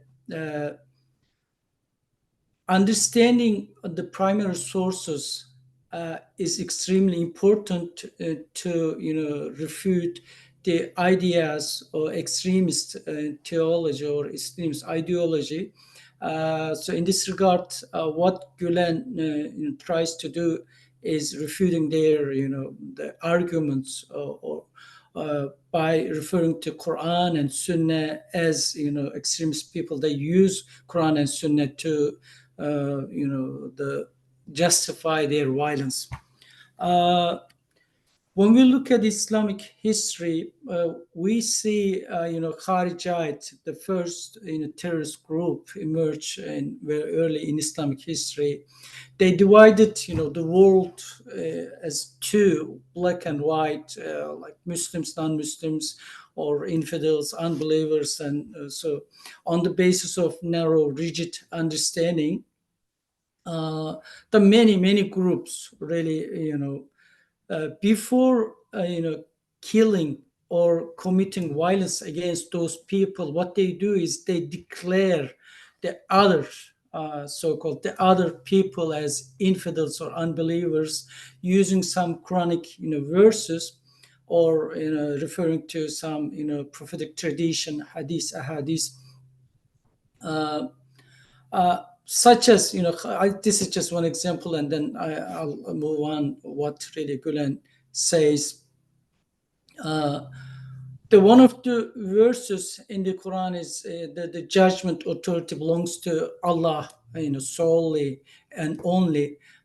They use this Quranic verse to declare the Caliph Ali and Muawiyah and early Muslims, even the many campaigns, as kafir, or unbelievers or disbelievers, and then killed them.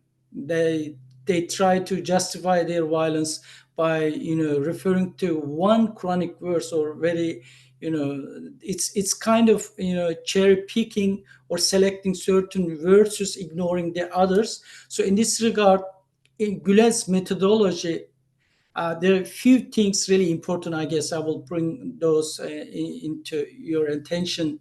One is understanding the Quran in its entirety, in its historical context. What I mean, without understanding the Quran as a whole, you cannot understand one verse by just selecting and trying to base your opinion on one verse or few verses.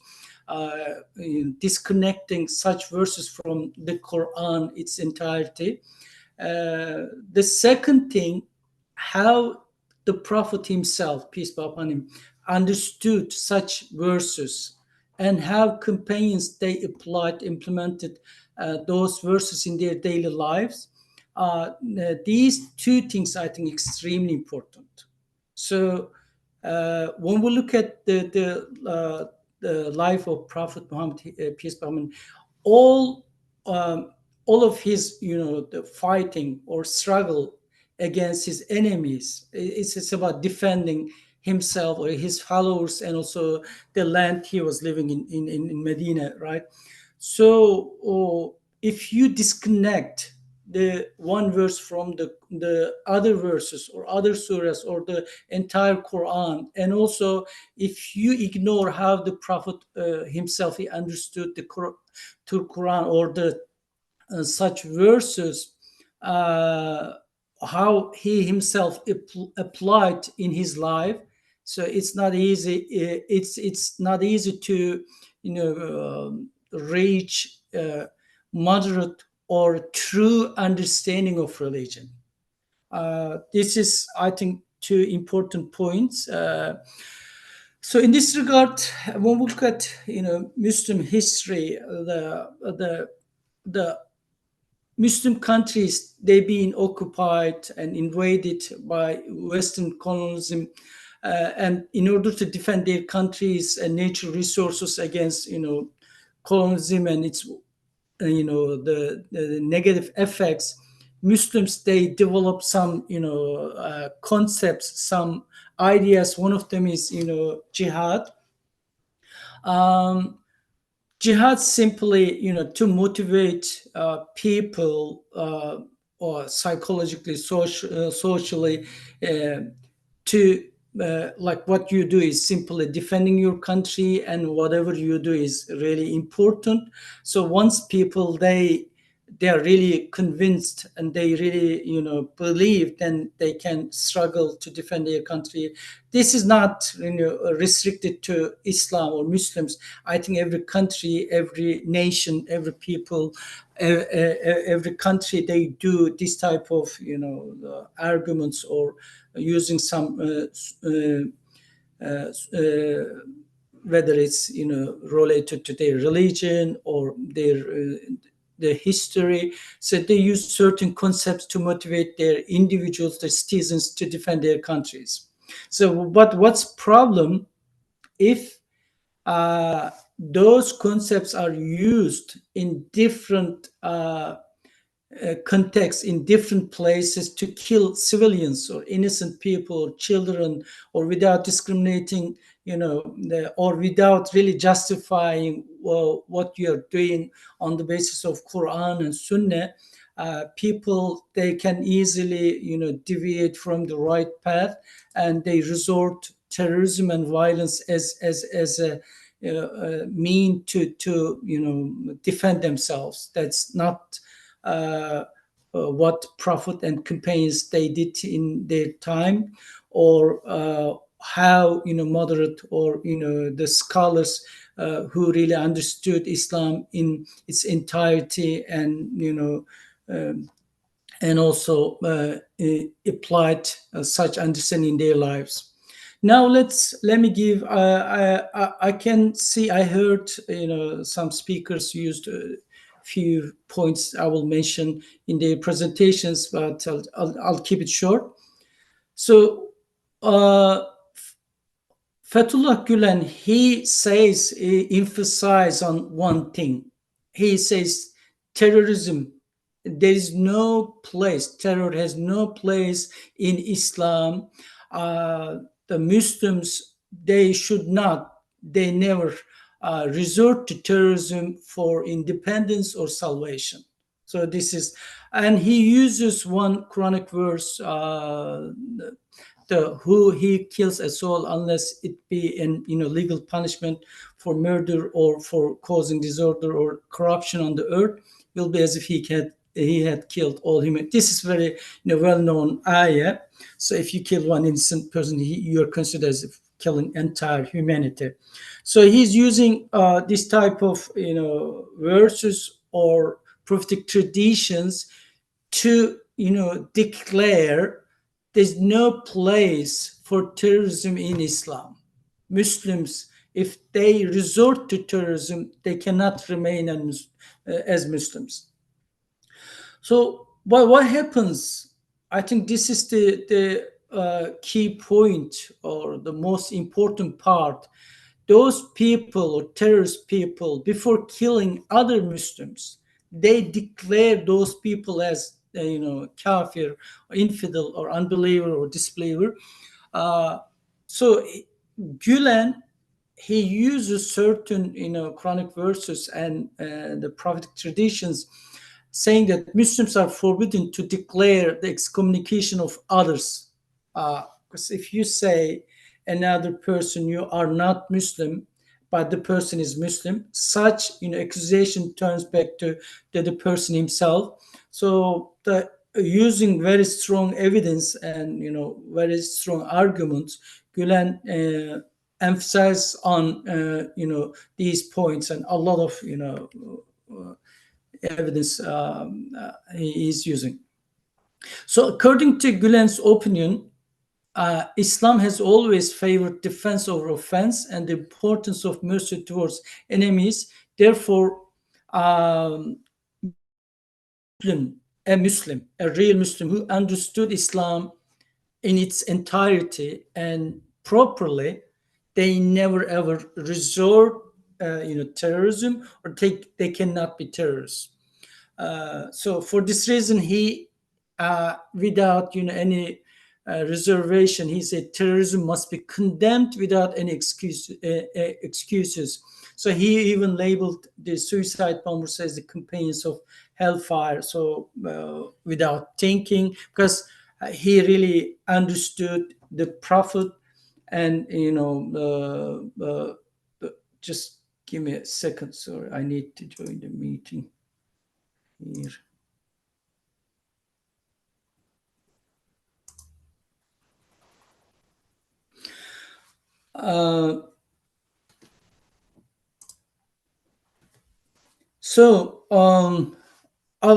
I need to finish in few minutes. Sorry about that. So let me come to the last page. So Gülen deems terrorism as the greatest blow to peace, democracy, and humanity, and he always condemns any terrorist activity, no matter by whom it's carried out, for what purpose it's done. That's the key point, I think. And in many places, he repeatedly saying same thing again, and he says he sees extremist groups as a real threat for entire world, and therefore openly rejects their claims on the basis of primary Islamic sources. I think I have to finish my presentation here because, as I said, right now another meeting started for me. I'm working now. Sorry about that. Thank you, Dr. Doğan, for this important presentation, especially Fethullah Gülen. He is a well-known Islamic leader, and he's very influential. It is important to know his perspectives because his ideas really influencing our daily lives, and many people all around the world are appreciating his leadership. Therefore, not only it was theoretical presentation, but also very much practical. Thank you so much. And right now we are moving our last speaker, Dr. Ali Ünsal. Ali Ünsal is working for the WISE Institute as a director. And today he is going to be talking about the concept of balance in Islam, which in the Quranic language is mentioned as tawazun. Briefly, he says that his article delves into the multifaceted concept of balance in Islam, unraveling its significance across diverse aspects of Muslim life through a meticulous analysis of Quranic verses, prophetic sayings, and scholarly interpretations. His article unveils how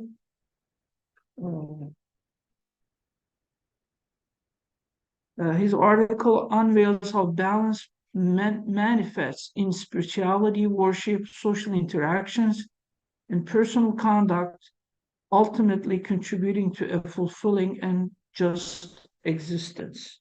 We welcome Dr. Ali Ünsal for his presentation. Thank you very much, Dr. Erish. Yes, today the last speaker, as the last speaker, I would like to present the place and importance of balance in Islam, a comprehensive analysis. Balance is an important concept in all areas of our lives. We need balance for our physical and mental health, our relationships, our careers, and our overall quality of life. Balance, in Arabic, tawazun, is a fundamental concept in Islam, deeply embedded in Quranic teachings and prophetic traditions. It permeates all aspects of Muslim life, guiding individuals towards a harmonious existence and spiritual fulfillment. This presentation delves into the multi-phased nature of balance in Islam, exploring its profound impact in personal growth, social interactions, and spiritual developments. In Islam, there are several terms that convey the concept of balance and moderation. Among the teachings of Islam, principles such as balance, justice, moderation, and following the middle path hold significant importance. There are some terms used in this context. I'tidal, for example, it means moderation. It means to follow the middle path and maintain balance. And another one, adl, justice. It's based on the principles of balance and equality. The other one, mizan. It's also balance. In Islam, it symbolizes fairness and equilibrium. Another one related this concept, adab, discipline, behaving in a balanced manner. The other one is al-wasatiyya, the middle way, avoiding extremes and leading a balanced life. Mizan wa qistas, balance and measure, aiming to maintain balance in both individual and social life. In the Quranic concept balance, the Quran emphasizes the importance of finding a middle ground between extremes, avoiding both excess and deficiency. One of the most well-known verses on balance in the following: maintaining moderation in consumption and lifestyle. Quran says, all mankind, eat and drink from the bounties of Allah and do not transgress. Surely Allah does not love the transgressors. Chapter 2, verse 67, Surah Al-Baqarah. Balance is presented in Quran as a prominent feature of the universe. And in Surah Ar-Rahman, Quran says, and the heaven he has raised, and he has set up the balance in order that you may not transgress balance. So establish weight with justice and fall not short in the balance. Chapter 55, verses 7 to 9. In another verses, Quran says, O mankind, what has deceived you concerning your Lord, the generous, who created you, proportioned you, and balanced you? Surah Al-Infitar, the chapter is 82 and verses 6 and 7. Our natural inclination, fitrah, is balance. Excess or negligence pulls us from the strengthened, upright fitrah. Every day of life in our prayer, Muslims ask Allah to bless them with balance. Ihdina as-sirata al-mustaqim. Oh Allah, set us on the straight path, sirat al-mustaqim. Surah Al-Fatiha, chapter 1, ayah 6.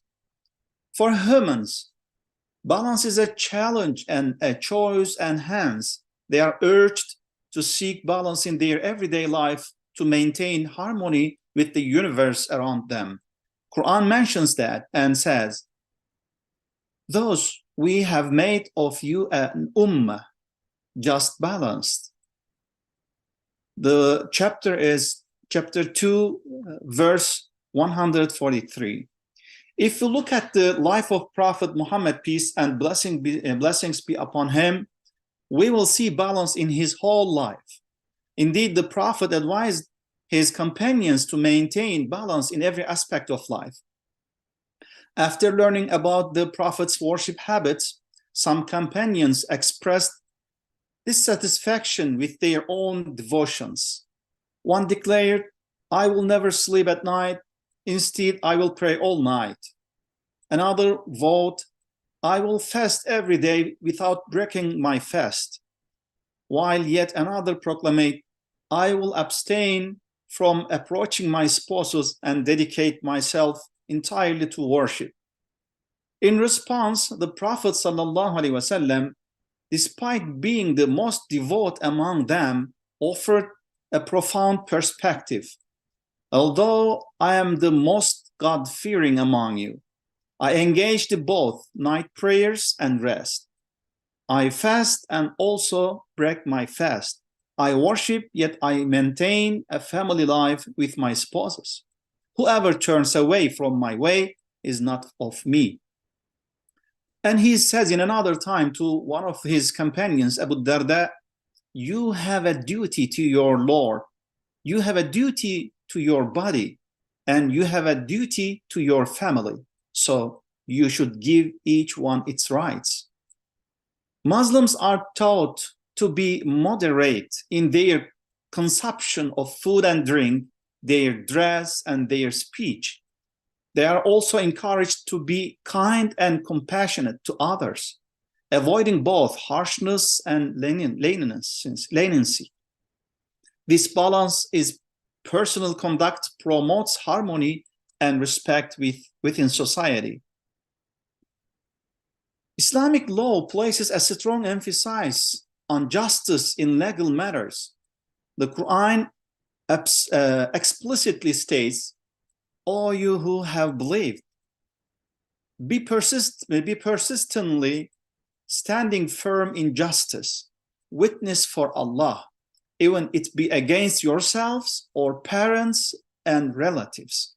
Surah An-Nisa, chapter 4, verse 135. In another verse, Quran says, "O you have believed, be persistently standing firm for you, Allah, witnesses in justice, and do not let the hatred of a people prevent you from being just. Be just, that is nearer to righteousness, and fear Allah. Indeed, Allah is acquainted with what you do." Surah Ma'idah, chapter 5, verse 8. Muslims are encouraged to maintain strongly family ties and friendships, but they are also reminded of their responsibility to the wider community. This balance between personal relationships and civic engagement ensures that Muslims are both fulfilled individuals and contributing members of society. Even in Islamic Islamic family law aims to establish balance in family relationships. For example, it recognizes the rights and responsibilities of both spouses, ensuring fairness and balance in matters such as inheritance, financial support, and treatment. In criminal matters, Islamic law seeks a balance between justice and mercy. While there are prescribed punishments for certain offenses, there is also room for clemency and forgiveness. The principle is to weigh the circumstances and evidence carefully before administering justice. In economic matters, Islamic law prohibits both usury and gambling, riba and maisir. These prohibitions are designed to promote fairness and prevent exploitation in economic transactions.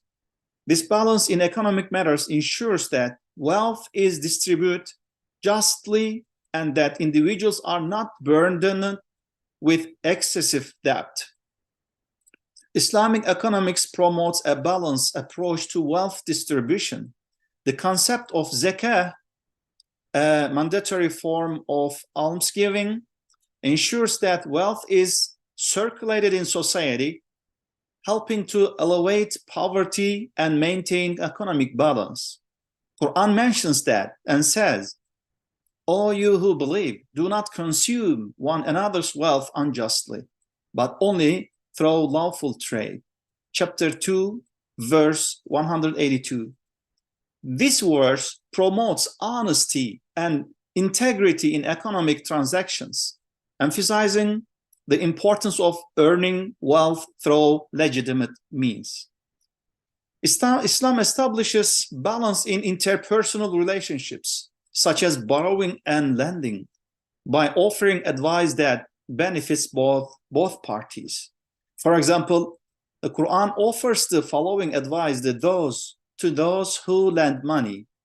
If someone is in hardship, there should be deferral until a time of ease. But if you give from your right as charity, then it is better for you if you only knew. Chapter 2, verse 280. On the other hand, Rasulullah Muhammad, peace be upon him, offers the following warnings to those who borrow money. Procrastination, delaying in paying debts by a wealthy man is injustice.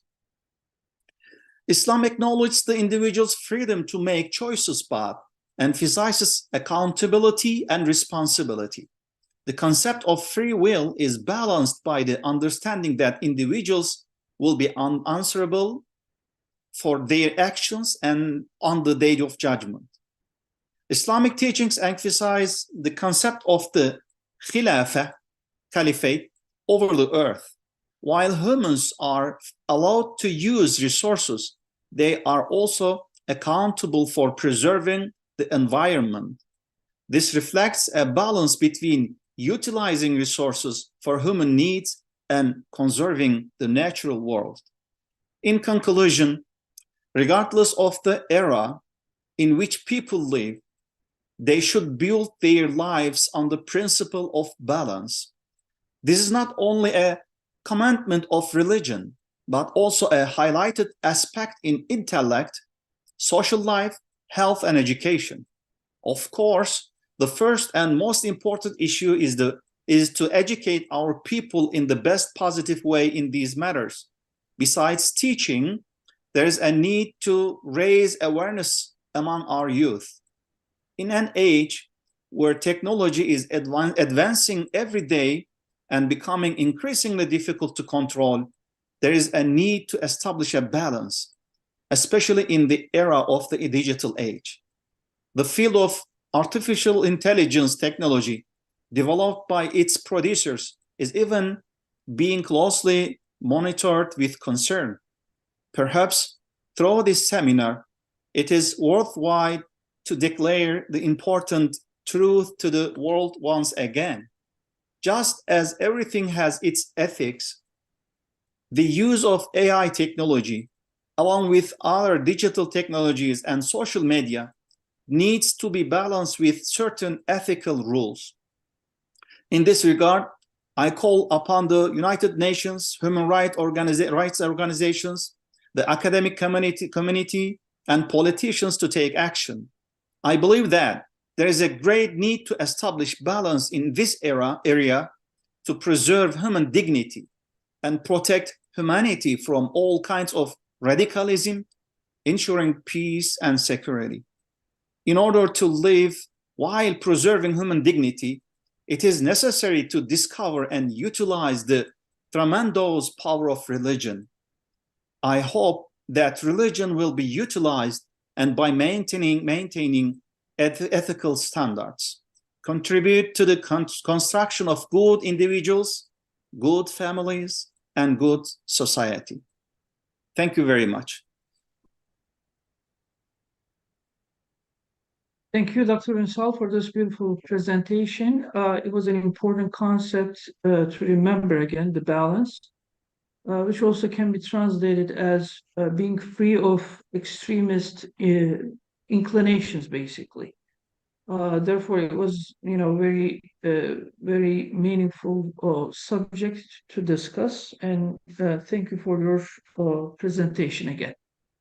So with this presentation, we concluded our session today as the presenters concluded their subjects and discussions. And right now we are open for questions if our audience have any. Otherwise, I have a couple questions to raise, but surely our audience is the first in this point. They can, I guess, send their questions to us through the chat box.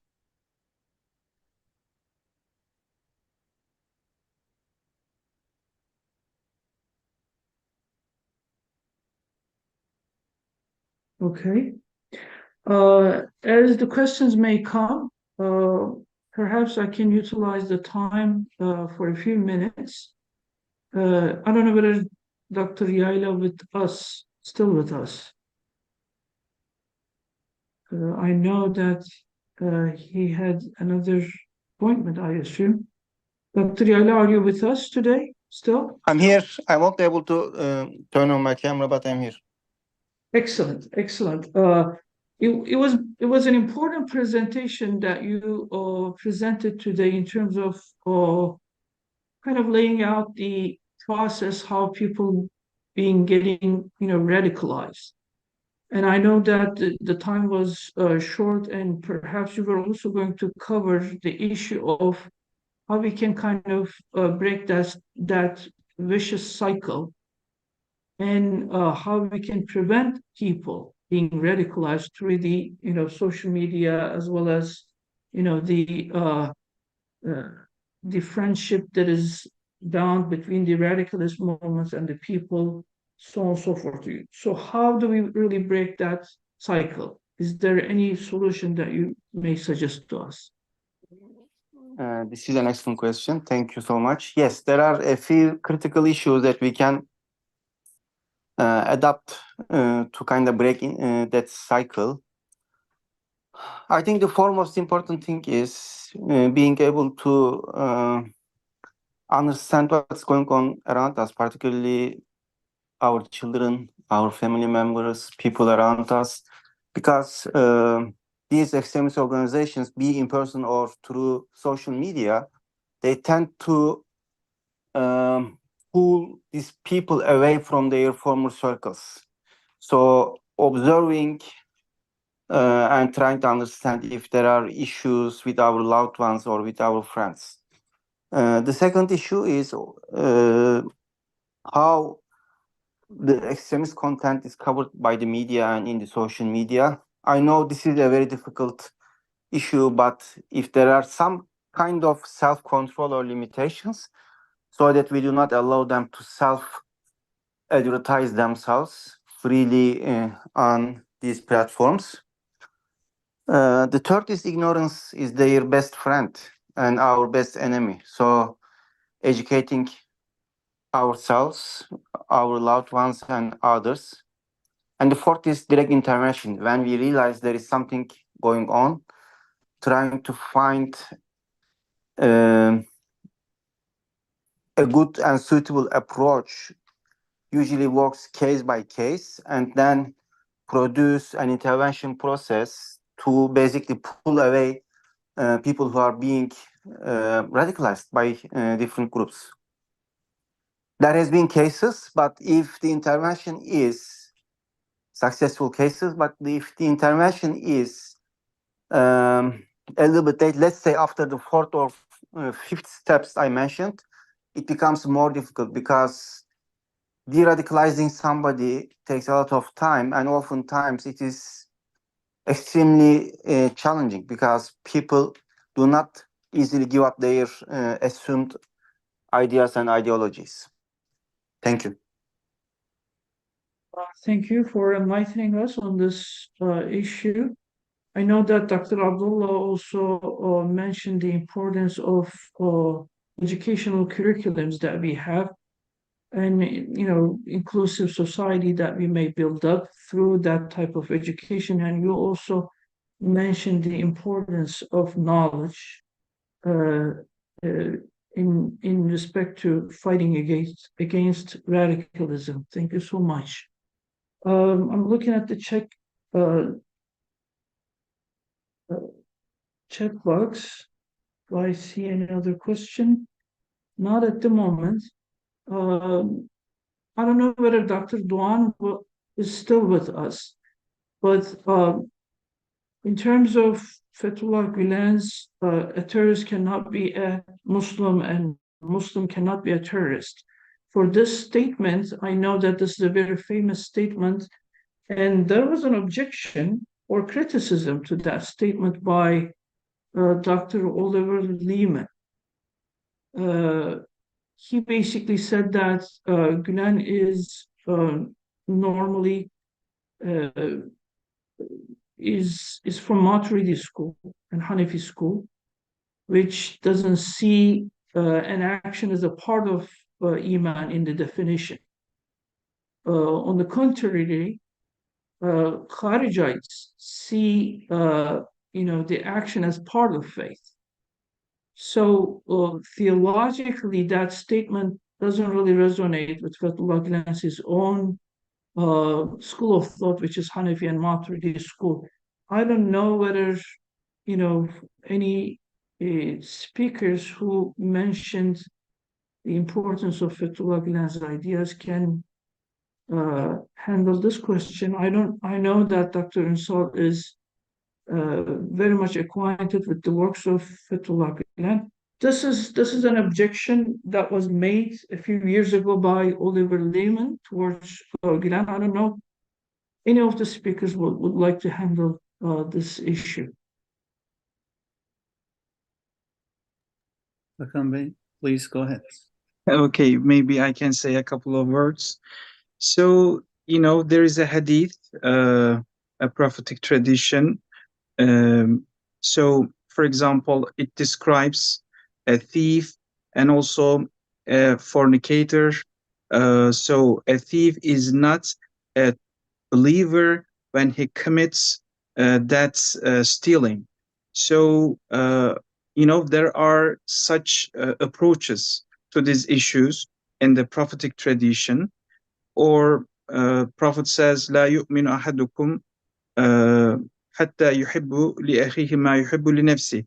A believer is not a true believer till he loves for the others what he loves for himself. So, you know, we can interpret this kind of approach through prophetic tradition.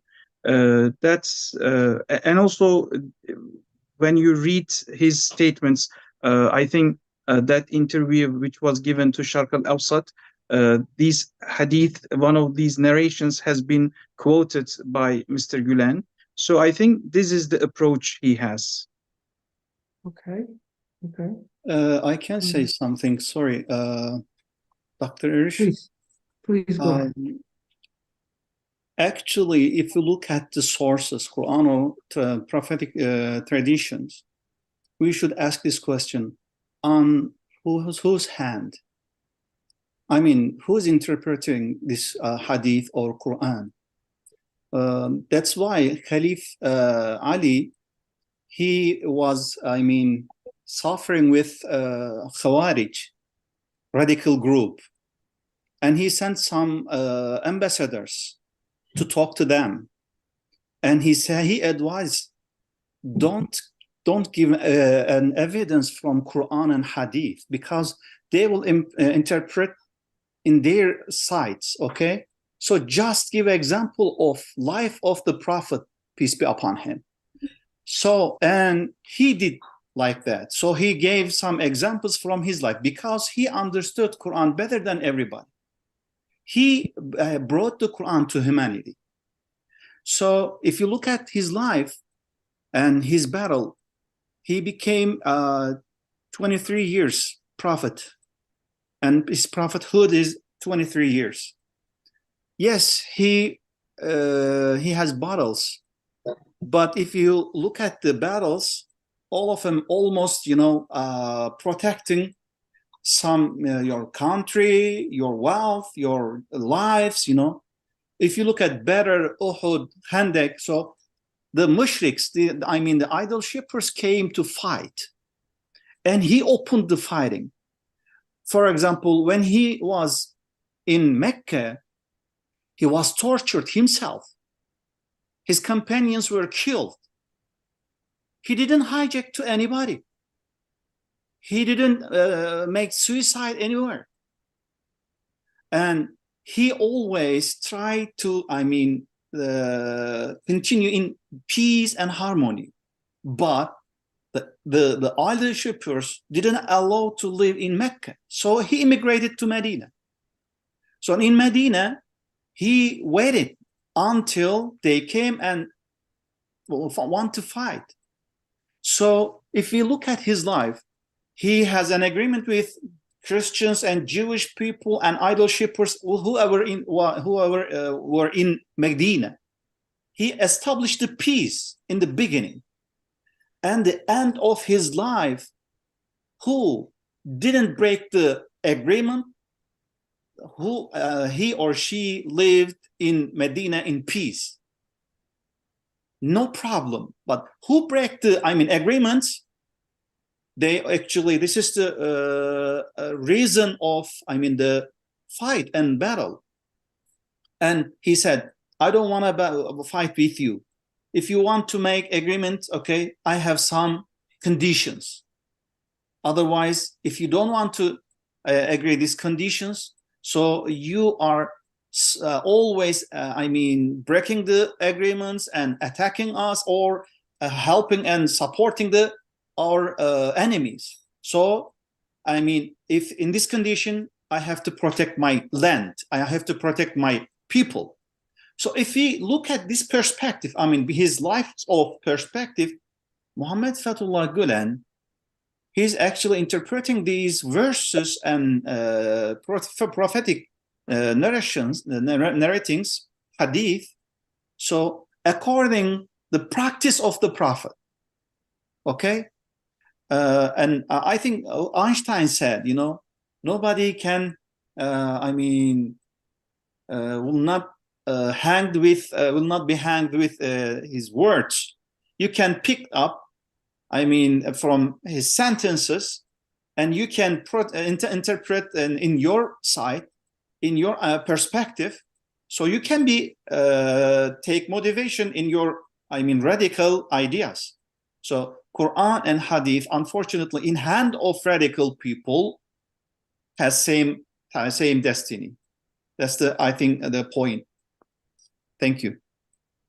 Thank you so much, Dr. Ansal, for this beautiful comments. There is also another comment that I see in the chat box made by Wise Institute. It says that there's a comment on YouTube. Gülen's sentence, I think, mainly aims that terrorists cannot maintain Islam.